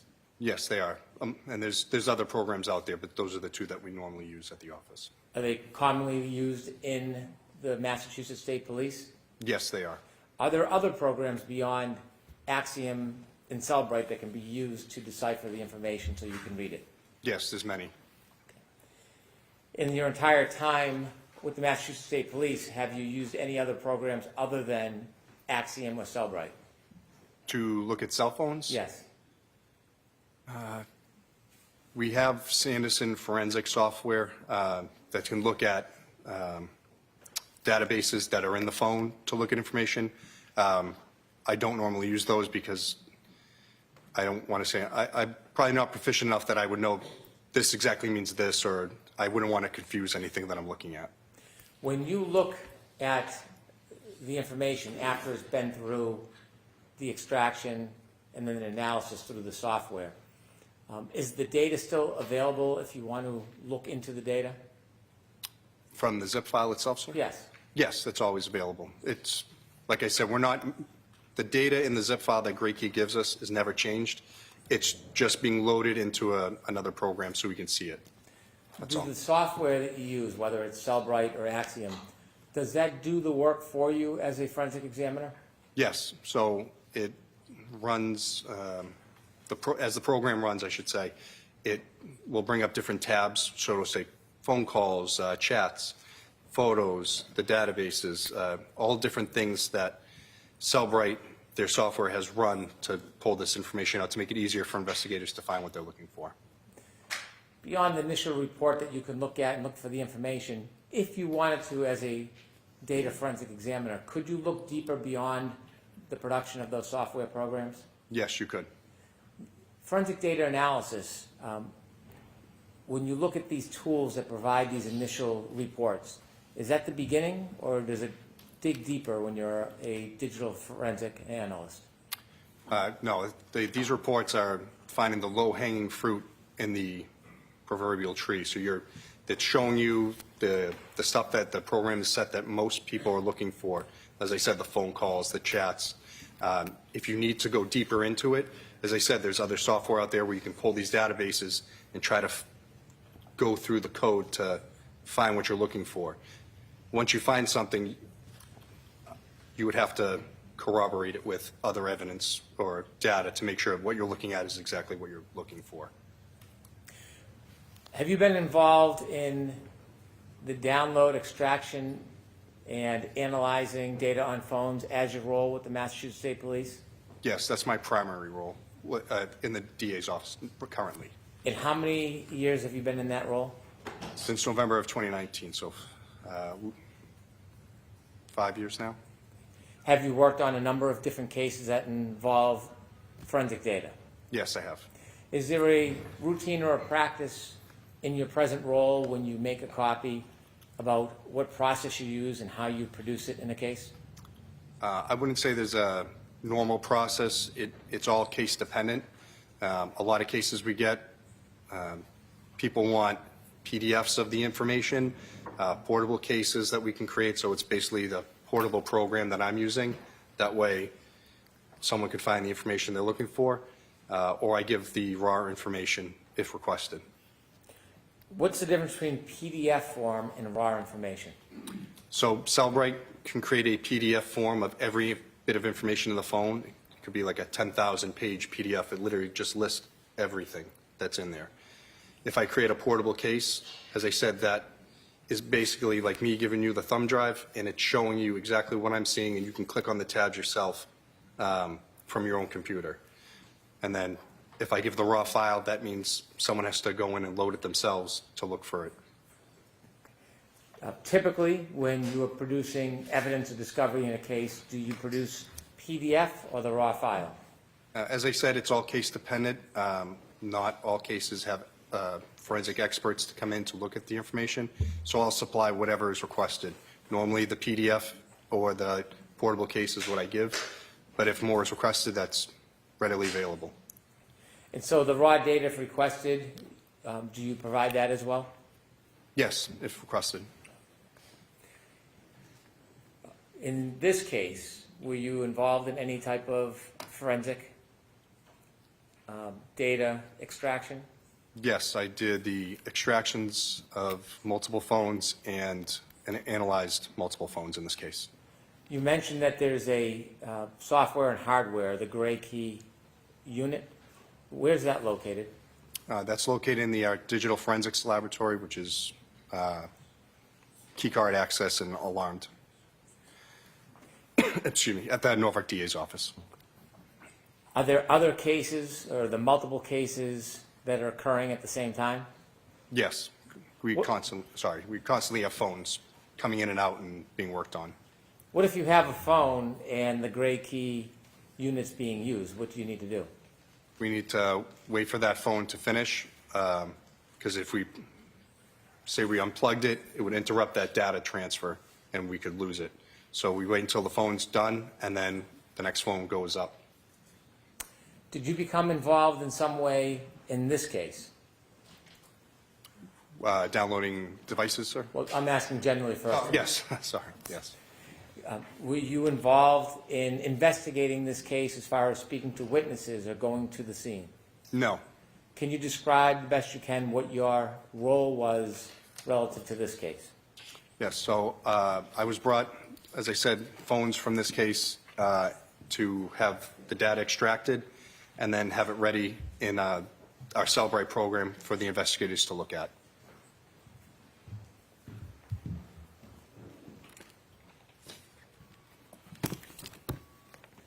At some point, were you provided a phone that you later identified as a phone belonging to Mr. John O'Keefe? Yes, I was. Do you remember when you were provided that phone? Yes, it would be January 29th, 2022, about 7:30 p.m. that night. Do you remember where you received that phone from? Yes, I was at the DA's office. I got it from Sergeant Buchanan and Michael Proctor. Do you remember about what time of night that was? As I said, about 7 to 7:30 p.m. Thank you. When you received that phone, did you have the passcode? No, we didn't. Without the passcode, what were your next steps? So the phone was placed in our digital forensics lab until we could get the passcode. I was told that a family member was going to be bringing it in so we could download the device. Did you ultimately get that passcode? Yes, we did. And do you remember when you received it? January 31st, 2022. After you received the passcode for Mr. O'Keefe's phone, can you walk us through the process of what you did? Yep. So once the passcode's obtained, we'll unlock the phone and then plug it into Gray Key, and then it's able to pull the full information from it without having to guess the passcode. How long does that take? Again, depending on the size of the phone, a few hours. After the information was downloaded, then what happened? Would place on our digital evidence server at the DA's office, and then if the phone is evidence, it would go into evidence. If it was a consent, we'd give it back to the person who gave it to us immediately. Did this phone go into evidence? Yes, it did. When you downloaded the information through Gray Key, which you said was the hardware and software, does it produce a report with that digital imprint? Yes, it does. It produces a report from the time you plug it in to the process it completes, and then the amount of data, and then, like I said, that digital fingerprint hash value at the end. And did you do that with this phone, Mr. O'Keefe's Yes, phone? May I I did. approach, Your Honor? Yes.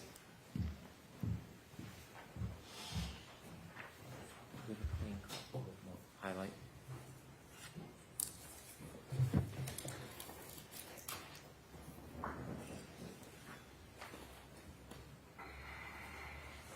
I'm going to show you a document, sir. Okay, sorry. Yes, thank you. I'm sorry. Did you show it to Mr. Alessi? I'm sorry. My apologies. Sorry, Mr.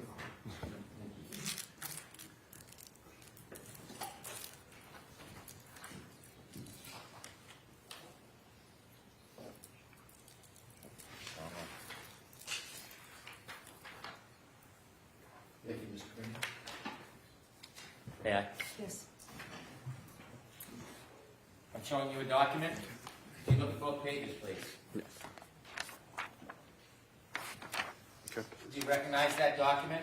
Yes, this is the, I'll just ask you a couple more Oh, sorry. questions if you don't mind. What is it? it's the Gray Key progress report that they give once the phone extractions are completed. Do you recognize that as the report that is attributed to John O'Keefe's phone? Yes. And does that document have that digital imprint, the digital fingerprint that you were talking about? Yes, so it's in, yeah, so it's here on the back. I just want to see if it was in 2 places. But it would be here for the, sorry, it's got cut off, Why but, don't I put it up for an exhibit so that you Okay. can see it? Okay. I'll ask you some questions. okay. I'd like to introduce this as an exhibit, please.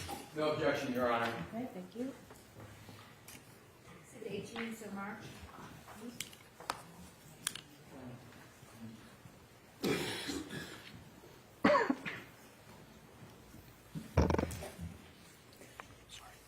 May I show that exhibit to the jury?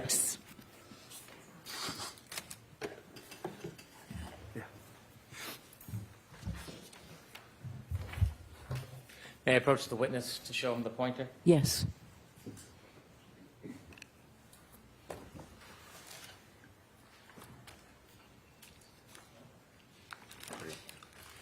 On this top button will be the pointer, the middle button will change the screen, so Oh, okay. it's the top button, please.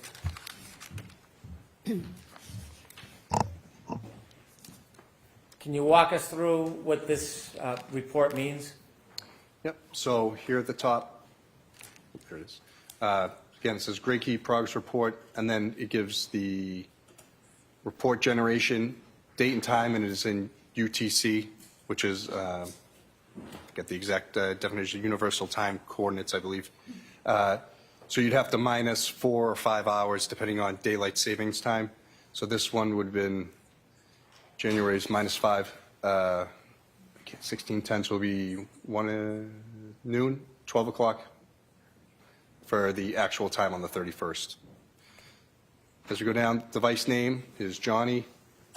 The software version is the Apple iOS that was running at the time. Model number, iPhone 11. And then if you were to look up, the N104AP is also a model number. The unique device ID. This one is what Gray Key assigns to the zip file that it creates. Serial number of the phone, the unique chip ID, the Wi-Fi address, the Bluetooth address, and then the phone number. And then there's more information underneath. Could we scroll that, please? Thank you. This here is the IMEI, which is the International Mobile Equipment Identifier. It's not uncommon now to have multiple of those identifying numbers. The data partition size of the device, which is 83 gigabytes. The lock state, if the phone was locked, it would say locked. This one is unlocked, because we had the passcode. This was the Gray Key Agent version for the software. And then this is the last time that the phone was backed up via iTunes or iCloud. This is the owner's name. You can have anything in this, but his phone had John O'Keefe set as the iPhone owner name, and then the different accounts attributed to the phone. Okay. Can you show us where the digital fingerprint is? Yep, it's down. So that, the top part here is literally every time when it's plugged in to every process that it completes until the progress report is generated.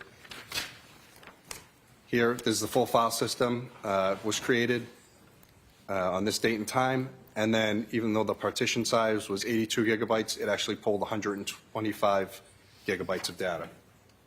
Underneath this, if you're on the next page, is that unique fingerprint right here. So it has two, a SHA-256 and an MD5. They're just 2 versions of hashing to show that the file, the unique fingerprint, and that's what these numbers are here. So there's one for the image of the extraction, and then one for the keychain for the other documents that Gray Key creates.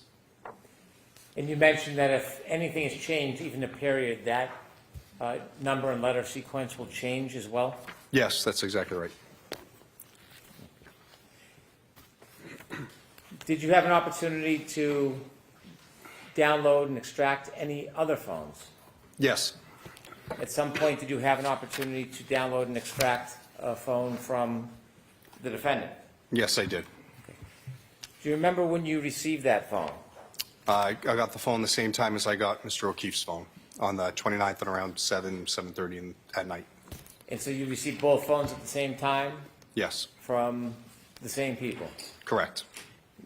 Trooper Buchanan, Yes, Trooper Proctor. yes. What did you do with that phone? Again, that was brought down to the digital forensics lab for holding until we could get into it, or a warrant was written, or whatever legal process was going to be done, so we could get that information. Do you secure it? Yes, that room is locked with keycard access that only myself and 2 others have, and it's also alarmed. Do the case officers or investigators that aren't part of your unit have access to those items? No, the only ones that had access were myself, Trooper Connor Keefe, and then the director, Samantha Vogt. She's a civilian that runs our lab. Okay. And at that point, were you able, after there was process, were you able to get into the phone at first? No, it wasn't supported by Gray Key, the phone model and number. What do you mean it wasn't supported? So the software, even if we had a search warrant, we plugged it in, Gray Key wouldn't be able to recognize it because it just wasn't supported at that time. When you say it wasn't supported, does this have anything to do with a passcode? For both, so we didn't have the passcode, so because we didn't have it, it wasn't supported for us to download that information from the device. If you had a passcode, would it have been supported? Yes, it would have been.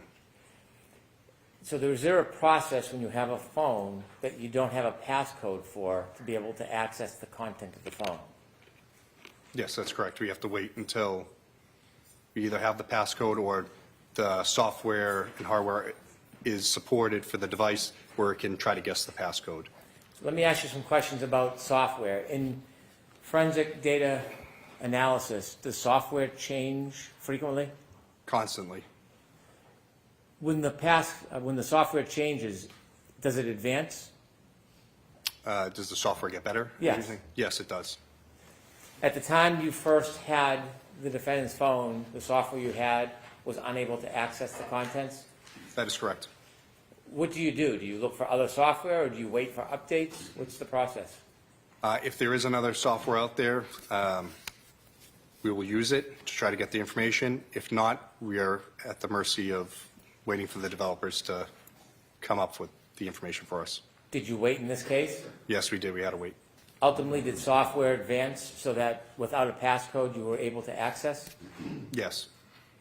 How long did you have to wait before you were able to access? I believe it was July of 2022 that the software had been upgraded enough that it was able to brute force or guess her passcode for the device. And where does the device remain until you're ready to try again? In that locked digital forensics lab.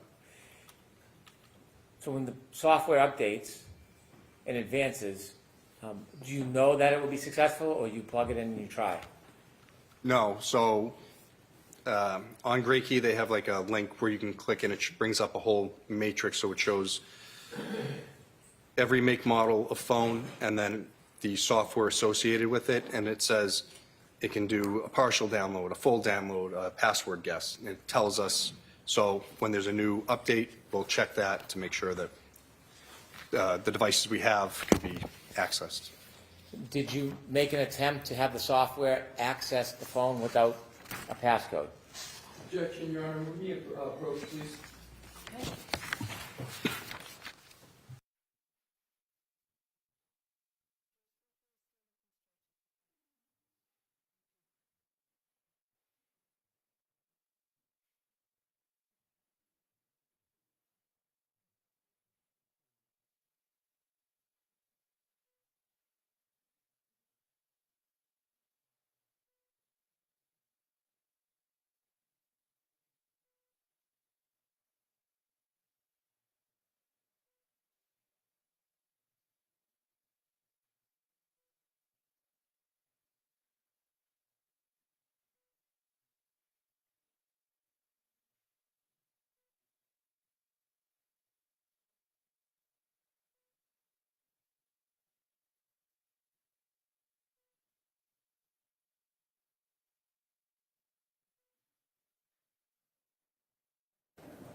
Thank you. Did you use software inevitably to open the defendant's phone? Yes. And how many times did you download? So there was 2 downloads, thank you. One of the partial part of the phone, and then in the same time that we had it plugged in, we had the password brute force guess software installed onto the phone, so we would try to guess the passcode. So there were 2 downloads, one with very limited data, and then one with the full file system extraction, which is everything on the phone that it can get. May I approach? Yes.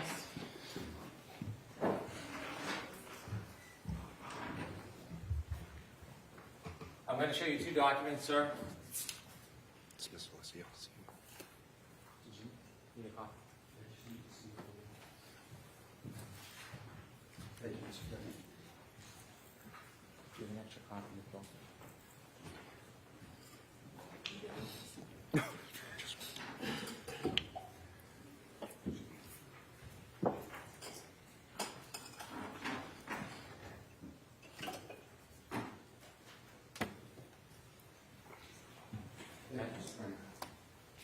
I'm going to show you 2 documents that actually, look at the first one. Do you recognize that document? Yes, I do.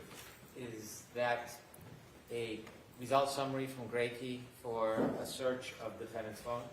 This is the initial extraction that we created before the password guess process went through. I'd like to introduce this as the next exhibit, please. No objection, Your Honor. That's the original. Yes, this is the first one. Thank you. Yep. Exhibit 19. I showed you a second document. Do you recognize that? Yes, this is essentially the same information, except it goes further of all the password guess attempts longer until we actually get all of the information from the phone. I'd like to introduce this as the next exhibit, please. All right. No objection, Mr. Leslie? No objection, Your Honor. Exhibit 20, so marked.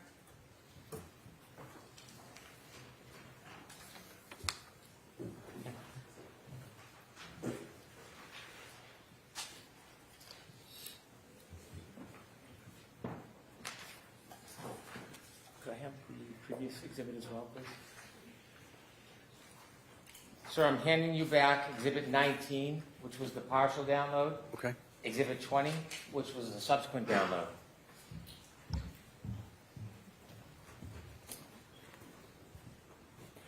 You mentioned hash value changes with the content of each download. Yes. Is there hash values specifically assigned to each download? Yes, there is. Are they the same number and digits in digital fingerprint? No, they're not. And explain again why they would be different.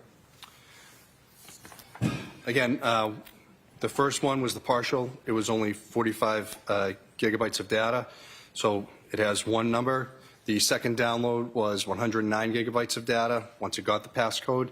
And again, that number is completely different again. And again, like I said, the information is not the same, so the hash values won't be the same. Were the 2 other phones that you inevitably analyzed? Yes, there were. Let's start with the first one. Did you have an opportunity to create a file on a phone that came from Kerry Roberts? Yes, I did. Now, you said it's a 2-step process. First is the extraction, the copying, and then it's creating the file. That's exactly right. With Kerry Roberts' phone, did you make the extraction? Did you plug it into the Gray Key? No, I didn't. Who did? Trooper Connor Keefe. How do you know Trooper Connor Keefe? He went to meet with Kerry Roberts, received the device from her. He brought it back to the office and did the extraction. His name is also on the extraction Gray Key progress reports as well.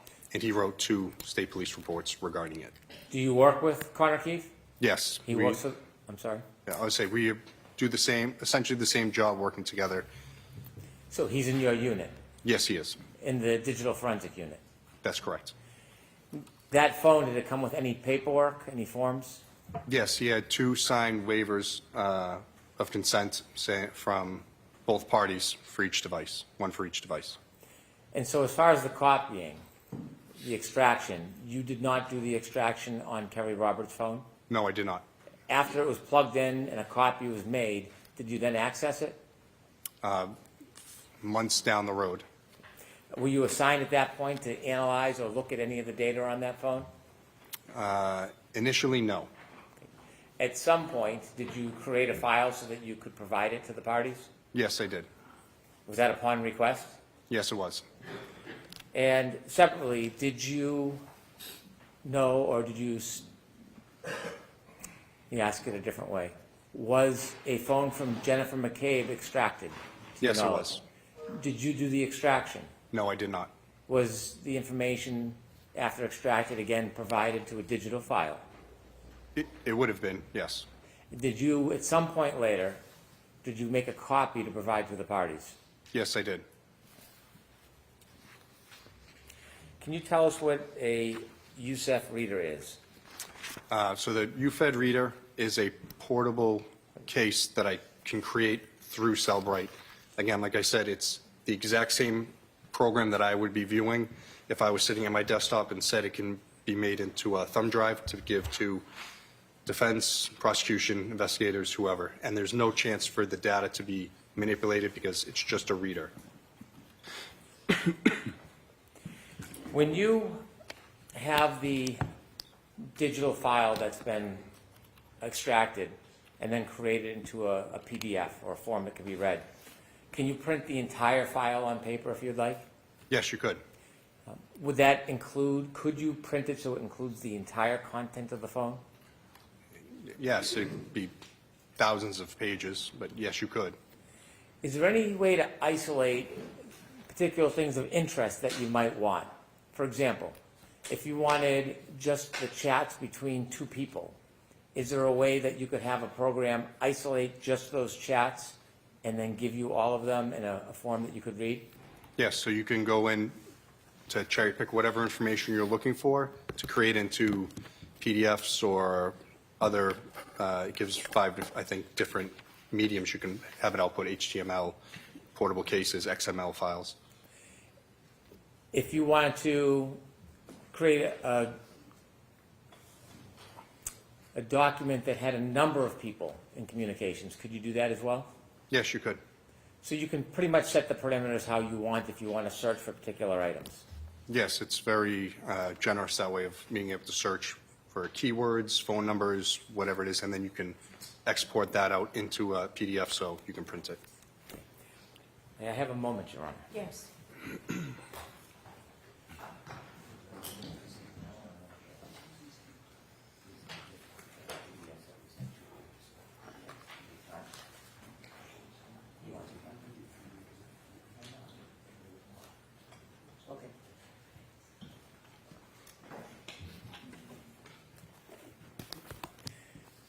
Did you go through the program and create a number of documents that isolated specific information that you wanted? Yes. For example, did you go through and create a report for all of John O'Keefe's calls for a period of time? Yes, I did. Did you go through the program and create a report for all of the calls between John O'Keefe and the defendant for a period of time? Yes, I did. Did you go through the program and create a specific document that would show just the text messages between John O'Keefe and the defendant? Yes, I did. Did you go through the phone and create specific separate documents for communications, phone calls, and text messages between Mr. O'Keefe and other people, not the defendant? Yes. For example, Ms. Roberts, Yes, that's correct. Ms. McCabe. Yep. Did you go through any of the phones and create documents to show any text or conversation between parties not involving John O'Keefe? If directed, I could, but I don't believe I did. When you took on the task of creating these documents, was it something you did on your own or something that you would wait for a request from a prosecutor or another officer? I would wait for a request. Again, my knowledge of most of the cases is very, very limited. So if they're looking for something specific, I can assist them. If they need some type of help, I can assist them. But normally, I will open it up for them, and they have a better knowledge of the case, so they know what they're going to be looking for. Everyone in our office is Cellbrite trained, or if someone new comes in, that's the first thing they'll go to is to a Cellbrite training, so they know how to use this program. And it doesn't put the burden on myself and Trooper Keefe to try to find everything for every case. Thank you. Your Honor, at this time, I'd like to conclude this witness's testimony to be recalled again. You're in agreement with that, Mr. Lessie? We are, Your Honor, Okay. subject to the recall. Okay. All right, Trooper, you're all set. Thank you, Your Honor. We'll see you again. Should I? You could just leave them right there. Thank you.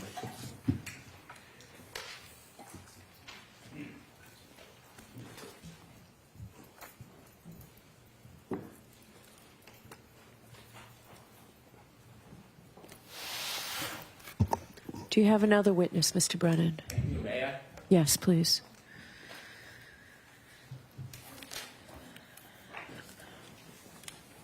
Commonwealth calls Mr. Whitley.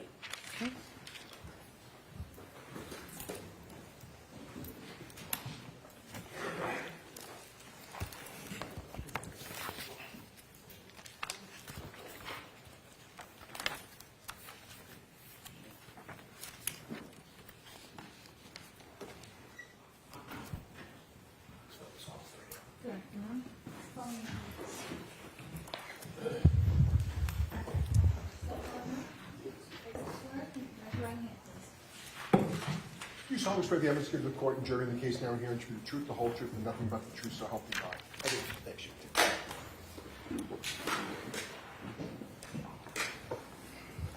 May I? Yes, please. Thank you, Your Honor. Sir, could you please introduce yourself to the jury? Hello, my name is Daniel Whitley, W-H-I-T-L-E-Y. I'm a paramedic with the Canton Fire Department. I've been a paramedic and firefighter there since March of 2006. Before you became a paramedic firefighter with the Canton Fire Department, did you work anywhere else related to that field? Yes, I had 4 years full-time as a EMT intermediate, and also a paramedic at American Medical Response in Brockton. I'd like to take us right to January 29, 2022. Yes. Do you remember that day? Yes. Were you working? Yes. What was your role that day? I was a field training officer working on the ambulance with my partner, Jason Becker. Mr. Becker? Correct. That morning, did you know whether there was a call where a group of your colleagues went to and addressed 34 Fairview? Yes. Were you accompanying your colleagues on that initial call? No. Where were you at the time your colleagues left to go to that location? I was at the Station 2, Ponkapog Station, on the north side of town. Different station? Correct. At some point after that call came in and was responded to you, did you receive a call? Sometime after, I'm not quite sure exactly how soon or later it was, but we received another call to respond to that scene. And as a result of receiving that call, did you make your way towards that location? Yes. Who did you go there with? Just me and my partner at that time was Jason Becker. What type of vehicle did you use to get there? It was an ambulance. What was the weather like? It was snowing pretty heavily at that point. Do you know about how long it took you to get to 34 Fairview? Not exactly, but definitely longer than usual. It should have been an 8-minute drive. I'm guessing 10 to 12 minutes. You could refer to my partner's report for exacts. When you got there, what did you see? We arrived on scene. Our engine was there before. We run on a response with an engine and an ambulance to medical calls. And then at least 2 police cruisers and another car parked on the street, a gray SUV. When you got there, did you meet with anybody? Yeah, usually we get out, we say hi to my lieutenant and the other gentleman, Sam Parker, was on the engine before we got there. They were up front of where we parked, and then we walked down further or at least I did, to the gray SUV. When you reached the gray SUV, did you see anybody inside it? I believe at that point we were kind of, getting out. We were walking down, they were coming out to greet us. There were 3 women there. Okay. Did you speak to any of them in particular? Not at that point, no, not really. At some point, did you have any interaction with any of the women? Yes. In fact, did you know any of the women who were there that morning? I knew Kerry Roberts. How did you know Kerry Roberts? First we're neighbors. She lives about 200 yards away from me, around the corner. And she helped organize a neighborhood block party, and I would volunteer every year to bring the fire truck to the block party and show the kids the fire truck for a little bit. So you knew her well? No. Were you friends with her? No. Friendly? I just would describe us as acquaintances. Did you ever socialize with her personally, other than the block party? No. But you knew who she was? I knew who she was. I recognized her, yes. Did you talk to her that morning? Not beyond probably a hey or hi or something like that. Okay. Do you know whether she ever gave you any items? I know at one point I had to exchange whether it was a purse or a cell phone or some object from Miss Reed. At some point that morning, did you have an opportunity to meet with the defendant? Yes. Where did you first see her? We were in the process of getting her to go to the hospital. When you say we, who was helping you? That would be, my partner, obviously, Jason Becker, and then my lieutenant, Greg Woodbury. Where was she when you first saw her? Somewhere outside in the street. Do you recognize her in the courtroom today? I do. And could you identify her, please? Yes. Please. You're pointing to a person. Can you give just a very limited... The woman standing, sitting in between these 2 gentlemen here. Did you interact with her that morning, have a conversation? Yes. When you first started speaking to her, what was her demeanor? Pretty upset, crying.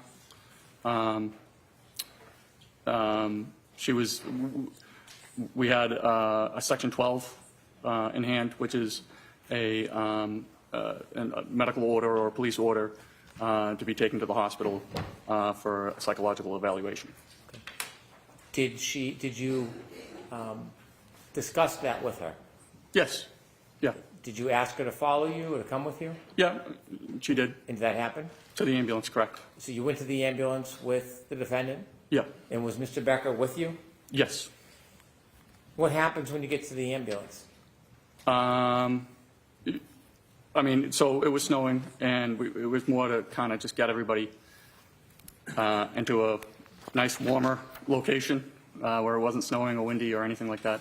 And we would discussing that we have a Section 12 that states regardless of if you want to go, we have to take you to the hospital. She was arguing that she really didn't need to go to the hospital, and we were trying to convince her to go to the hospital because once the Section 12 is written, it doesn't matter what the patient says, we have to get them there one way or the other, whether it's cooperatively restrained or chemically restrained with sedatives or anything. It's not a voluntary order? It is not a voluntary order. Inevitably, did the defendant agree to go with you to the hospital? Yes. When you were going to return to the hospital, was the defendant placed in the back of the ambulance where a patient would be? Correct. So how we operate for anybody that's a Section 12 or anybody that is under the influence of anything, we always operate with 2 people in the back of the ambulance. So myself and my partner, Jason Becker, were back there. And then we had to take somebody from the engine company and have them drive to the hospital, and that was Sam Park. Sam Bach? Park, P-O-C-H. Thank you. Before you left, before you started to drive away from Fairview, were you having any conversations with the defendant? Yes. Can you share with the jury what those conversations were about? So we were talking. She was upset. She kept asking if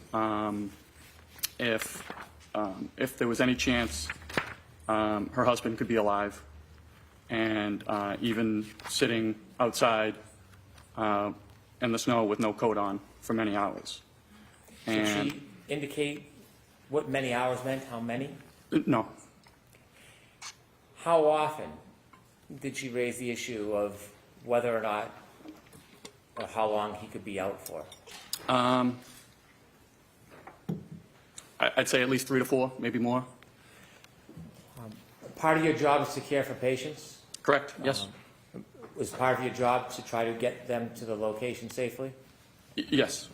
And sometimes you treat patients with physical injuries, don't you?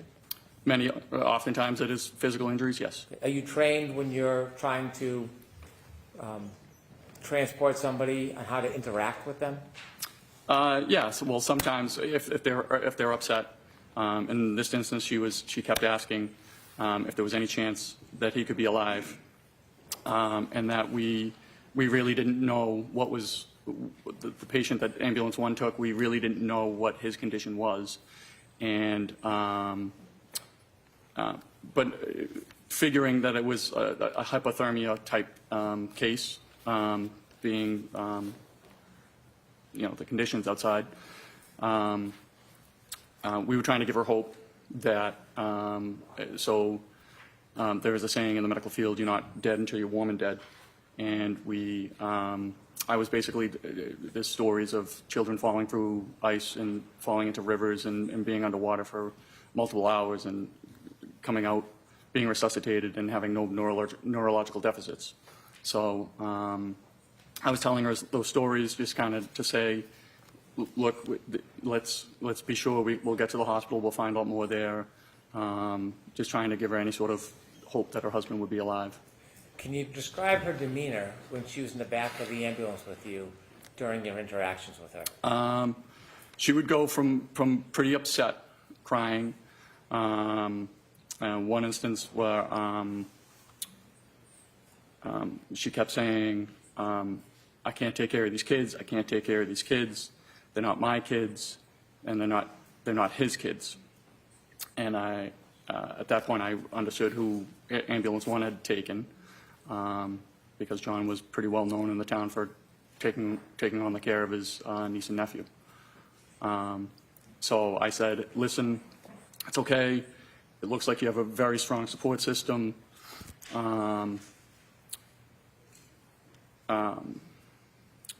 And then Miss Reed said, do you know Carrie Roberts? And she had been crying, and she picked her head up and said, do you know Carrie Roberts? And I said, a matter of fact, I do.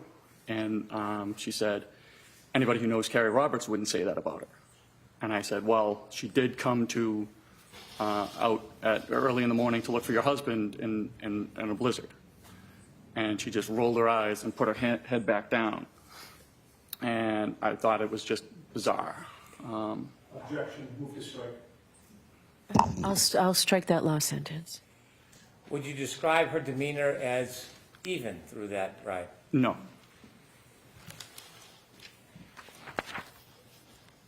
How long did it take to get to the hospital? I mean, you can refer to my partner's ambulance trip report. I'm sure it has the... Do you have it right with you, sir? I do not know. Well, let me ask you. I would guess about 15 to 20 minutes, somewhere in there. You don't have an exact memory? No. When you get to the hospital with a patient under these circumstances, do you leave them at the door? No. What do you do? We have to hand off care. So we go in and we have to give a report to a nurse to let them know what their condition is, why they're coming to the hospital, and what we found taking them to the hospital. When you got to the hospital with Miss Reed, did you interact with the hospital personnel? Yes. Do you typically, after you hand off a patient to staff, do you leave? Typically, yes. This time, Miss Reed was, I'm going to say, not really cooperative with the nurse there. The nurse was asking her to get into a Johnny, give a urine sample. She was not cooperative. The nurse tried to work with her, had an ER tech go and ask the doctor if she had to get into a Johnny. She came back. She said, yes, she's a patient. She has to do all the normal stuff. We really didn't feel comfortable actually leaving the general area. I don't know if it was just shift change or what, but security wasn't there. And with her demeanor, we just didn't feel comfortable leaving the nurse by herself with Miss Reed. You said that there was some difficult times. Was there some difficulty about the defendant accepting wearing a Johnny? Yes, she was refusing to get into the Johnny, and the nurse kept saying, well, you got to get into this Johnny. The nurse did try to work with her and, you know, asked the doc if... Objection. I'll allow that. And so the ER tech had to come back and say, yes, she has to get into the Johnny. And at that point, she did. She you know, seemed to have calmed down and was getting into the Johnny. Security personnel had shown up, and we felt comfortable being able to kind of leave the nurse and the tech on their own. Before security came, was there difficulty in her providing a urine sample? Objection. Do you know the answer to that? Can you ask the question again? I'm sorry. Why don't you ask it a little differently? Sure. Do you remember whether she was giving the nurses a hard time about a urine sample? Yes. Objection. So break that down, Mr. Brennan. The objection is sustained. You said that she was giving nurses a hard time. She didn't want to give a urine sample. And then the nurses kept asking her to, you know, this is the cup, you pee in the cup. Objection. Not funded. No, I'm going to allow it. You were there and saw this, right? I saw it, yes. Oh. Thank you. I have no further questions. May I proceed, Your Honor? Yes.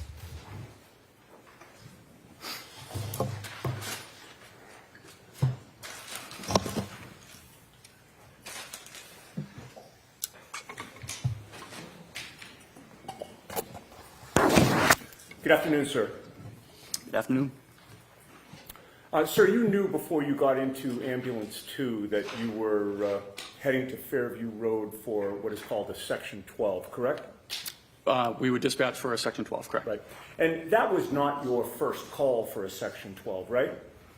No. You had been in that job since 2006? Yes. You've handled a number of them over the years, correct? Correct. The fact that the call came in as a Section 12 gave you some idea of the nature of the issue that you might be dealing with, correct? We had an idea that it was for a psychological issue, correct? Right. It told you that somebody at that location was suspected of being in some type of either psychiatric or emotional distress, correct? Yes. And on your crew, or of your crew, I should say, you were the one to drive the ambulance 2 to the residence, correct? I drove to the address at Fairview.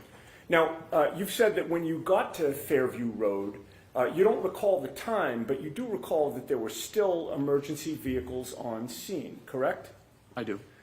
There was nobody lying in the front lawn of 34 Fairview at that time, correct? Correct.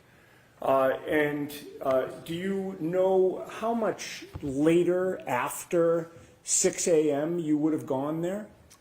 You'd have to refer to my partner's report. You don't know if it was minutes or hours later? It was minutes. It was within the hour. I don't know exactly. Within the hour, Yep. okay. And you said that there were, or you testified that there were 2 police vehicles on scene, correct? At least 2. At least 2. There could have been more than 2. It certainly could have been. And those police vehicles in such a situation, particularly with the snow falling down, would have had their blue lights flashing? I'm not exactly sure if they did or they didn't. Sometimes the police shut off their lights when they arrive on scene. Sometimes they don't. Okay, so you don't have a memory one way or the other? No, nothing sticks out. But those police vehicles certainly were not hidden. They were in plain view, correct? I would say so. Minimum of 2, maybe more. Correct? Yes. And there was also a gray SUV parked near that residence? Correct. And there was a fire engine there as well, correct? Correct. You called it our engine, right? That was from the... Well, it would be engine 3. Engine 3, from or at your least station. the Station 1 engine. I'm sorry? The Station 1 engine. So Canton Fire has 2 fire stations. We were coming from the second station. The Station 1 engine is the one that responded to Fairview. Okay, and that was a typical large fire engine, correct? Yeah. And did the fire engine have its lights on? I assume it did, only because we rarely shut our lights off on a scene. Sure. And there were police officers walking about, milling about? Yes. Do you know how many?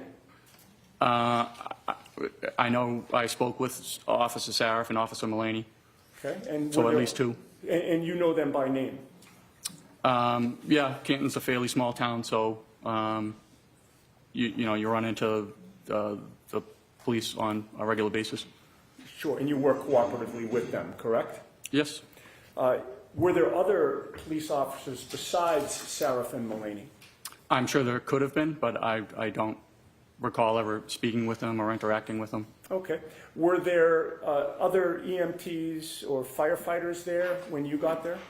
Just my Lieutenant Woodbury, and then firefighter Sam Pock. Okay, and they were in charge of Engine 1? Well, the Station 1 engine. The Station 1 engine? Okay. And there were also civilians on scene, correct? Correct. So you would agree that there was a lot of activity outside 34 Fairview, correct? There was a fair amount of activity. I mean, there were people and vehicles and lights surrounding that residence, correct? I assume so, yes. Well, you were there, so Yeah. you don't really have to assume, you know, right? There was at least 2 police cruisers and a fire engine. Right, and civilians, And and police officers, and firefighters, correct, and civilians. Correct. All right. With all of that activity outside 34 Fairview, did you ever see the homeowner come out of his house? I wouldn't have known the homeowner. Do you ever see anybody exit the house? I was not focused on the house at all. All right. You were there to do a job, correct? I was there to take somebody to the hospital. Right. And you were there also to do a medical or psychiatric assessment while you were on scene, correct?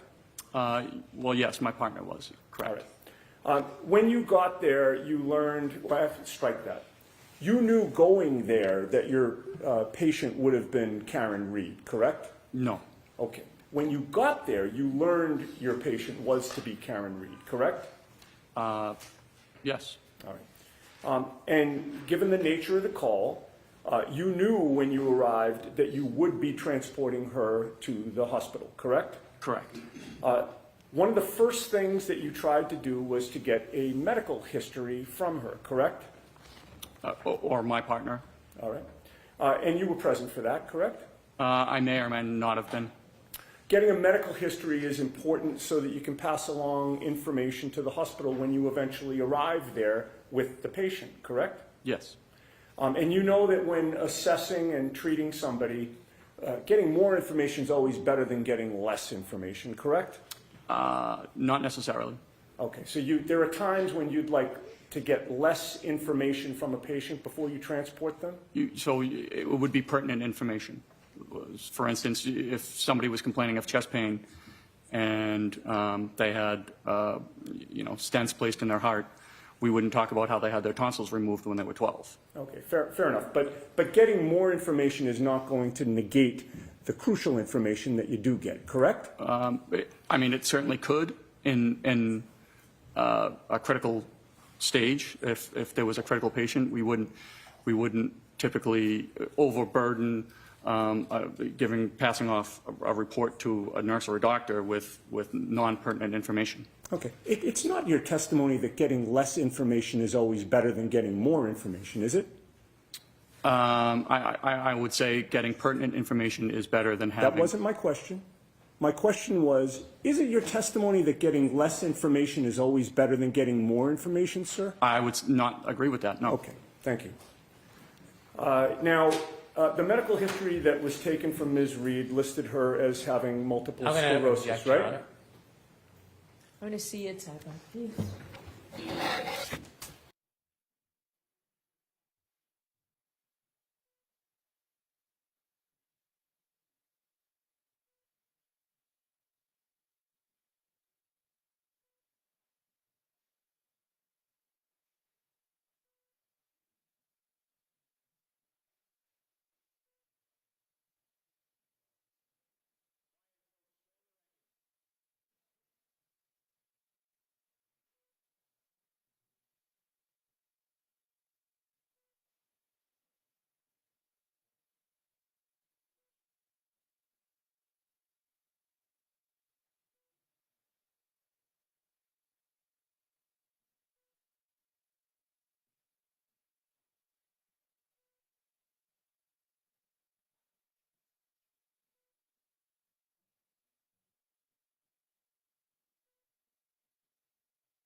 Thank you.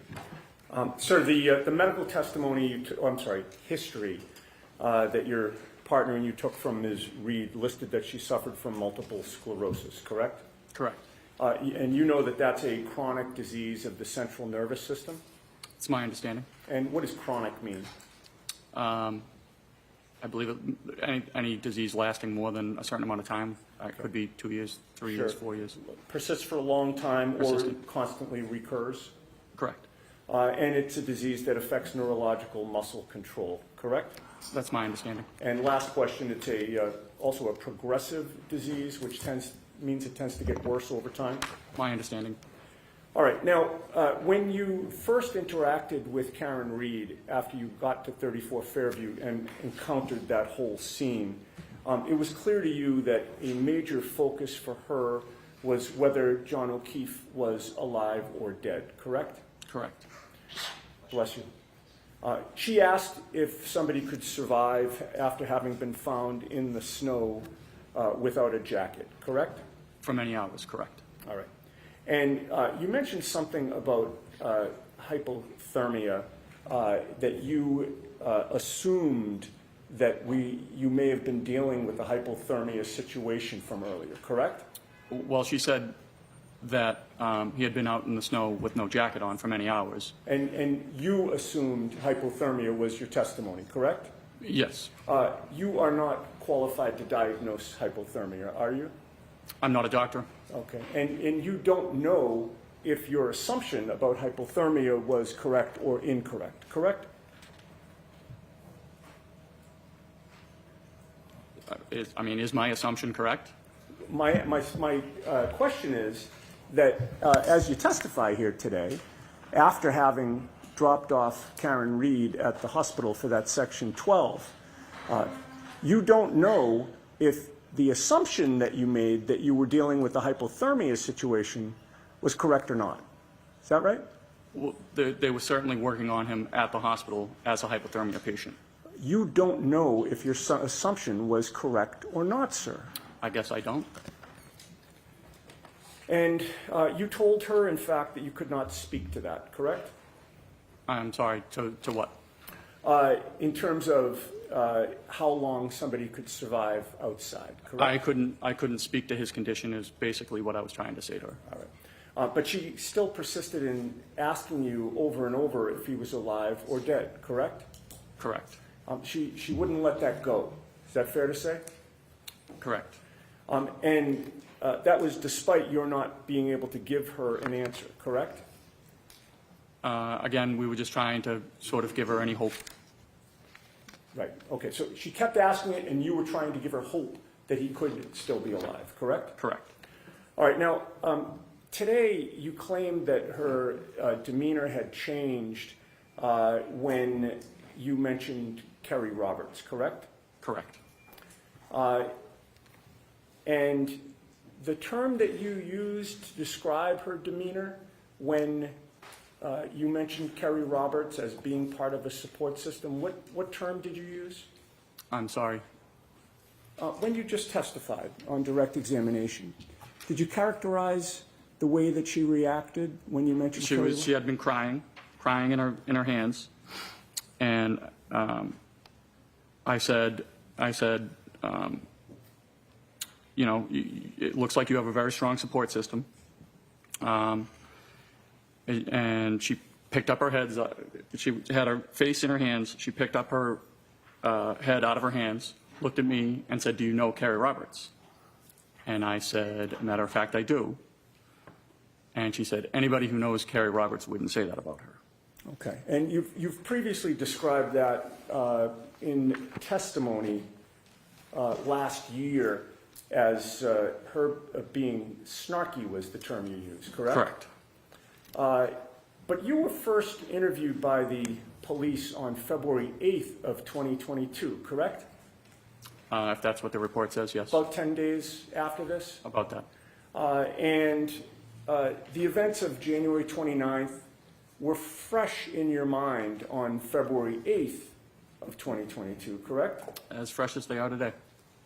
Okay. So you do not allow that your memory was better on February 8th of 2022 regarding January 29th of 2022, it wasn't better on February 8th than it is today, is your testimony? I would feel it's just as good. Okay. Your memory does not get better over time, correct?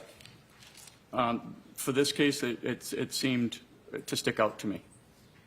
Okay, so are you testifying that your memory gets better over time?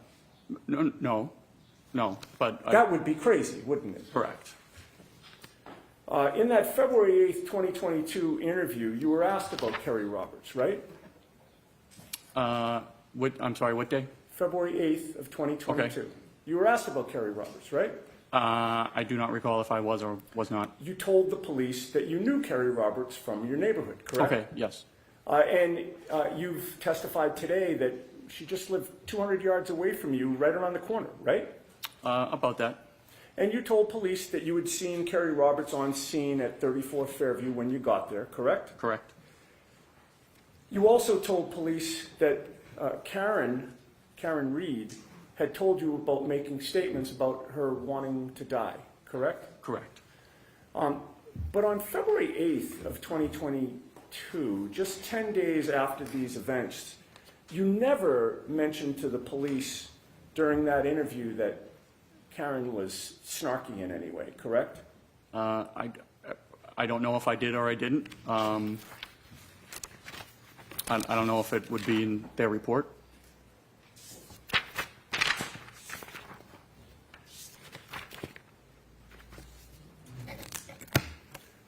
If you saw that report, would it refresh your memory as to whether or not you mentioned snarkiness?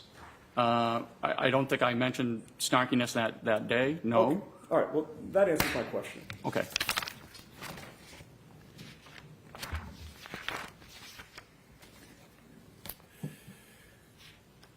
But after that interview, and of course even after January 29th of 2022, you went back to your neighborhood, the same neighborhood that you lived in with Kerry Roberts, correct?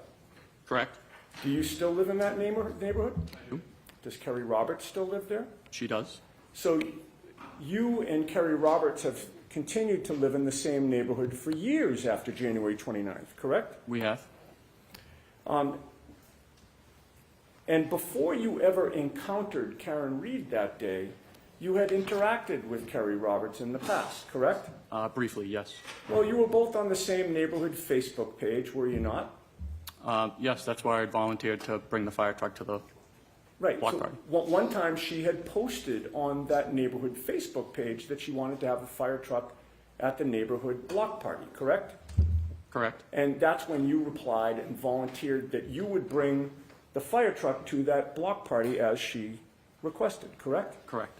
And you also worked with Kerry Roberts on the Ponkapog Civic Association, did you not? I did not know. She worked on the board prior to my arrival on the board. So you both worked on the same board, but just at different times? Different times, correct. All right. We had, I think you had touched on this earlier, in addition to knowing Kerry Roberts, having been with the Canton Fire Department since 2006, there have been many times when you've worked in conjunction with the police, correct? Correct. And in addition to the two police officers that you mentioned having seen at 34 Fairview on January 29th, that being Sarath and Merlaney, you know many other officers at the Canton police station. I do. And as you say, Canton's a small town, correct? Relatively. People know each other, correct? Correct. You also knew former state trooper Michael Proctor before you arrived at 34 Fairview, correct? I did. Michael Proctor actually was 2 years ahead of you in school, was he not? He was. And you learned at some point that your school classmate, Michael Proctor, was the lead investigator into the death of John O'Keefe, this case, correct? Yes. And in fact, when you spoke to the police in February of 2022, Michael Proctor was one of the troopers to interview you, correct? Correct. You did not go to school with Karen Reed, right? No, not to my knowledge. You didn't help coordinate neighborhood block parties with Karen Reed, right? Nope. You were not in a civic association that Karen Reed belonged to at any point, correct? Nope. She was a stranger to you on January 29th, 2022, correct? She was a patient of mine, yes. Well, as far as you knew, she was an outsider to Canton, correct? I did not know that. You didn't live in the same neighborhood with her? I'm not sure if we did or did not. You had no personal contact with her either before or after January 29th of 2022, correct? No. All right. Now, as a result of your having gone to the scene, there's a patient care record that is generated, correct? Correct. And on this issue of the snarkiness and the demonstration that you just did, there's a contemporaneous report of your team's observations from January 29th, right? Are you referring to my partner's wrong report? Yeah, the patient care report. Yes. All right. And that patient care report is dated January 29th of 2022 and is timed at 9:03 and 34 seconds a.m. Does that sound right? Sounds about right. All right. And that 9:03:34, from your knowledge of how patient care reports are generated, would that be the time that you arrived on scene or the time that the report is written? I mean, I would have to see what time, the exact time you're referring to, but it could be the time the call is closed, or it could be the time you finish the report.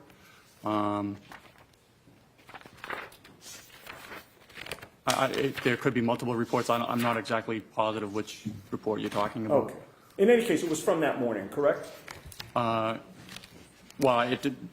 I assume so. I mean, there was only one morning that you went to 34 Fairview. Well, no, but there could be two reports. So the engine has to write a report and the ambulance has to write a report. But they're both about that morning, correct? Correct. All right. Now, there are boxes to fill out on the patient care record, correct? Correct. One of the boxes is primary impression. Yes. What does primary impression mean? That is just what we believe the patient's not complaint is, but what we believe the patient is suffering from. Okay. And that is listed on the patient care record for Karen Reed as a behavioral/psychiatric episode, correct? Yeah, so that's a box we check for just about any Section 12. Sure. And of course, that mentions nothing about snarkiness, correct? No, that is my partner's report. Okay. There's also a box for secondary impression, correct? Correct. What is secondary impression? That might be like just a secondary complaint most of the time. A lot of the times, patients don't have a secondary complaint. Okay, but in this case, it's listed as anxiety/emotional upset, correct?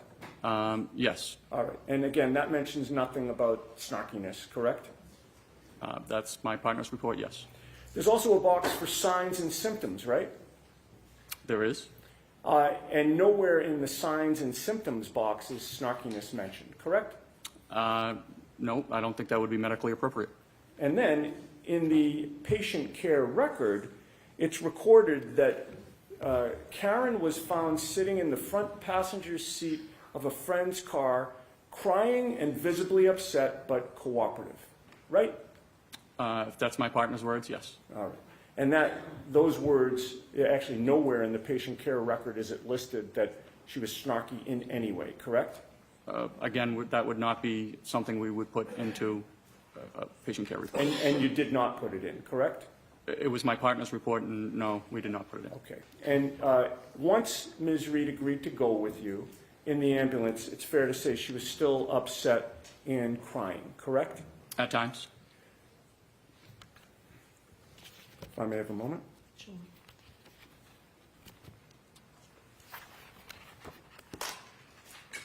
Actually, if I can just get my glasses so that I can see. Thank you.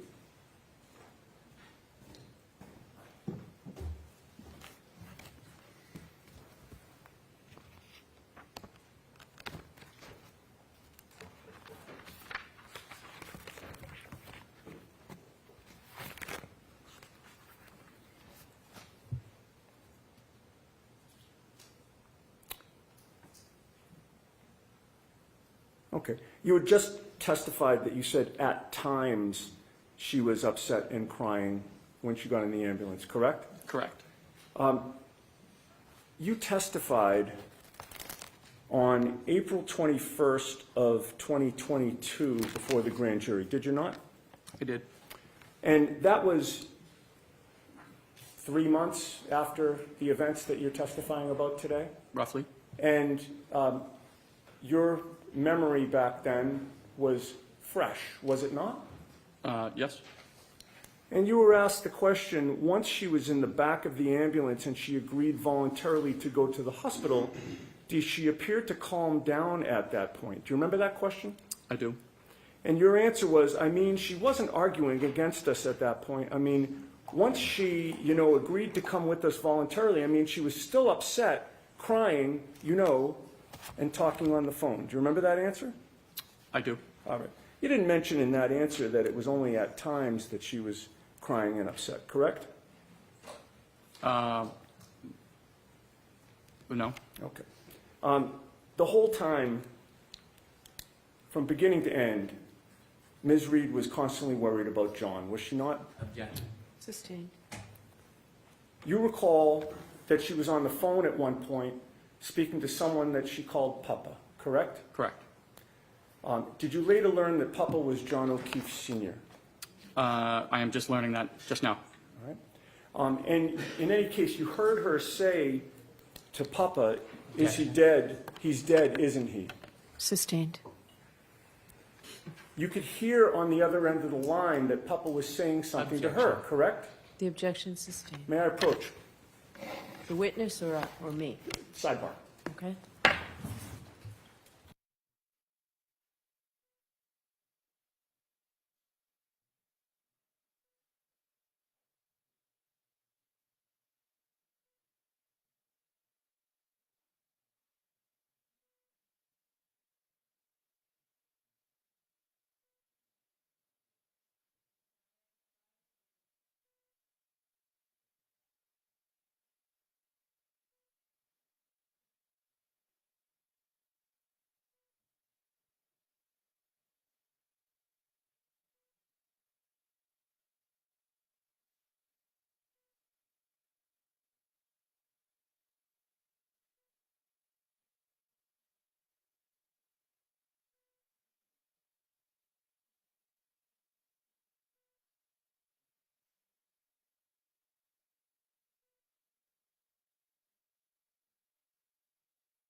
It will be short.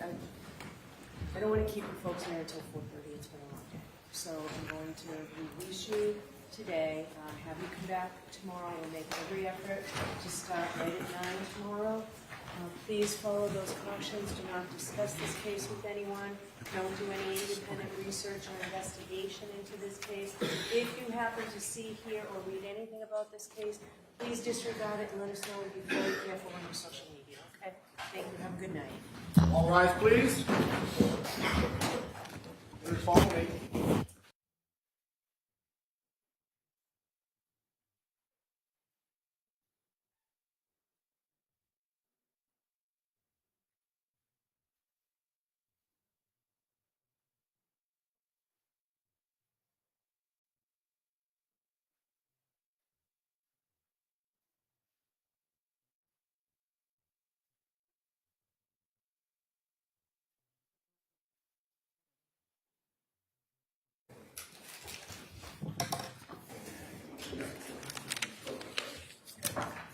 All right, so we're still in session. Court is still in session. Please be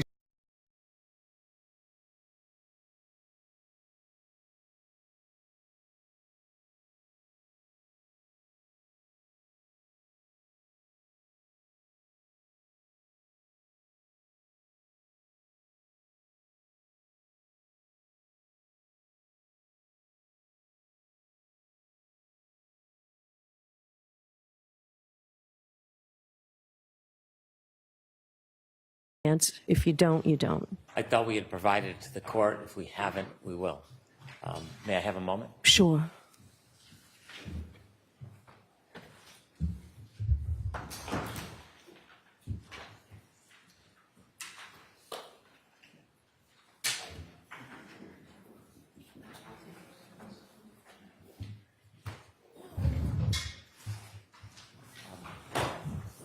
Is it 100 hours or something, or is it? No, we sent the share file, but it's my oversight. We should have brought in a hard copy for you as well. I don't know that I have a shared file. Was that? Dropbox link on Monday that we sent, but I can put it on a zip drive as I should have. And I can. All right, because I couldn't open that. It needed an email and it didn't accept mine. Didn't That's realize what the that was. court didn't have access. We will get a zip file and All we'll right, you give- talk to Tori about it, okay, Tori? You'll get it for me? All right. the intention was that you'd have an advanced opportunity to look at them. I'll fix that failure. All right. Have your associate talk with Tori. I will. All right. All right. Anything we need to know before tomorrow? No, Your Honor. All right, we'll see you tomorrow. What?